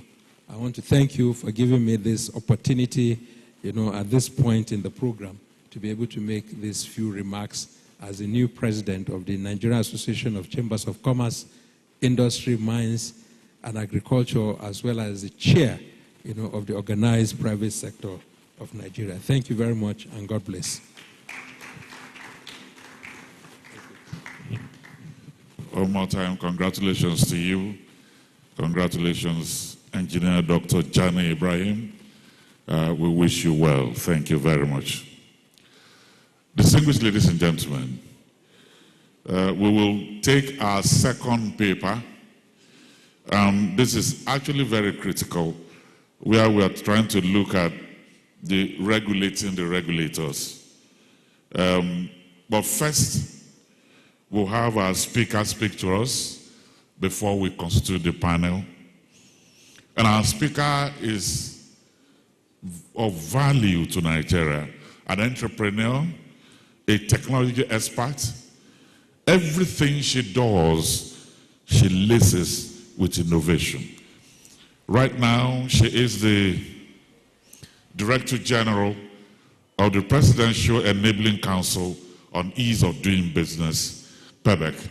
Let me welcome here Princess Zara Mustafa Audu to please,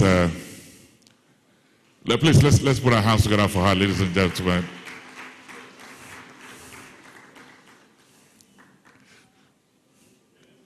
That's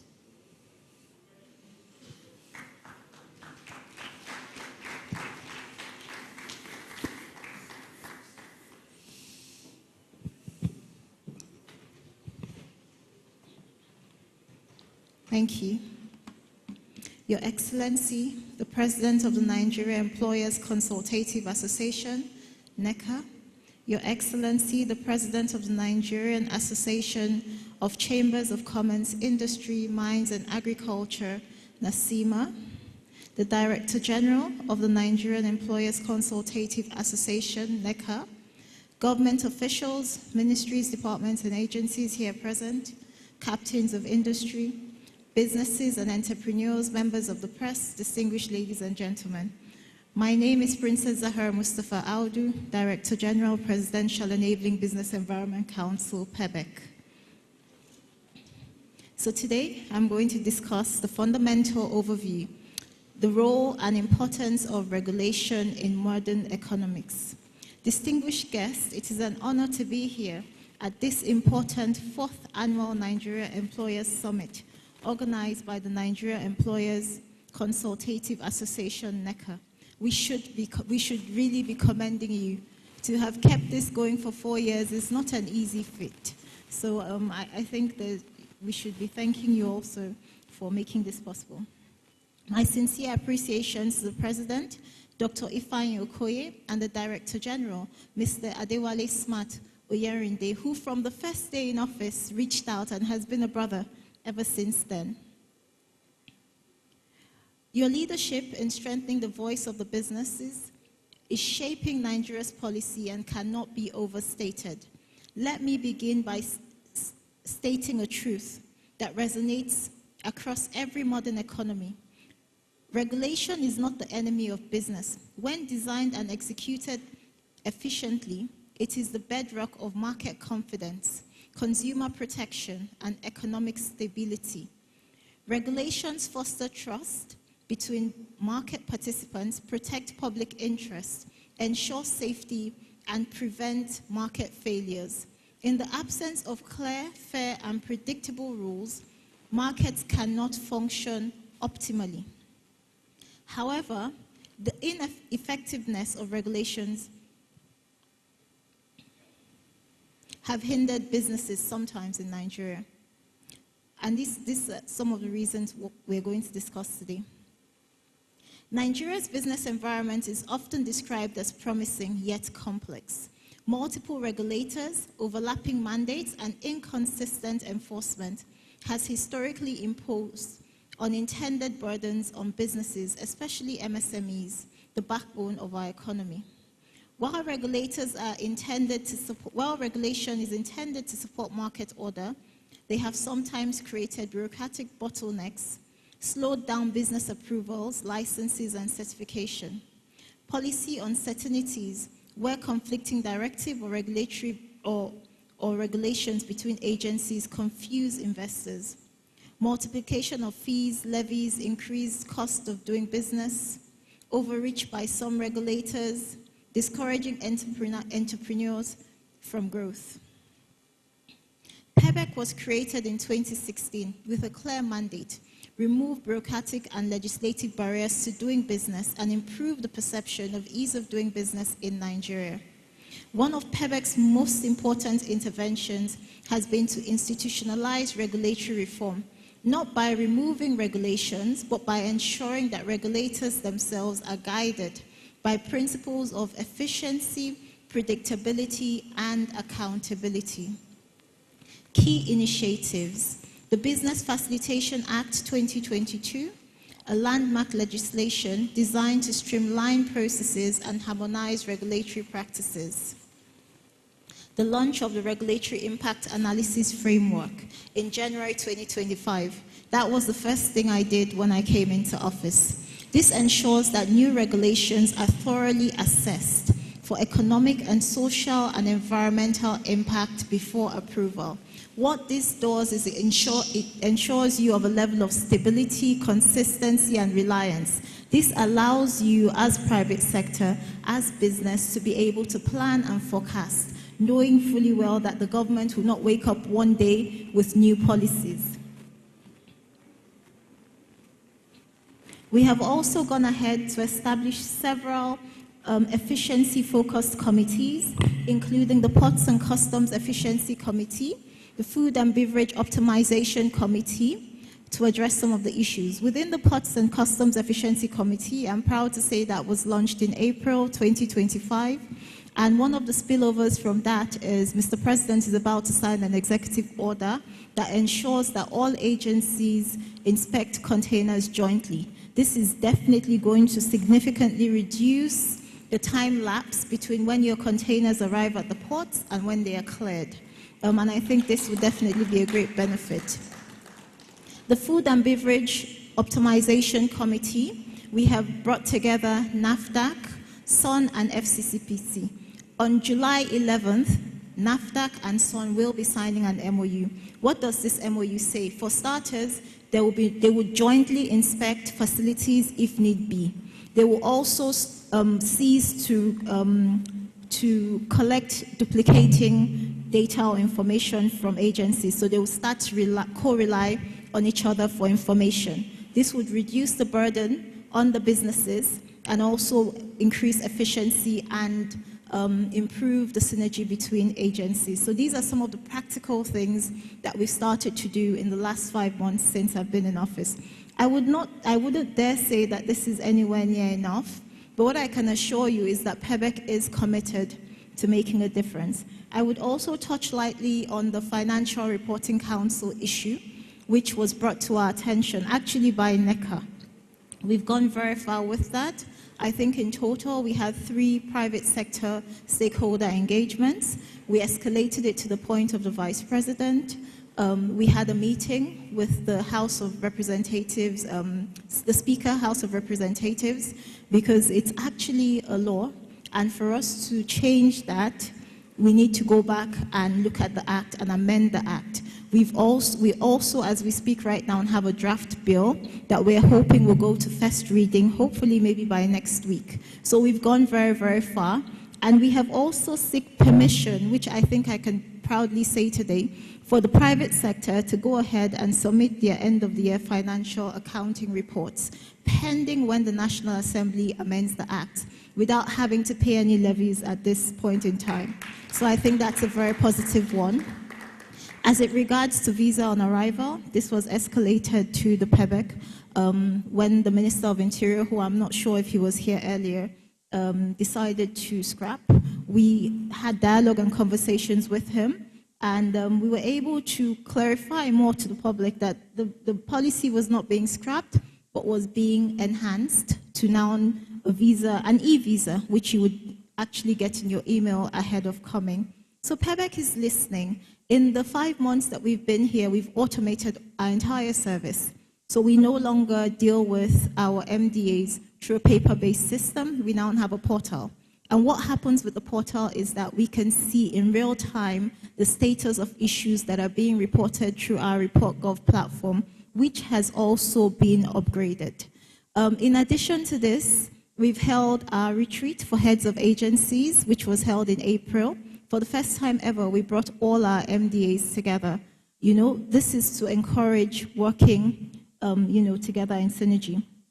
And as a post that, we also shared the report cards from our mystery shopping with the agencies. And I believe that we've started to see some significant improvements based on the recommendations from the report cards. We will continue to mystery shop and engage our agencies unknown to them so that we can get the true picture of what the Nigerians actually face when they try and process licenses or access any kind of assistance from the MDAs that are business-facing. Please feel free to continue to escalate your matters to PEBEC, either through your associations or just simply by going on to ReportGov. At the moment, as we speak, the entire team, in fact, I literally had to fly back to Abuja for today because I had 3 events, but the entire team has embarked on our nationwide tour. So we are deepening our subnational engagements because we know that the work does not start and stop in Abuja. I personally was in Lagos on Monday, and I will be I think in the Southwest, I'll be in Osun, I'll be in Kogi, I'll be in Plateau, and several other states across Nigeria. We're going everywhere. We're coming to you to show you the level of seriousness and commitment to making a difference within and improving the business sector or business climate in Nigeria.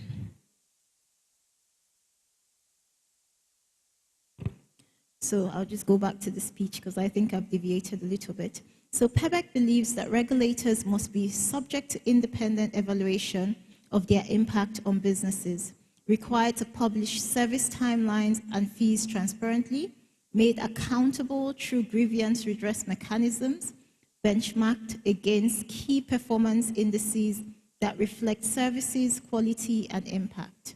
We continue to do that.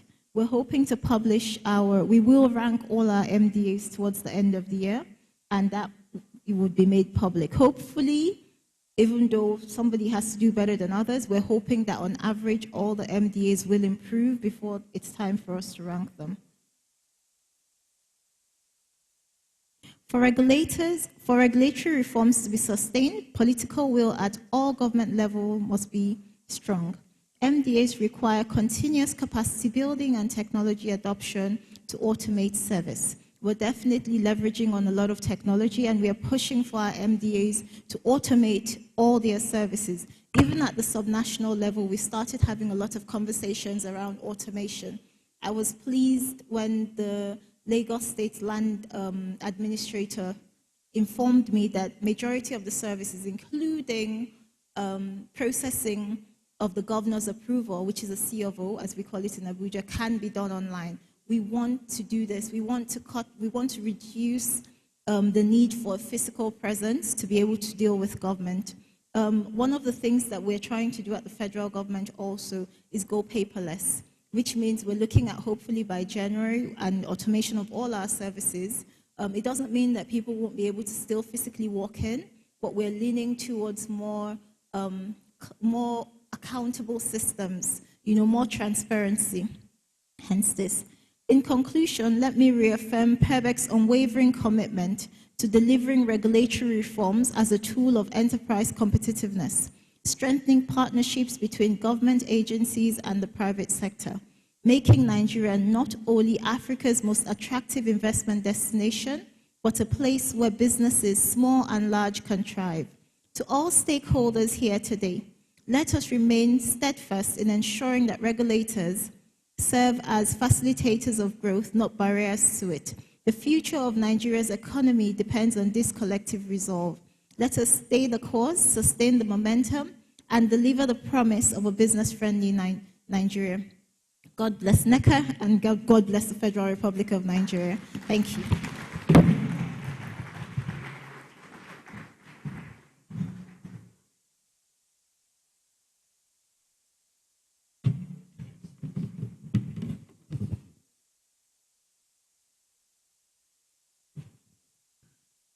Let's appreciate her, ladies and gentlemen. Thank you very much.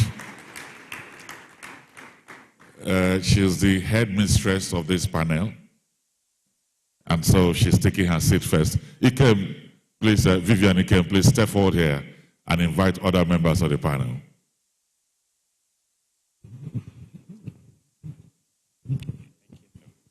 They did not clap for me. Thank you very much. Sitting there, I was actually engaging Ebere and trying to negotiate with him to do this for me, because it's difficult to take the mic after Ebere. He has such a beautiful voice that it makes you look ordinary. But I need to beef up my skills a lot more to be able to get him to do what I want. But thank you, distinguished ladies and gentlemen, for your patience and attention and perseverance since morning. I assure you that this session is going to be very exciting, so you won't regret the extra time you're spending here. I was actually sent the profiles of our panelists, but as an old school person, I still like the smell of paper, so instead of looking at my phone, I would rather use paper. I hope that works for the Gen Zs in the room. Thank you, DG PERBEC, for a wonderful paper. And we also have wonderful and distinguished ladies and gentlemen that will do justice to your paper. And I'm sure the audience will also have a couple of interventions along the line.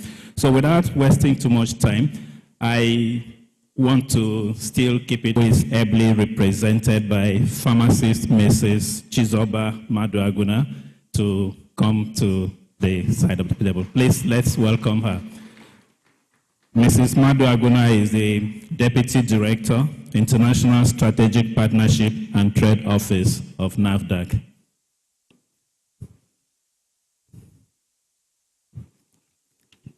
Next, it's my pleasure to invite my friend, my brother, and my DG. He's Mr. Segun Ajayi Kadiri, MNI, the Director General and one of Africa's foremost business membership associations with over 30 years experience across Nigeria and the continent. Segun is a strong advocate for industrial development, innovation, and a competitive manufacturing environment. He is a member of the Presidential Economic Coordinating Council and also a member of the Committee on Fiscal Policy and Tax Reform. Please join me in welcoming him once again. It's like so many people on this panel are either my friends, my brothers, or a collaboration of both. So next is Malam Sadiq Kasim, fellow NIPR. Kasim is the director and a group head corporate affairs at TGI Group, with over 40 years experience across public and private sectors in marketing, agriculture,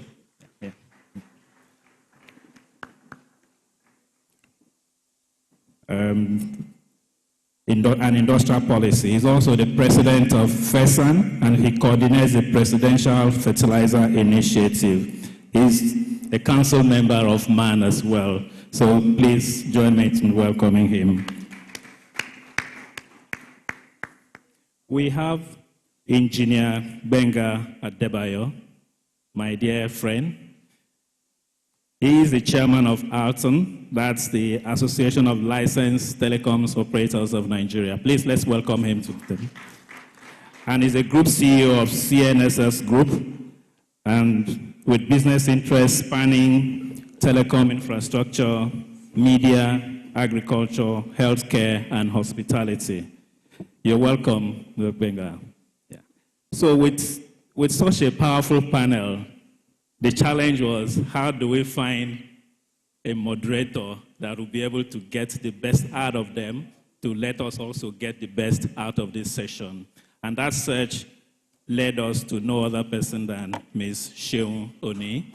She is the Group Managing Director, CEO of AG Leventis. Please, let's welcome her. Seun began her career at PwC and held senior finance roles at Coca-Cola and Nigerian Bottling Company. And she served as CFO and board director. She later became the executive finance director at Reckitt Benckiser.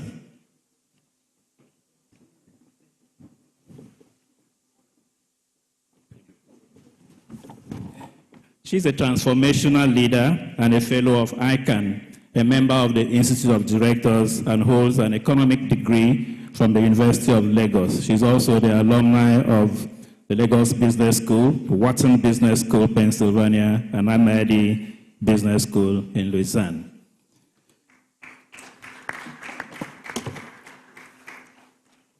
My job is done, so I will now leave you in the able hands of Ms. Seun to steer us through this wonderful session. Once again, thank you for your attention.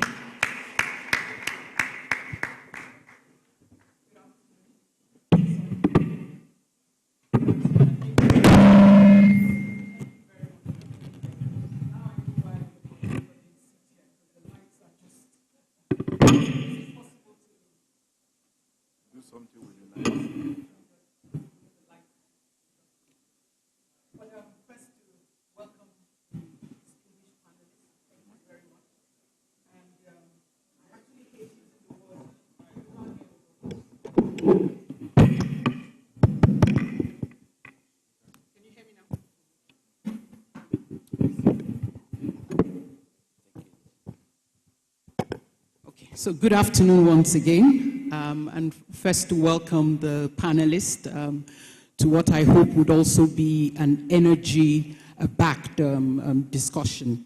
I'm not familiar with all the politics of Abuja, so I will not start off by saying I stand on all protocols. I would just say I acknowledge all the dignitaries who are present, leaders of state and enterprise, and all distinguished ladies and gentlemen. And I just want to thank the DG of PEBEC. You actually made my job easier with the way you started, and I really want to salute the work that has been done. What stood out for me, and also coming from the private sector, is just that clear sense of urgency and the speed at which you hit the ground running. So I really want to salute the team, and under your leadership, 9 years, as you said, is really a long time. And one of the things that I would then like for you to help us kick off the discussion around. 9 years is also a long time, an extended period to really begin to shift culture and really establish a way of doing things. And we're at a point now with all the reforms going on. If we just even latch on to the level of conversations that happened at the last panel conversation, there seems to be a move to want to move forward, but yet you begin to still see the nuances of complacency. And I just want, in your own short stint, how would you assess and what will you really define as the biggest resistance in really reform implementation across all the MDAs? Thank you.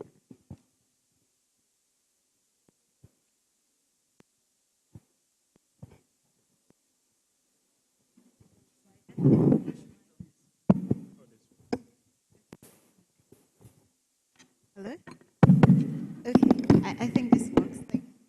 So, yes, PEBEC has been established since 2016, 9 years, but I've been at PEBEC for 5 months, just a bit of clarity. And then I think, and I don't question the way that PEBEC was operating, because I think there was a need for a foundation.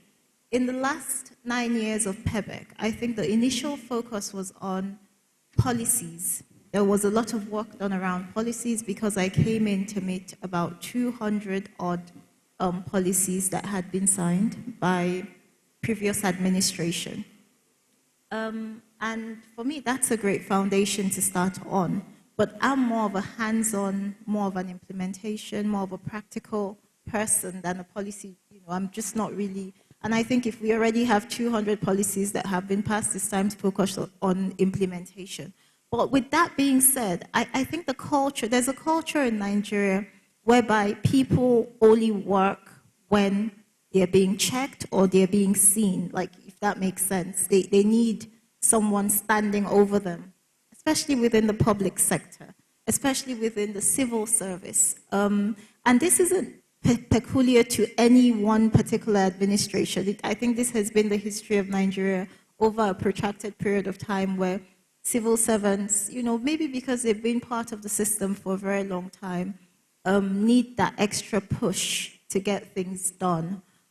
For me, I'm not really going to waste too much time worrying about what could have been done or what hasn't been done, but I'm focusing on what we're doing now and what the next steps are for the future of PEBEC moving forward. Like I said to you, we've automated the entire relationship between PEBEC and the MDAs.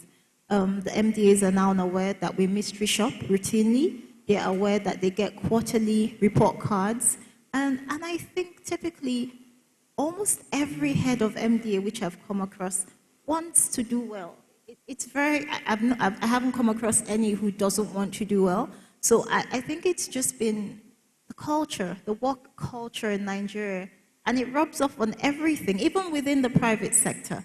I'll be honest with you. So it's not peculiar to government that we don't have the best work culture in Nigeria, and there needs to be some work around reorientation, even the things that we see as the norm, practically in our society. I think we need to look at that again. I think that's on the National Orientation Agencies to do some work in repositioning our minds so that we begin to accept or demand higher standards, in every aspect of life, to be honest.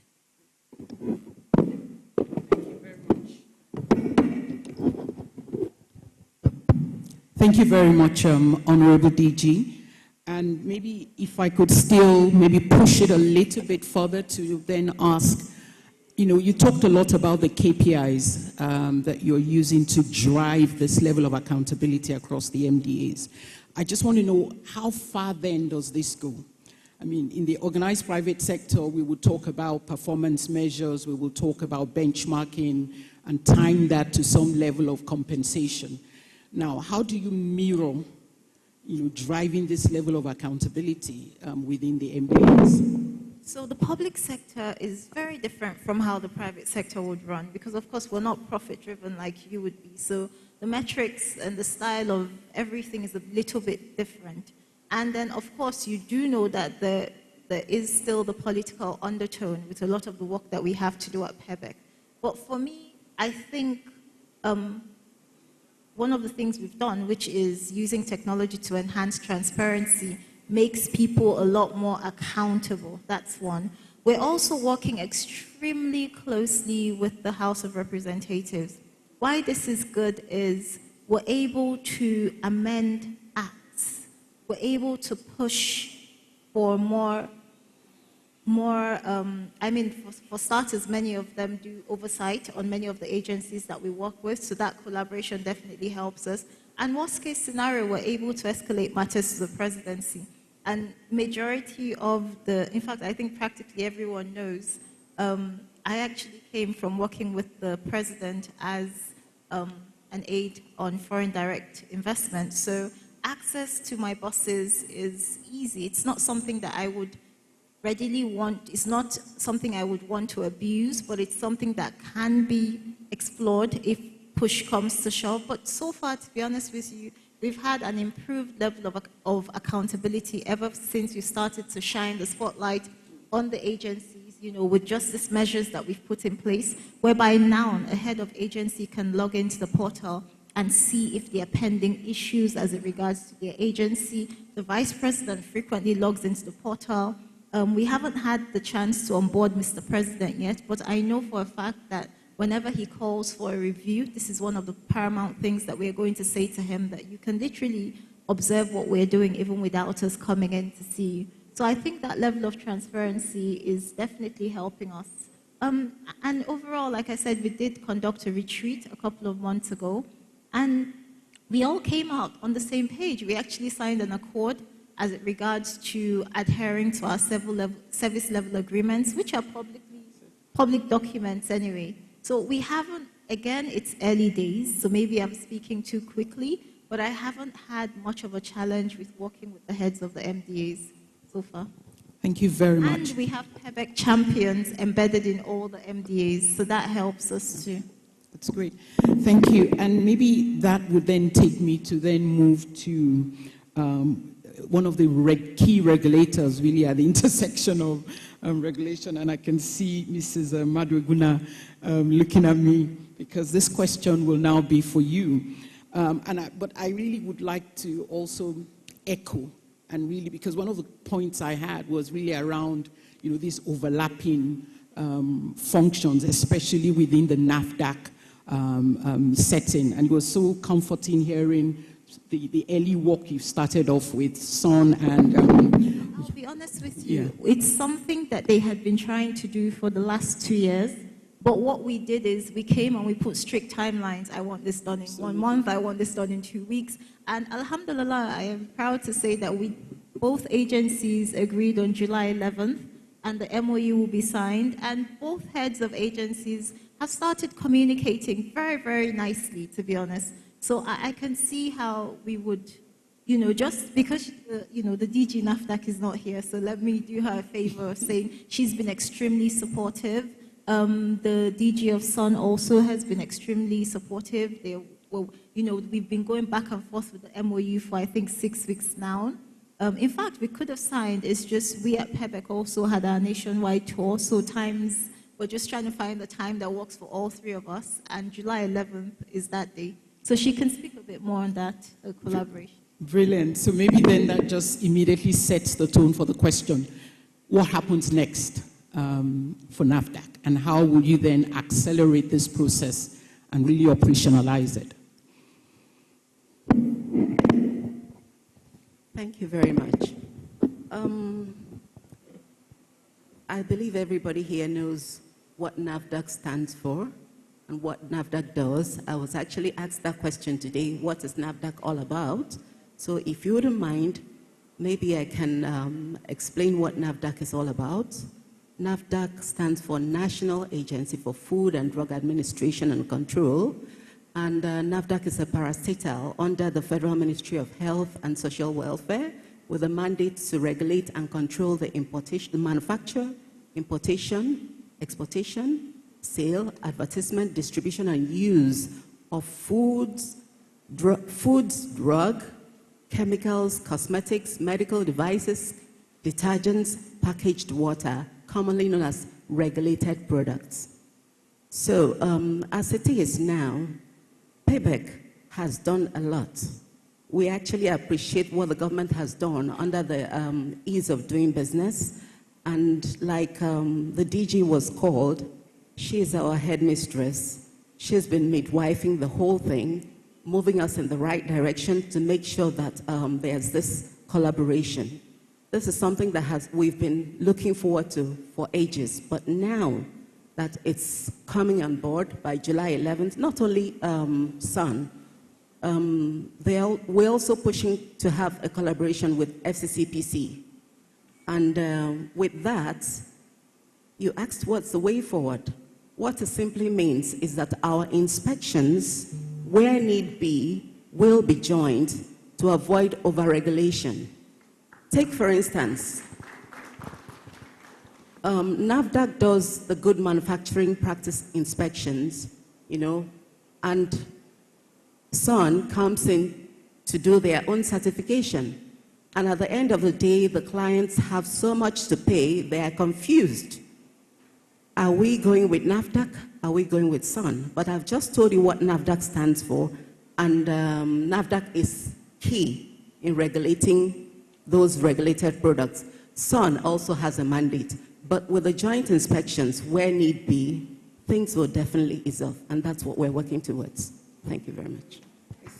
Sorry, if you just permit me, something else that all the heads of the agencies have done, NAFDAC, SON, and FCCPC, we actually got them to send in their understanding what their primary and secondary responsibilities are. And where there were duplications, we're midwifing to make sure that you either step down for this other agency and extract that information. So between SON, NAFDAC, and FCCPC, but FCCPC is not part of the first agreement, simply because it's a bit more, the conversation with them is a bit more robust, because there are several other issues that we need to address. With NAFDAC and SON, it's a lot more straightforward. But in terms of heads or agencies understanding their primary responsibilities and the secondary ones, I think within this sector, it's been clearly streamlined now. And it's great that it came from them, and we're getting them to agree to it. So I think that definitely this would help us reduce duplicacy. But what we're going to do, hopefully moving forward, one step forward, is besides the MOU, which is, it's a good step, because it's a quick short-term solution. We're going to build on that. PEBEC will still sponsor bills to amend their acts so that it becomes institutionalized, it becomes a law. I'm looking at doing things that would transcend our presence, would transcend my position, would transcend the DG, SON, NAFDAC.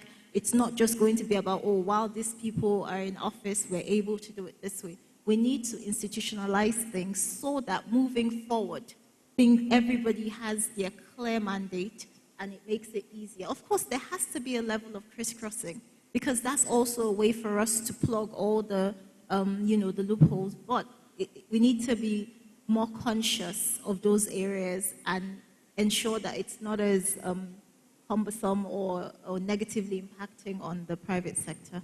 Thank you very much. And maybe this also creates the next pivot. The impactors of regulation effectively is us, the organized private sector, the real sector. So maybe I'll just start with Engineer Gbenga, and then I'll move to Mr. Kadiri and then Mr. Kazim. Just your initial response, to what you've heard so far, and your expectations of how, this new way of working, especially around NAFDAC, FCCPC, and SON. So just your initial thoughts, and then we'll still click down on more questions. All right, thank you. I think we are more of the hard sector than the soft sector. I come and I represent the telecom sector, but I must commend the DG of PEBEC for the good work that she's doing there. We've seen significant movement, both in the time of her predecessor and herself, and we really thank you for the hard work. In particular, for your most recent intervention on the subject matter of FRC that you have mentioned. We're really seeing and feeling the impact of PEBEC. We're doing so in very many ways. It's also pleasing to note that you have started a countrywide tour. Because quite a number of the problems we face are issues that are far afield, more than Abuja issues. And we are seeing that when policies and decisions are made in Abuja, when you go to the subnationals, they say to us, nice paper, nice document, but this is for them in Abuja. This is our state, this is how we do ours.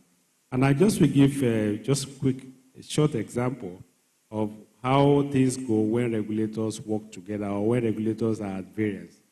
Our industry consumes about 40 million liters of diesel per annum, 40-odd million liters of diesel. So that would translate to about 40 million liters per month. That would translate to about 1.3 million liters per day. The logistics to deliver this diesel to site is quite significant. Now, availability and sourcing of the diesel itself That's a major challenge.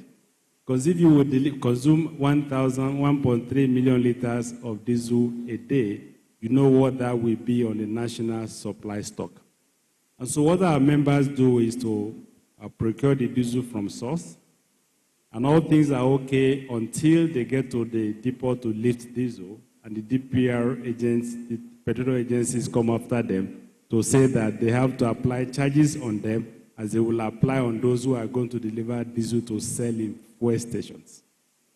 And this often leads to significant disruption in diesel logistics. That's just an example of when regulation is at variance with the mainstream operations.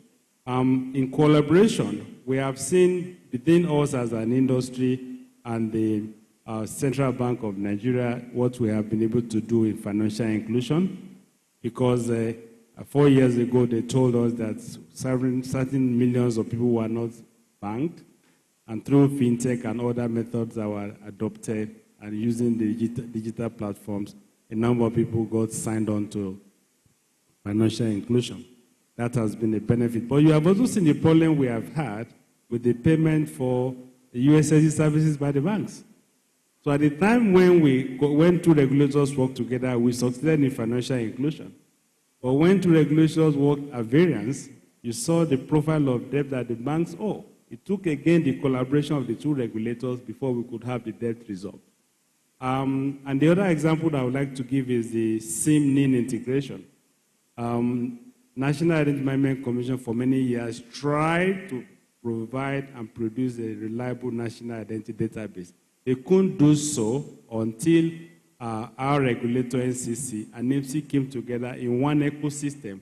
And today we are proud to say that we have reliable and dependable national database derivable from the NIMC integration. These are part of the benefits you see when regulators work together. So for us, we are seeing the work in PEBA, but we think a lot more needs to be done far afield, because the behavior of the subnationals is completely at variance with what the national federal government is thinking. The state governors are emperors in their state. They, with the assembly, made the laws. They decide on what they want. They decide how they want. So no matter what the good document and product will come from Abuja is, in their state, it is their language, it is their way, it is either their way or the highway. And I think there a lot more work has to be done. Thank you.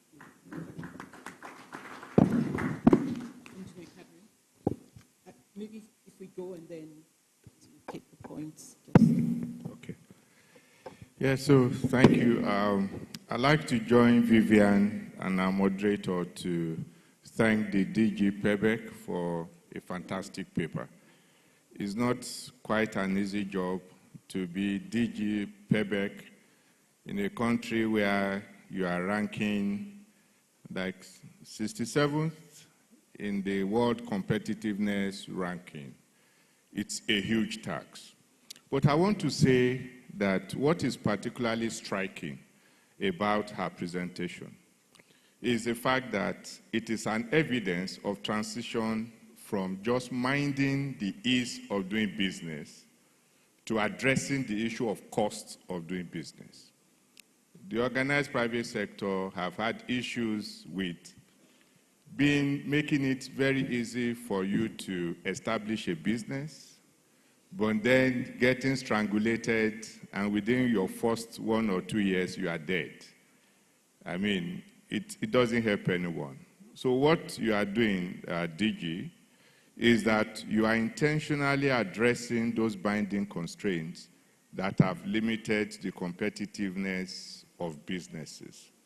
Regulatory overhang, and what I have termed as regulatory tyranny, is actually what you are trying to bridge. I bear testimony to the measures that you have enumerated that PEBEC is doing, and also the fact that we also worked with you to be able to address the issue of the FRCN.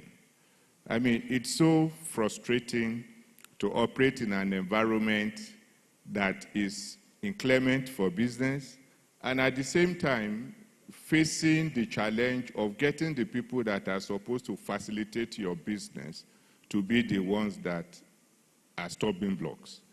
At the launch of the Pan-African Manufacturers Association at the AU Commission, I was put on the spot to say, what is the biggest challenge that manufacturers have in Africa?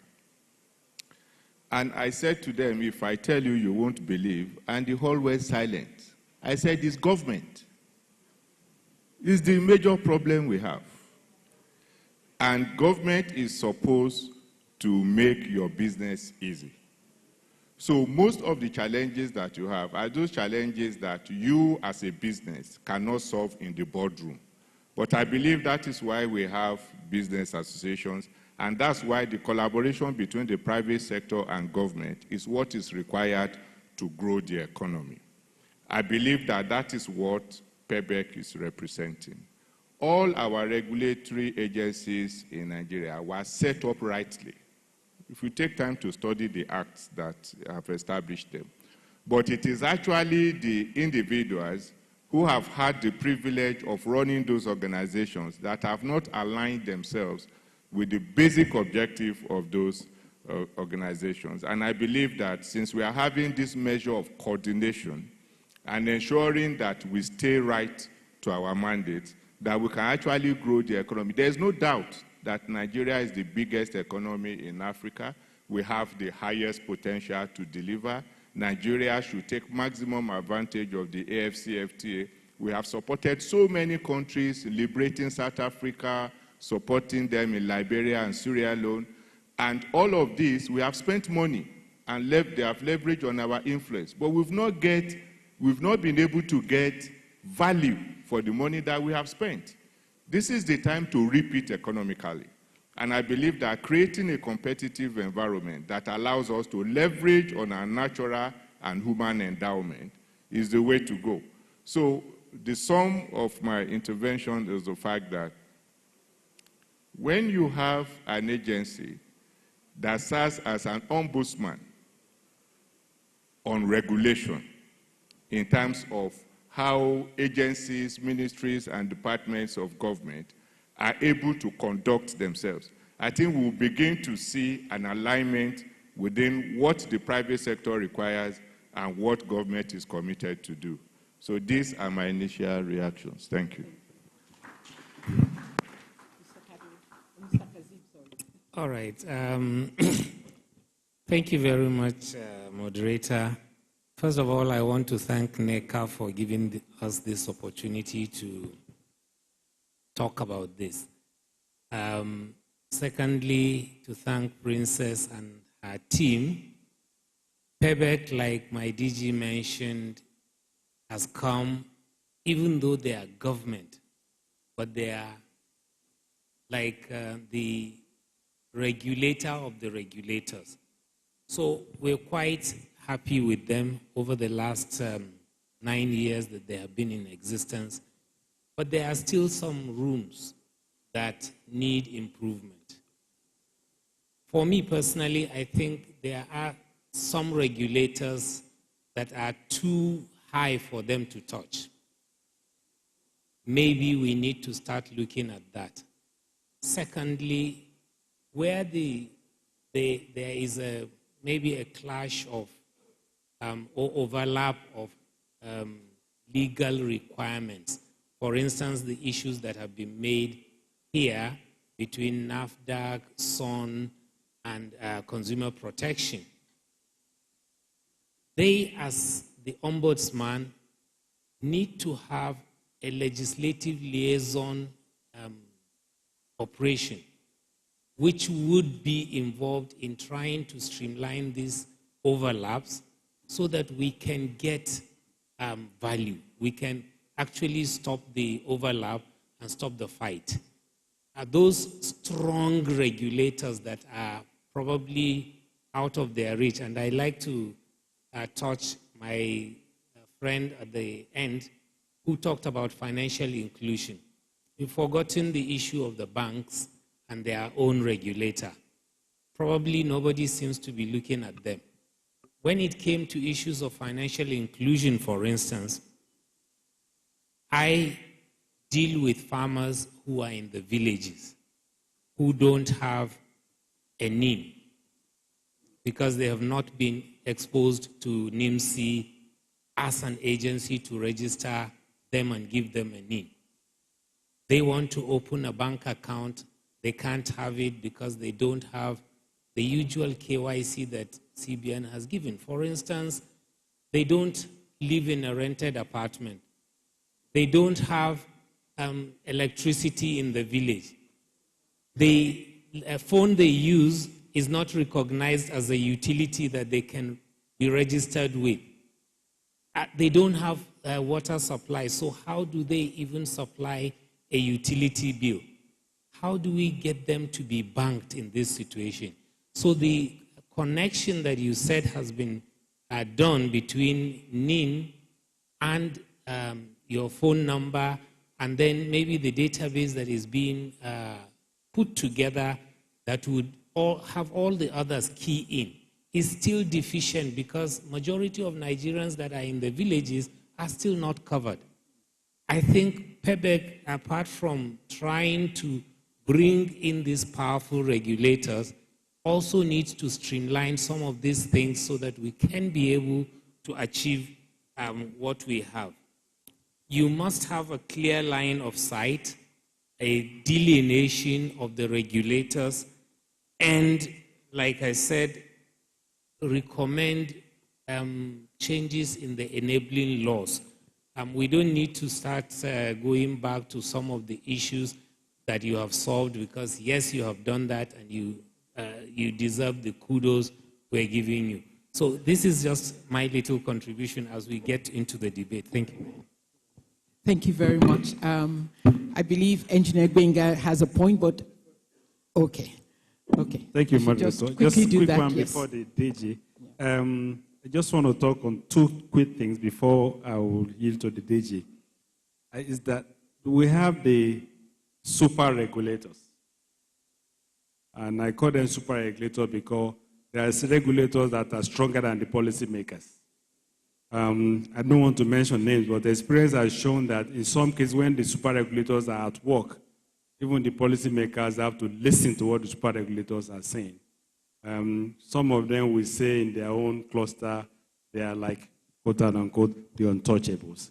That's the challenge for PEBEC, and that has to be there too, because the behavior of those super regulators often affect other subsectors that they deal with. Example I give with our industry and the petroleum industry, for example. I don't know what our regulator can say to the regulator of the petroleum industry that they will listen to him, for example. And then the other thing is also that you have some of the regulators who are like in command and control center. They want it, it's either their way or nothing will happen. These are some of the points that we deal with, and I think it's a challenge that we need PEBEC to look into. I yield to you, ma'am. Thank you. So I'll give it back to the DG. Sorry? Oh, you still have another point? Okay. Okay. You want to add to the point? Okay. So also it's just to also tell the DG PEBEC that there are also, and is in line with the last speaker, that there are some regulators. They are not statutorily empowered to be regulators, but they become regulators by their own choice. And in this regard, I'm talking about the National Assembly, for instance. The National Assembly is performing an oversight function for companies. And that is a fundamental confrontation of the principles of separation of powers. So you are being required to come from your office and appear in the National Assembly. You are supposed to bring tons of papers dating back to 12 years.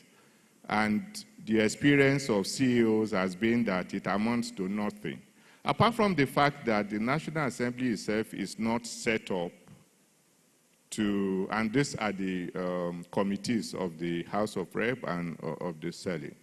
They don't have the wherewithal, for instance, or the statutory obligation, neither are they required to have the competence to regulate and to have oversight function on businesses. So I believe that that is an area. I don't know whether they now belong to the untouchables, as it's been said, but the truth of it is that we need to resolve the issue. So as we speak, there are some of them that are being asked now to bring their record of compliance with safety measures. The last time it was with the ITF, and ITF, for instance, has not reported to the National Assembly that there are issues. And again, thank God I had the EFCC rep was here. I don't know if he's still with us. We now have a case also that if you fail to comply with this summons by the National Assembly, we always say that you shouldn't do so as business membership organizations.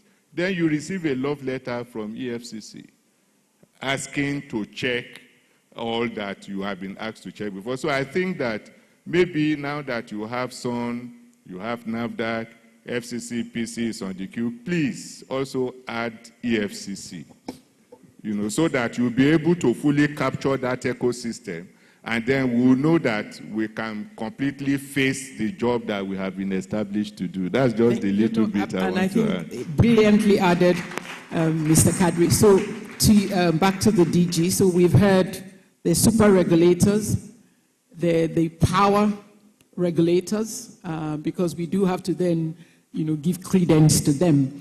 And then there's the issue of the subnational. I mean, we're doing a lot really at the national level.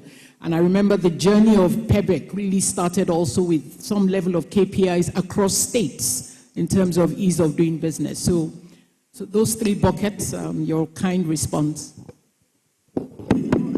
I'll start with the subnational.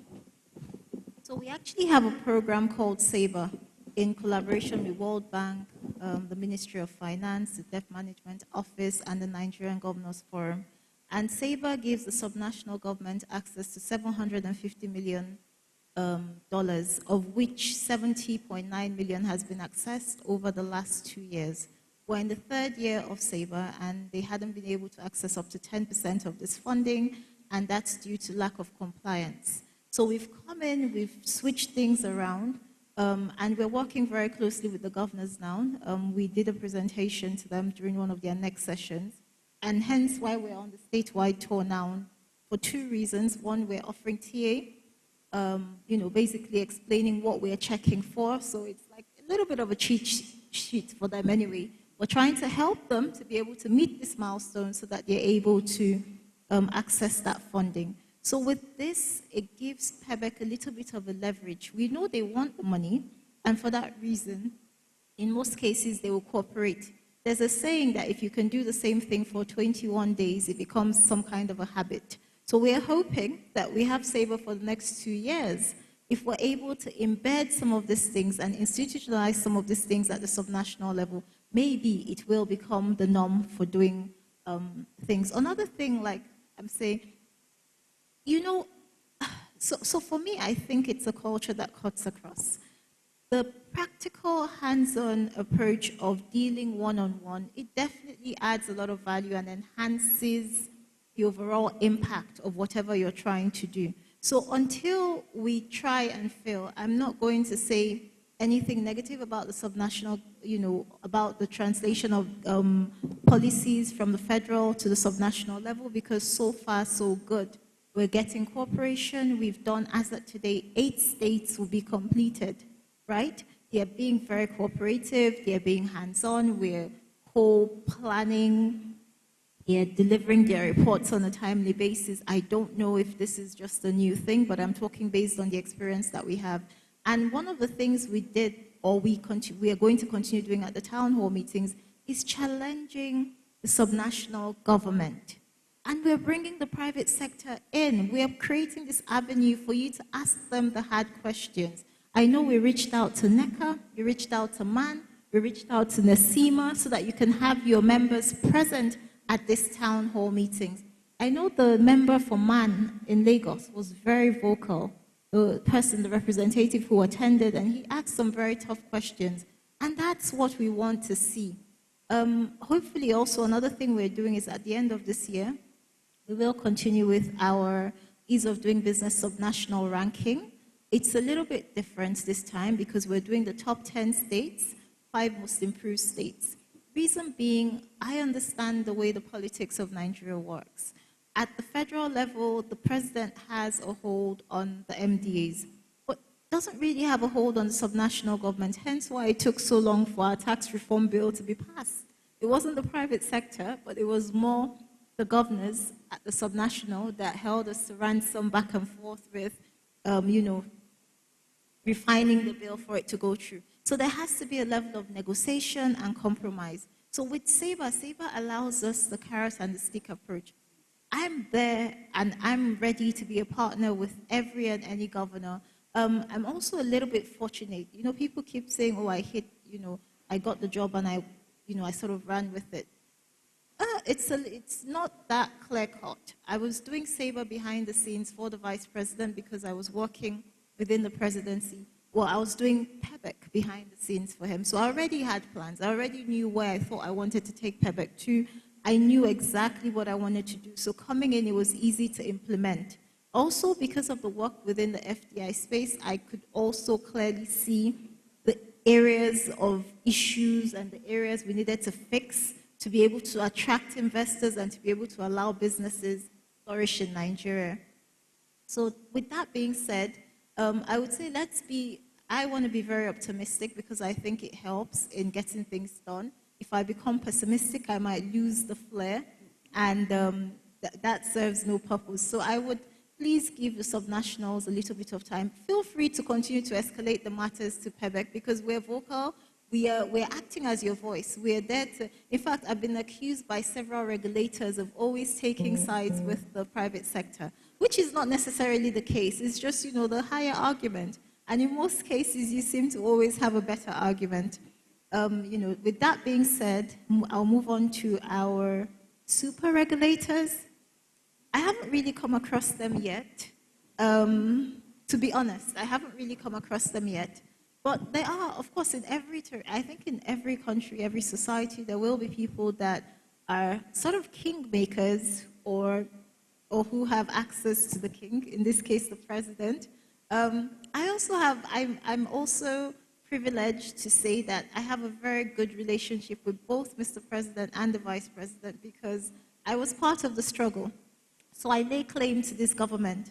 And for that reason, I'm very bold when I make moves because I know that both my bosses know at the end of the day that I have the best interest of the president and the vice president, and I have the best interest of Nigeria at heart. I'm actually one of those ones that have been accused of living in a bubble and always looking for the best and always pushing. In fact, when I was in the villa, they're always like, leave princess, so she'll come with her Oyibo story. So everyone knows that I always push for the highest possible standard. I'm not really faced by anyone taking an issue to the president if I challenge them in any way whatsoever, because I know Mr. President will always go with the higher argument. And in a situation where maybe I'm wrong, I'm okay to accept that. There will always be politics. There will always be a political underline. But again, like I said, I think that I do have a bit of an advantage because of my background, of where I'm coming from, and the work that we've done. Many of the so-called super regulators, we were part of the struggle together to bring in this president into this administration, to be honest with you. And yes, it's not exactly how we want it to be, but I'll be honest, I believe it's a work in progress. I believe that if we stay the course, and I believe that if we all individually deliver on our mandate, because I think that's what's lacking. I don't think it's a lack of will from the president or the vice president. I just feel that people are not delivering on their mandate, and we cannot expect Mr. President to be everywhere. Until I do come across the super regulators, I will continue to be optimistic and continue to push. I haven't come across them. I've dealt with the central bank central bank, what's he called? Governor, yes, the governor. In fact, he was part of our second Foreign Direct Investors Roundtable. We did a similar thing. We put him in with the private sector. We challenged him. He answered questions. We followed up. Many of the cases that we escalated to him were resolved. I don't know. I'm dealing with the MP. In fact, the MPA customs seem to be some of the closest, should we say, should I say affiliates? I don't know, closest agencies that I'm working with.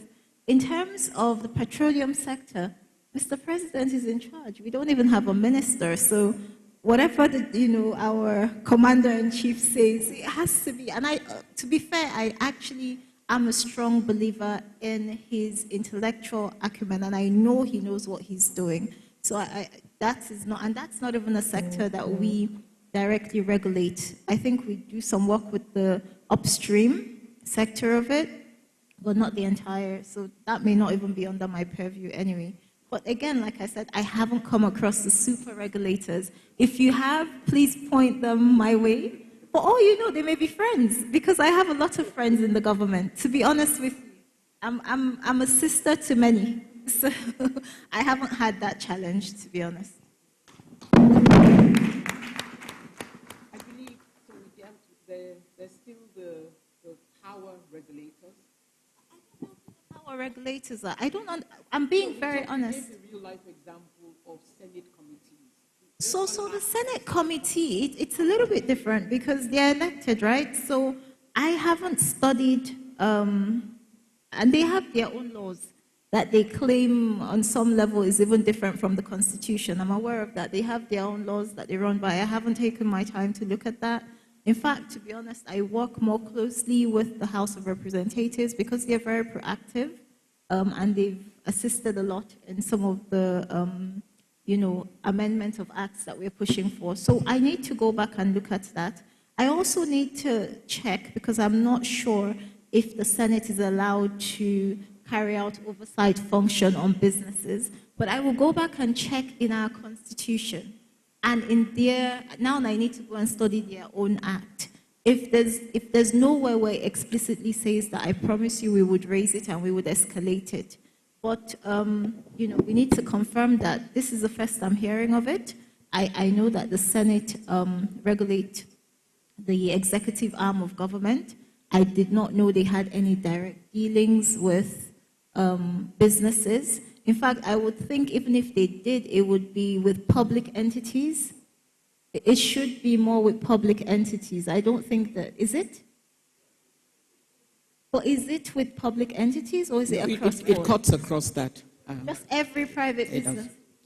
We've had to face committees that have to do with health and safety. I mean, we're a private organization. So I think we need to investigate. We can't really say, because this is the first that this has come to my attention. Of course, you do know the Senate is made up of, again, we'll look at it without saying too much. And then with the EFCC, I know we work with SCOMO for the certification and all of that. We haven't really had anybody bring issues as it regards to issues with the EFCC, but if it's brought in, we will definitely investigate on its merit and see. I mean, if you want us to, maybe Neca can write informally to say a National Assembly and EFCC are working together, and then we can investigate. But there has to be a basis for our work. We cannot just wake up and start talking about matters that we don't have any evidence or information on. Yeah. I'm mindful of time, because I also think, given the audience we have here, there will be questions from. But I sense that Mr. Kazim has a follow-up question, or... No, I just wanted to contribute that she has mentioned she wants to study that aspect of the National Assembly. I think it's really important, because working from the executive arm, you now become our face, our voice to the executive that can translate to the National Assembly. We really don't have any time to be going to the National Assembly on summons that have nothing to do with legislation. So maybe you would have to look at it. So that's why I recommended if you could have a legislative liaison section in your, in PEBEC. So in PEBEC we have different work streams. We have regulatory, we have judiciary and legislative. So that is actually a work stream that exists. We have the high impact investment work stream. We have the strategic communication. We have our IT Innovation and Technology Workstream, which is one we're really pushing because we're trying to automate everything that we do. So, but yes, that exists. Like I said, we'll look into it. But for us to even do it formally, please, you need to actually escalate this formally, like send it in so that there's a basis for the work that we're doing. Thank you very much. Like I said, I would like to give a bit of time for questions from the audience, just to pause for that. Okay. I see a hand, and then there's a hand at the back.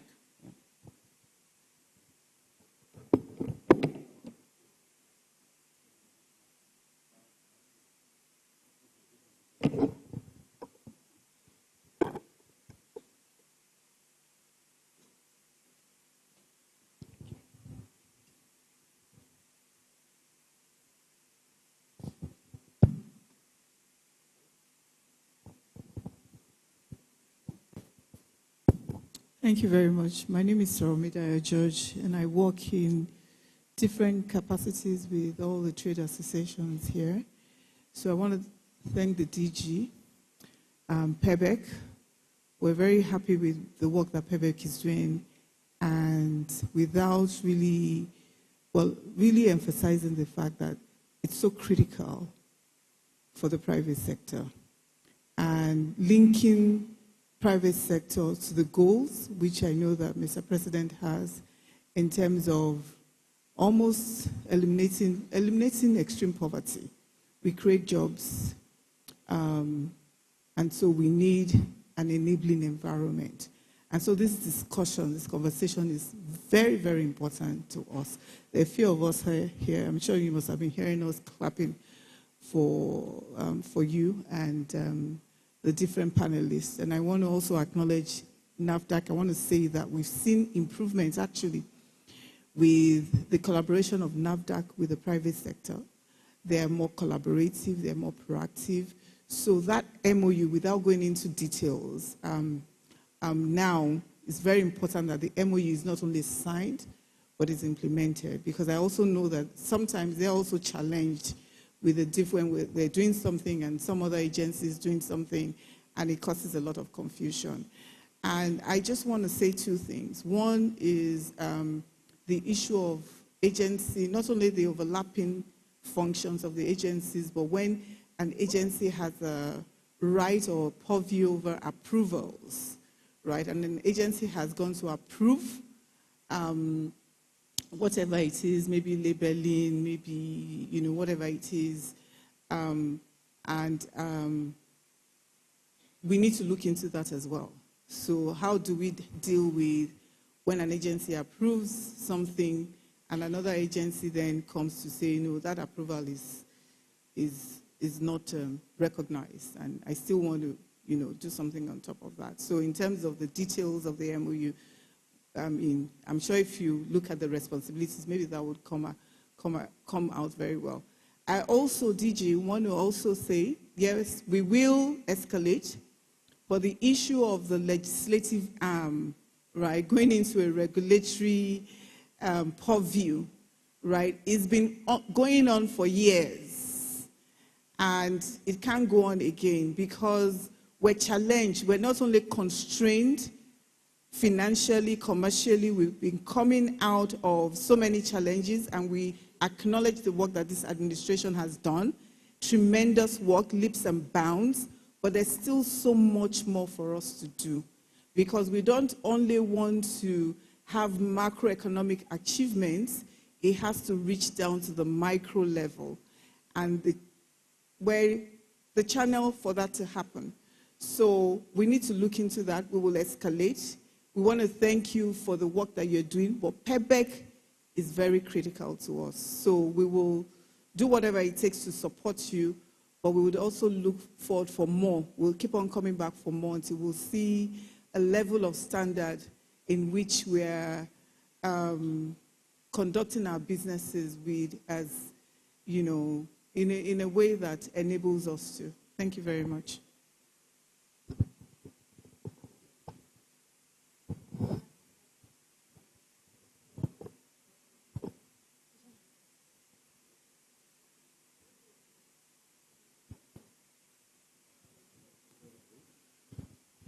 Thank you for the recognition. My name is Ario Francis. I represent Goodwill.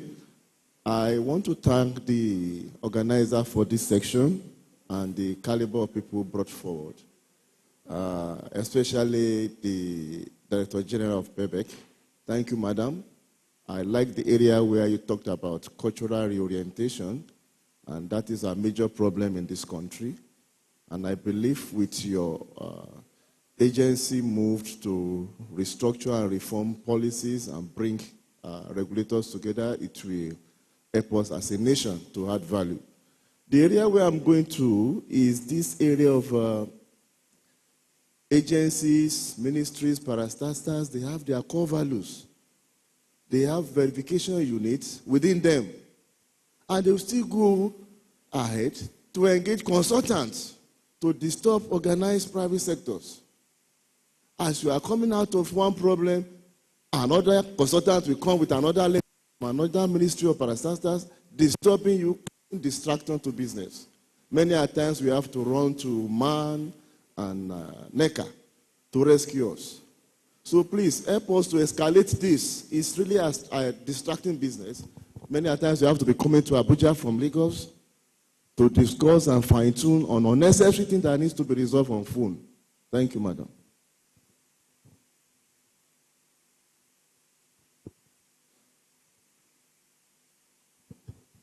Oh, thank you. This is a wonderful session. My name is Bolaji Sumola.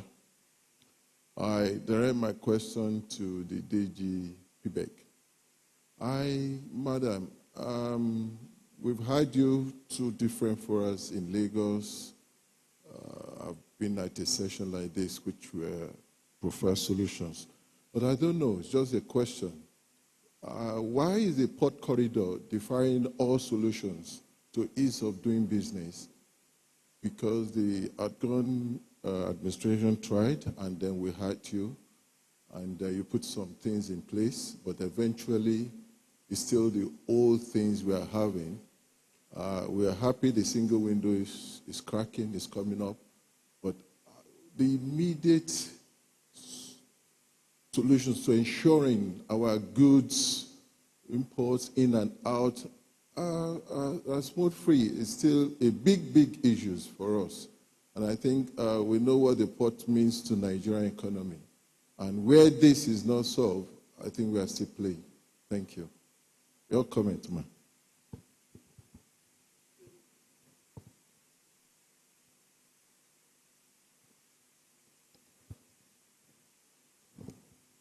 Yeah, thank you very much, Madam. I'd like to also commend you for what you have done. It's amazing that you have done so much in 5 months. Really appreciate you. Now, I'd like to draw attention to the fact that perhaps we need a framework to regulate the fees that the regulators impose on businesses. Most times, these things are arbitrary, and there is no framework to regulate, nobody to escalate to. The other time, the previous panel were talking about taxes. These fees being imposed by regulators are also taxes in a sense. And sometimes what you even pay to some of these regulators is even much more than what you pay as taxes. So I want to appeal that if you can have a framework, because many of them keep complaining that they are not being funded, that they need to generate IGR, and it is the IGR they use to fund their operations. Yet, these businesses have paid taxes. They have paid their corporate tax, they pay all sorts of levies, and yet these agencies come back to say that they need to generate money from the companies they regulate in order to fund their operations. So please, if you can have a framework to regulate what they charge so that they come forward with the right kind of justification for the fees they charge, or even any proposition about a review of such fees. Thank you.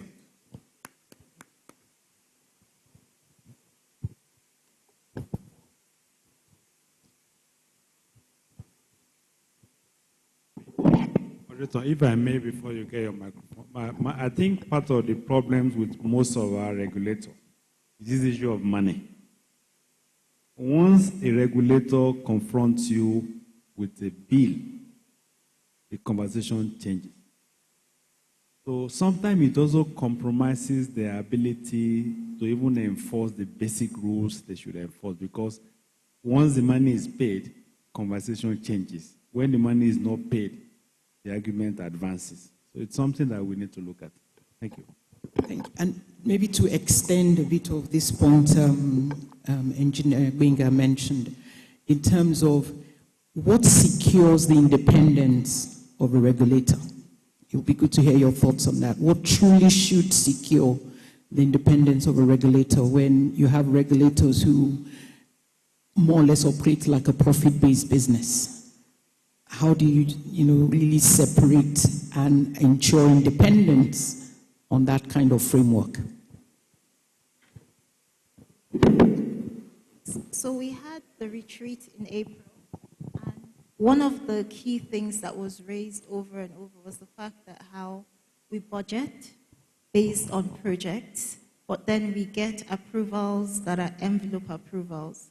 So say, for instance, we need 100 billion per annum to run, and then you get an envelope approval of 50 billion. Sometimes your overhead running cost may consume the entire envelope approval, and then this now makes it very difficult for the regulators to work moving forward. So this is what they raised.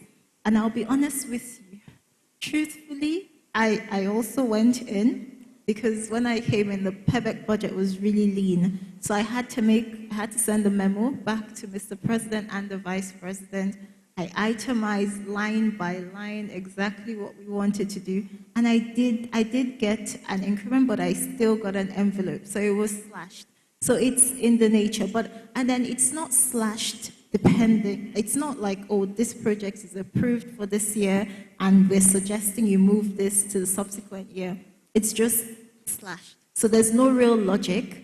And sometimes, because it's not slashed based on the projects or the running or recurring, the capital or recurring cost, it becomes a burden, right? So one of the things that we are going to do before it's time for us to submit our budget for 2026 is we have to look at how, and we need to work with Budget and Planning and Ministry of Finance to look at how the budgets are approved.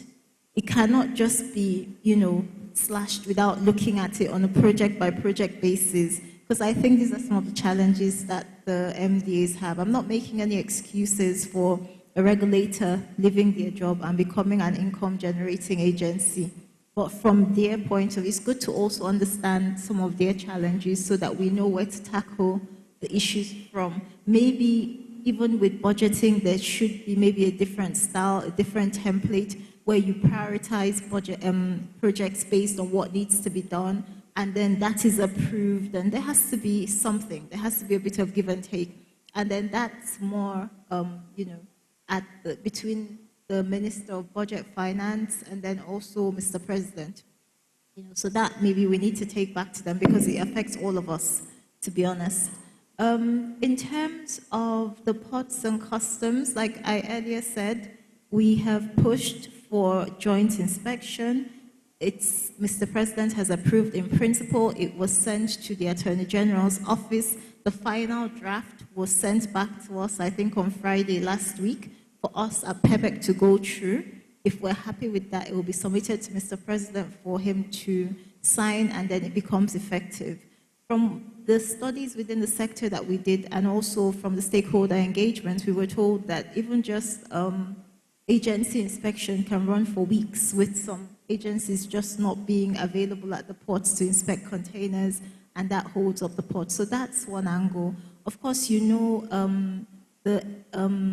the Ministry of Mines and, the Blue Economy and the MPA MD have gotten approvals, FEC approvals, to go ahead with renovation of the ports, renewal of concessions, and award of concessions for new ports. So hopefully, when we're able to start to utilize our deeper ports, we can have larger ships coming in, and maybe the cost for the entire imports and exports would drastically reduce. We're looking to that. Yes, you rightfully mention the national single window, which they are hoping to deploy by first quarter next year. In fact, they said February in the last meeting. But one of the things that we at PEBEC have been pushing for, several things, capacity building. I'm a software engineer, and I know that technology does not run in isolation of people, right? In as much as we bring this amazing highway system that cuts across multiple agencies and is supposed to streamline things and make it more effective, if our team on ground are not, if they're not trained and they don't know how to, even use the system, or it's not, the whole integration process is not seamless, it'll take us close to 2 years, and then that in itself will create its own bottleneck. So in fact, we've even pushed to FRS, MPA, as well as finance, because I specifically even want us to take on the facilitation of, one, the stakeholder engagement for creating awareness, two, the front-end capacity, just to be part of it so that we can sort of see and supervise that these things are being done properly. We've also, at the last meeting, we raised the need for the terminal operators to be integrated at this conceptual, at this level of conception, because if we go too far with deploying or building the software without them being integrated and their own systems being plugged in, then at the end of the day, we're still going to have challenges because they are the main operators, physical operators on ground. So I think this is a work in progress too. Framework to regulate fees and increment of fees, I think is very necessary, especially what we've just experienced with FRC. So it's something we definitely need to look into. We'll probably reach out to some of the experts from all your associations to guide and help us, and we'll put together something that hopefully we can institutionalize so that that becomes, a yardstick. And then the issue with regulators needing money. Yes, to be honest with you, it's difficult to run an agency on zero funds. I know because I'm part of the system, so I see it from that point of view, but then I also do not think that the burden should be transferred to the private sector. I think we have issues with the way that our budgetary system runs, and I think that in itself needs to be looked at moving forward. Thank you very much. Thank you. I believe there's a question for Mrs. Maduiguna. I just want to make a comment on an issue that was raised right there about consultants being used. Quite all right. I would like to say that my agency is customer-focused. In fact, our slogan is customer-focused, agency-minded. And I choose to add country-dedicated. Yes. So what happens in the issue of consultancy is that NAFDAC, as a body, does not encourage the use of consultants. But you can't force it down people's throat not to use consultants. But we let you know that if you use a consultant, it's your choice. And but what we found out most of the time is that these consultants don't give the right information to their clients. They hike, there was a complaint about the fees. Yes, they hike the fees, tell you a different thing. But like I said, we are customer-focused and agency-minded. With PBEC, we had to upgrade our website to, promote transparency. When you go on our website, you see our tariff there, you see our regulations, you see our guidelines, you see everything you practically need to do there, including our sampling guide. Everything is uploaded on our website. But what we've discovered is that most people, just like the typical African, do not like to read. They want to shift it to other people to do it. So you hear people, very ridiculous things. You hear, oh, that NAFDAC charges 500,000 for this. How? Where? Who does that? Go to the website, you see it. So the issue of consultants, and like the DJ Payback said, it's about automation. We have things being automated now. We have our electronic platform, which we call NAPAMS, NAFDAC Automated Products Administration and Monitoring System. It's an end-to-end portal where you upload your documentation, you get your, everything is done on that system until you receive your certificate right in your portal. But most people will not check that portal. And the reason, a lot of times we find out, is because they use consultants who hold onto their login details and refuse to release it to them, so that they'll keep coming back depending on those consultants to do things for them. And those consultants end up extorting those same people. So please, for the issue of using consultants, I repeat, NAFDAC does not encourage the use of consultants. Feel free to go to our NAPAMS portal, register your profile there, and do what you have to do there. Then if you feel that you don't know, you're not too clear with things, after going through the website, our offices are open. We have small business support desks. We have our front desk officers who assist people to do those things that they cannot do on NAPAMS. So please feel free to walk in. We also have our hotlines. We have our reforms unit in case you have complaints to make about these things. Make your complaints. Reforms will look into it and give you a feedback. Thank you very much. Thank you very much. I think, one of the things that has really come out strongly in all the conversation so far is truly the value that comes out of dialogue. And I think overlaying that is when there's also an intentionality to really drive action. And I really want to, again, celebrate and echo that, Honorable DG. And I hope that, 5 months has seen us, with this level of milestones attained. I hope we can move forward. The single window is there. There are just so many initiatives that are on the pipeline. I hope we can see that same level of urgency come through. So I'd just like each of the panelists to just give their closing comments, just for us to round up. And I'll go starting from Mr. Kazim. I'll come through this way and then end. So I'll skip DG for a second, and then we will close with your final comments. Thank you very much. I think in my final comments, I would like to commend Neca. It has changed the whole discussion from coming to discuss employer-employee relations to now digging deep. So this is commendable. Secondly, thank Pebek. You've done a wonderful job. Your predecessors laid the foundation. You've taken the gauntlet and you're taking it further than they have done. We look forward to more interactions, more actions from you, especially.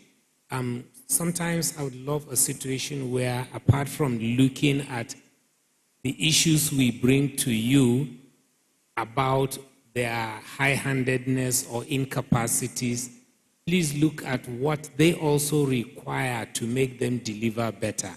Thank you very much. Thank you very much, Neca, for this wonderful opportunity. Thank you, everyone, DG Payback, and every panelist here and the moderator also for doing a wonderful job.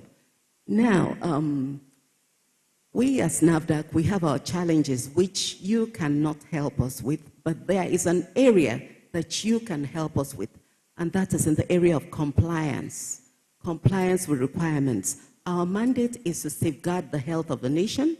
That is, public health, and we try to give you products. We try to make available to you products that are safe and of good quality, and where efficacy is required in the area of medicines, we try to do that also.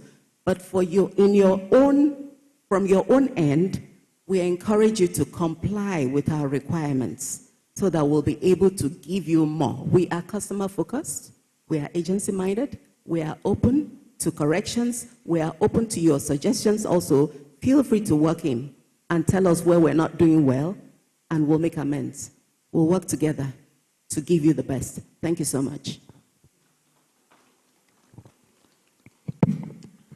Well, okay, thank you. I don't know whether man should be thanking Neca because it amounts to thanking yourself because we are in this together.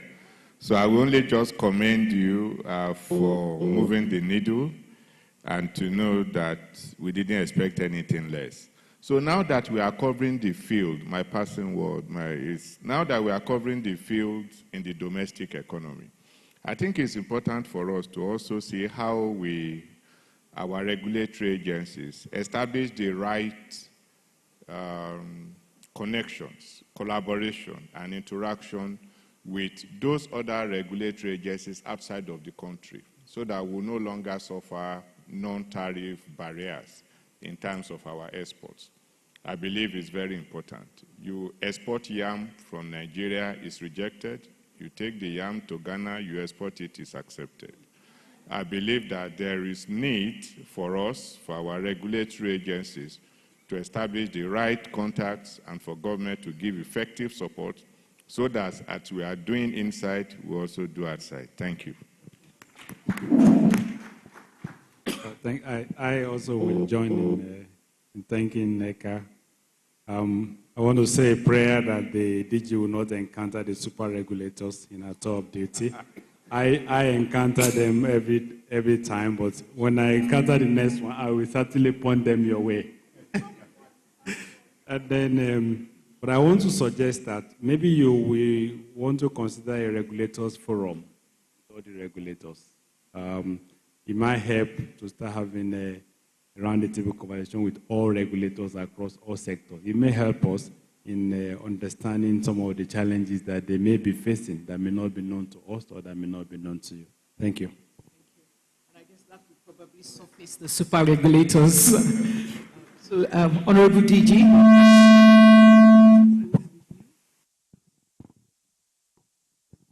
Okay, so I want to thank Neca, not just for this event, but for all the support, for the insight, for the guidance. To be honest with you, you guys were one of my first partners when I came on board as DG PEBEC.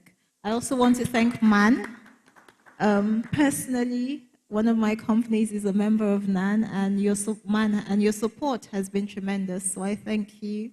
I want to thank everyone else on the panel here. I want to also let you know that I don't assume that I know everything or that my team knows everything, and we're always open to learning, and we will continue to work hand in hand with all of you to the best of our ability to try and make Nigeria, the best place to do business. Wherever you find our shortcomings, please call our attention to it. Understand that we're only human. We can only do our best. But I do have the private sector's interests at heart. And I believe that paramountly, the president and the vice president have the same. Yes, there are political challenges because, it's Nigeria. Our democracy has not quite developed to the point where we understand how to separate governance from politics. But again, the onus, I think, is on us, the younger generation. Everyone in this room is below a certain age, to actually help guide our leaders on the right path. Again, I don't know these super regulators. I pray not to meet them anytime soon. In fact, I think I'll probably be one of them in the real sense of it, because like I said, I believe both my bosses have a very soft spot for me because I've been quite transparent. I wear my emotions on my sleeves. I've challenged the president on several occasions. I've challenged the vice president on several occasions, and I'm still here. In fact, I got promoted, so that must say something. So thank you. My own job is easy, just to thank Neca as well for the opportunity, and hope we all have a good evening, and for those traveling back, safe travel back. Thank you very much.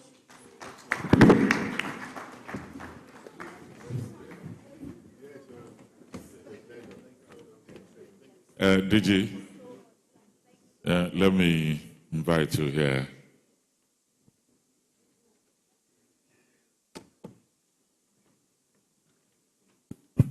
Okay, let me call the President Neca. I also call MD Nersu Wasim. But before then, everybody have thanked Neca, but we should really be thanking you for leaving your comfort zone.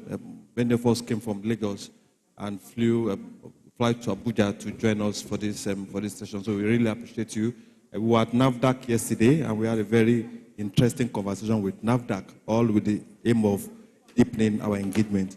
DG Man, I don't know whether I should thank you too, because we are in this, but probably we'll look at the option of making this platform an OPS platform, but maintaining the Neca DNA. So it's probably one of the things we'll look at. Engineer, thank you very much. Engineer Adebayo, thank you very much for your support also. And Mrs. Oni, when somebody whispers to our ears, we are looking for the moderator for this session. And Mr. Vivian said, look, he has seen a moderator that can really moderate this session. Thank you, Mrs. Oni, for your time and making it with us. And DG Pebek, we really want to thank you, ma, for being there for all of us. She has saved us many stress. A lot of stress we are facing. She has been there. She has taken the bull by the horn. And our door is always open to accommodate our excesses sometimes. So thank you very much. I want to call Wasim, the MD of Nursery PLC, even as he helps us to present the plaques to the discussant. And I hope you have a plaque for the DG too. Okay. So this is okay for DG NAFDAC. DG NAFDAC, just the plaque here.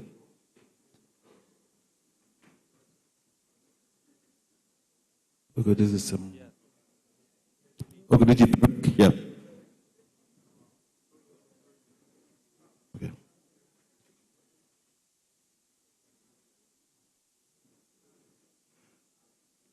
Sorry. Thank you very much.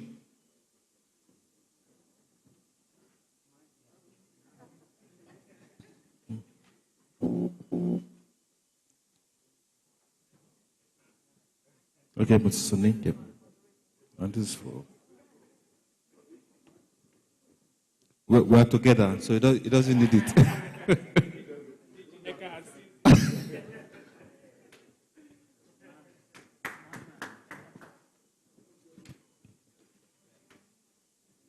So while the photographs are going on, let me thank the sponsors again. Dangote Industries, Chivita Hollandia, IHS Towers, International Distillers Limited, Nestle Food Nigeria PLC, Tulip Cocoa, AT Group, Tropical Investment Group, Nigeria Bentley Company, AG Leventis, Nigeria Breweries, MTN, Friesland Campina Wamco, International Breweries, Right Foods, 7-Up Bentley Company, Vitafoam Nigeria PLC, Ashaka Security Company Limited, Unilever, Anderson, Nigeria LNG Group, GB Foods, UAC Foods, and Northern Cable Processing and Manufacturing. We want to thank all of them. Lunch is available. The ushers will direct you.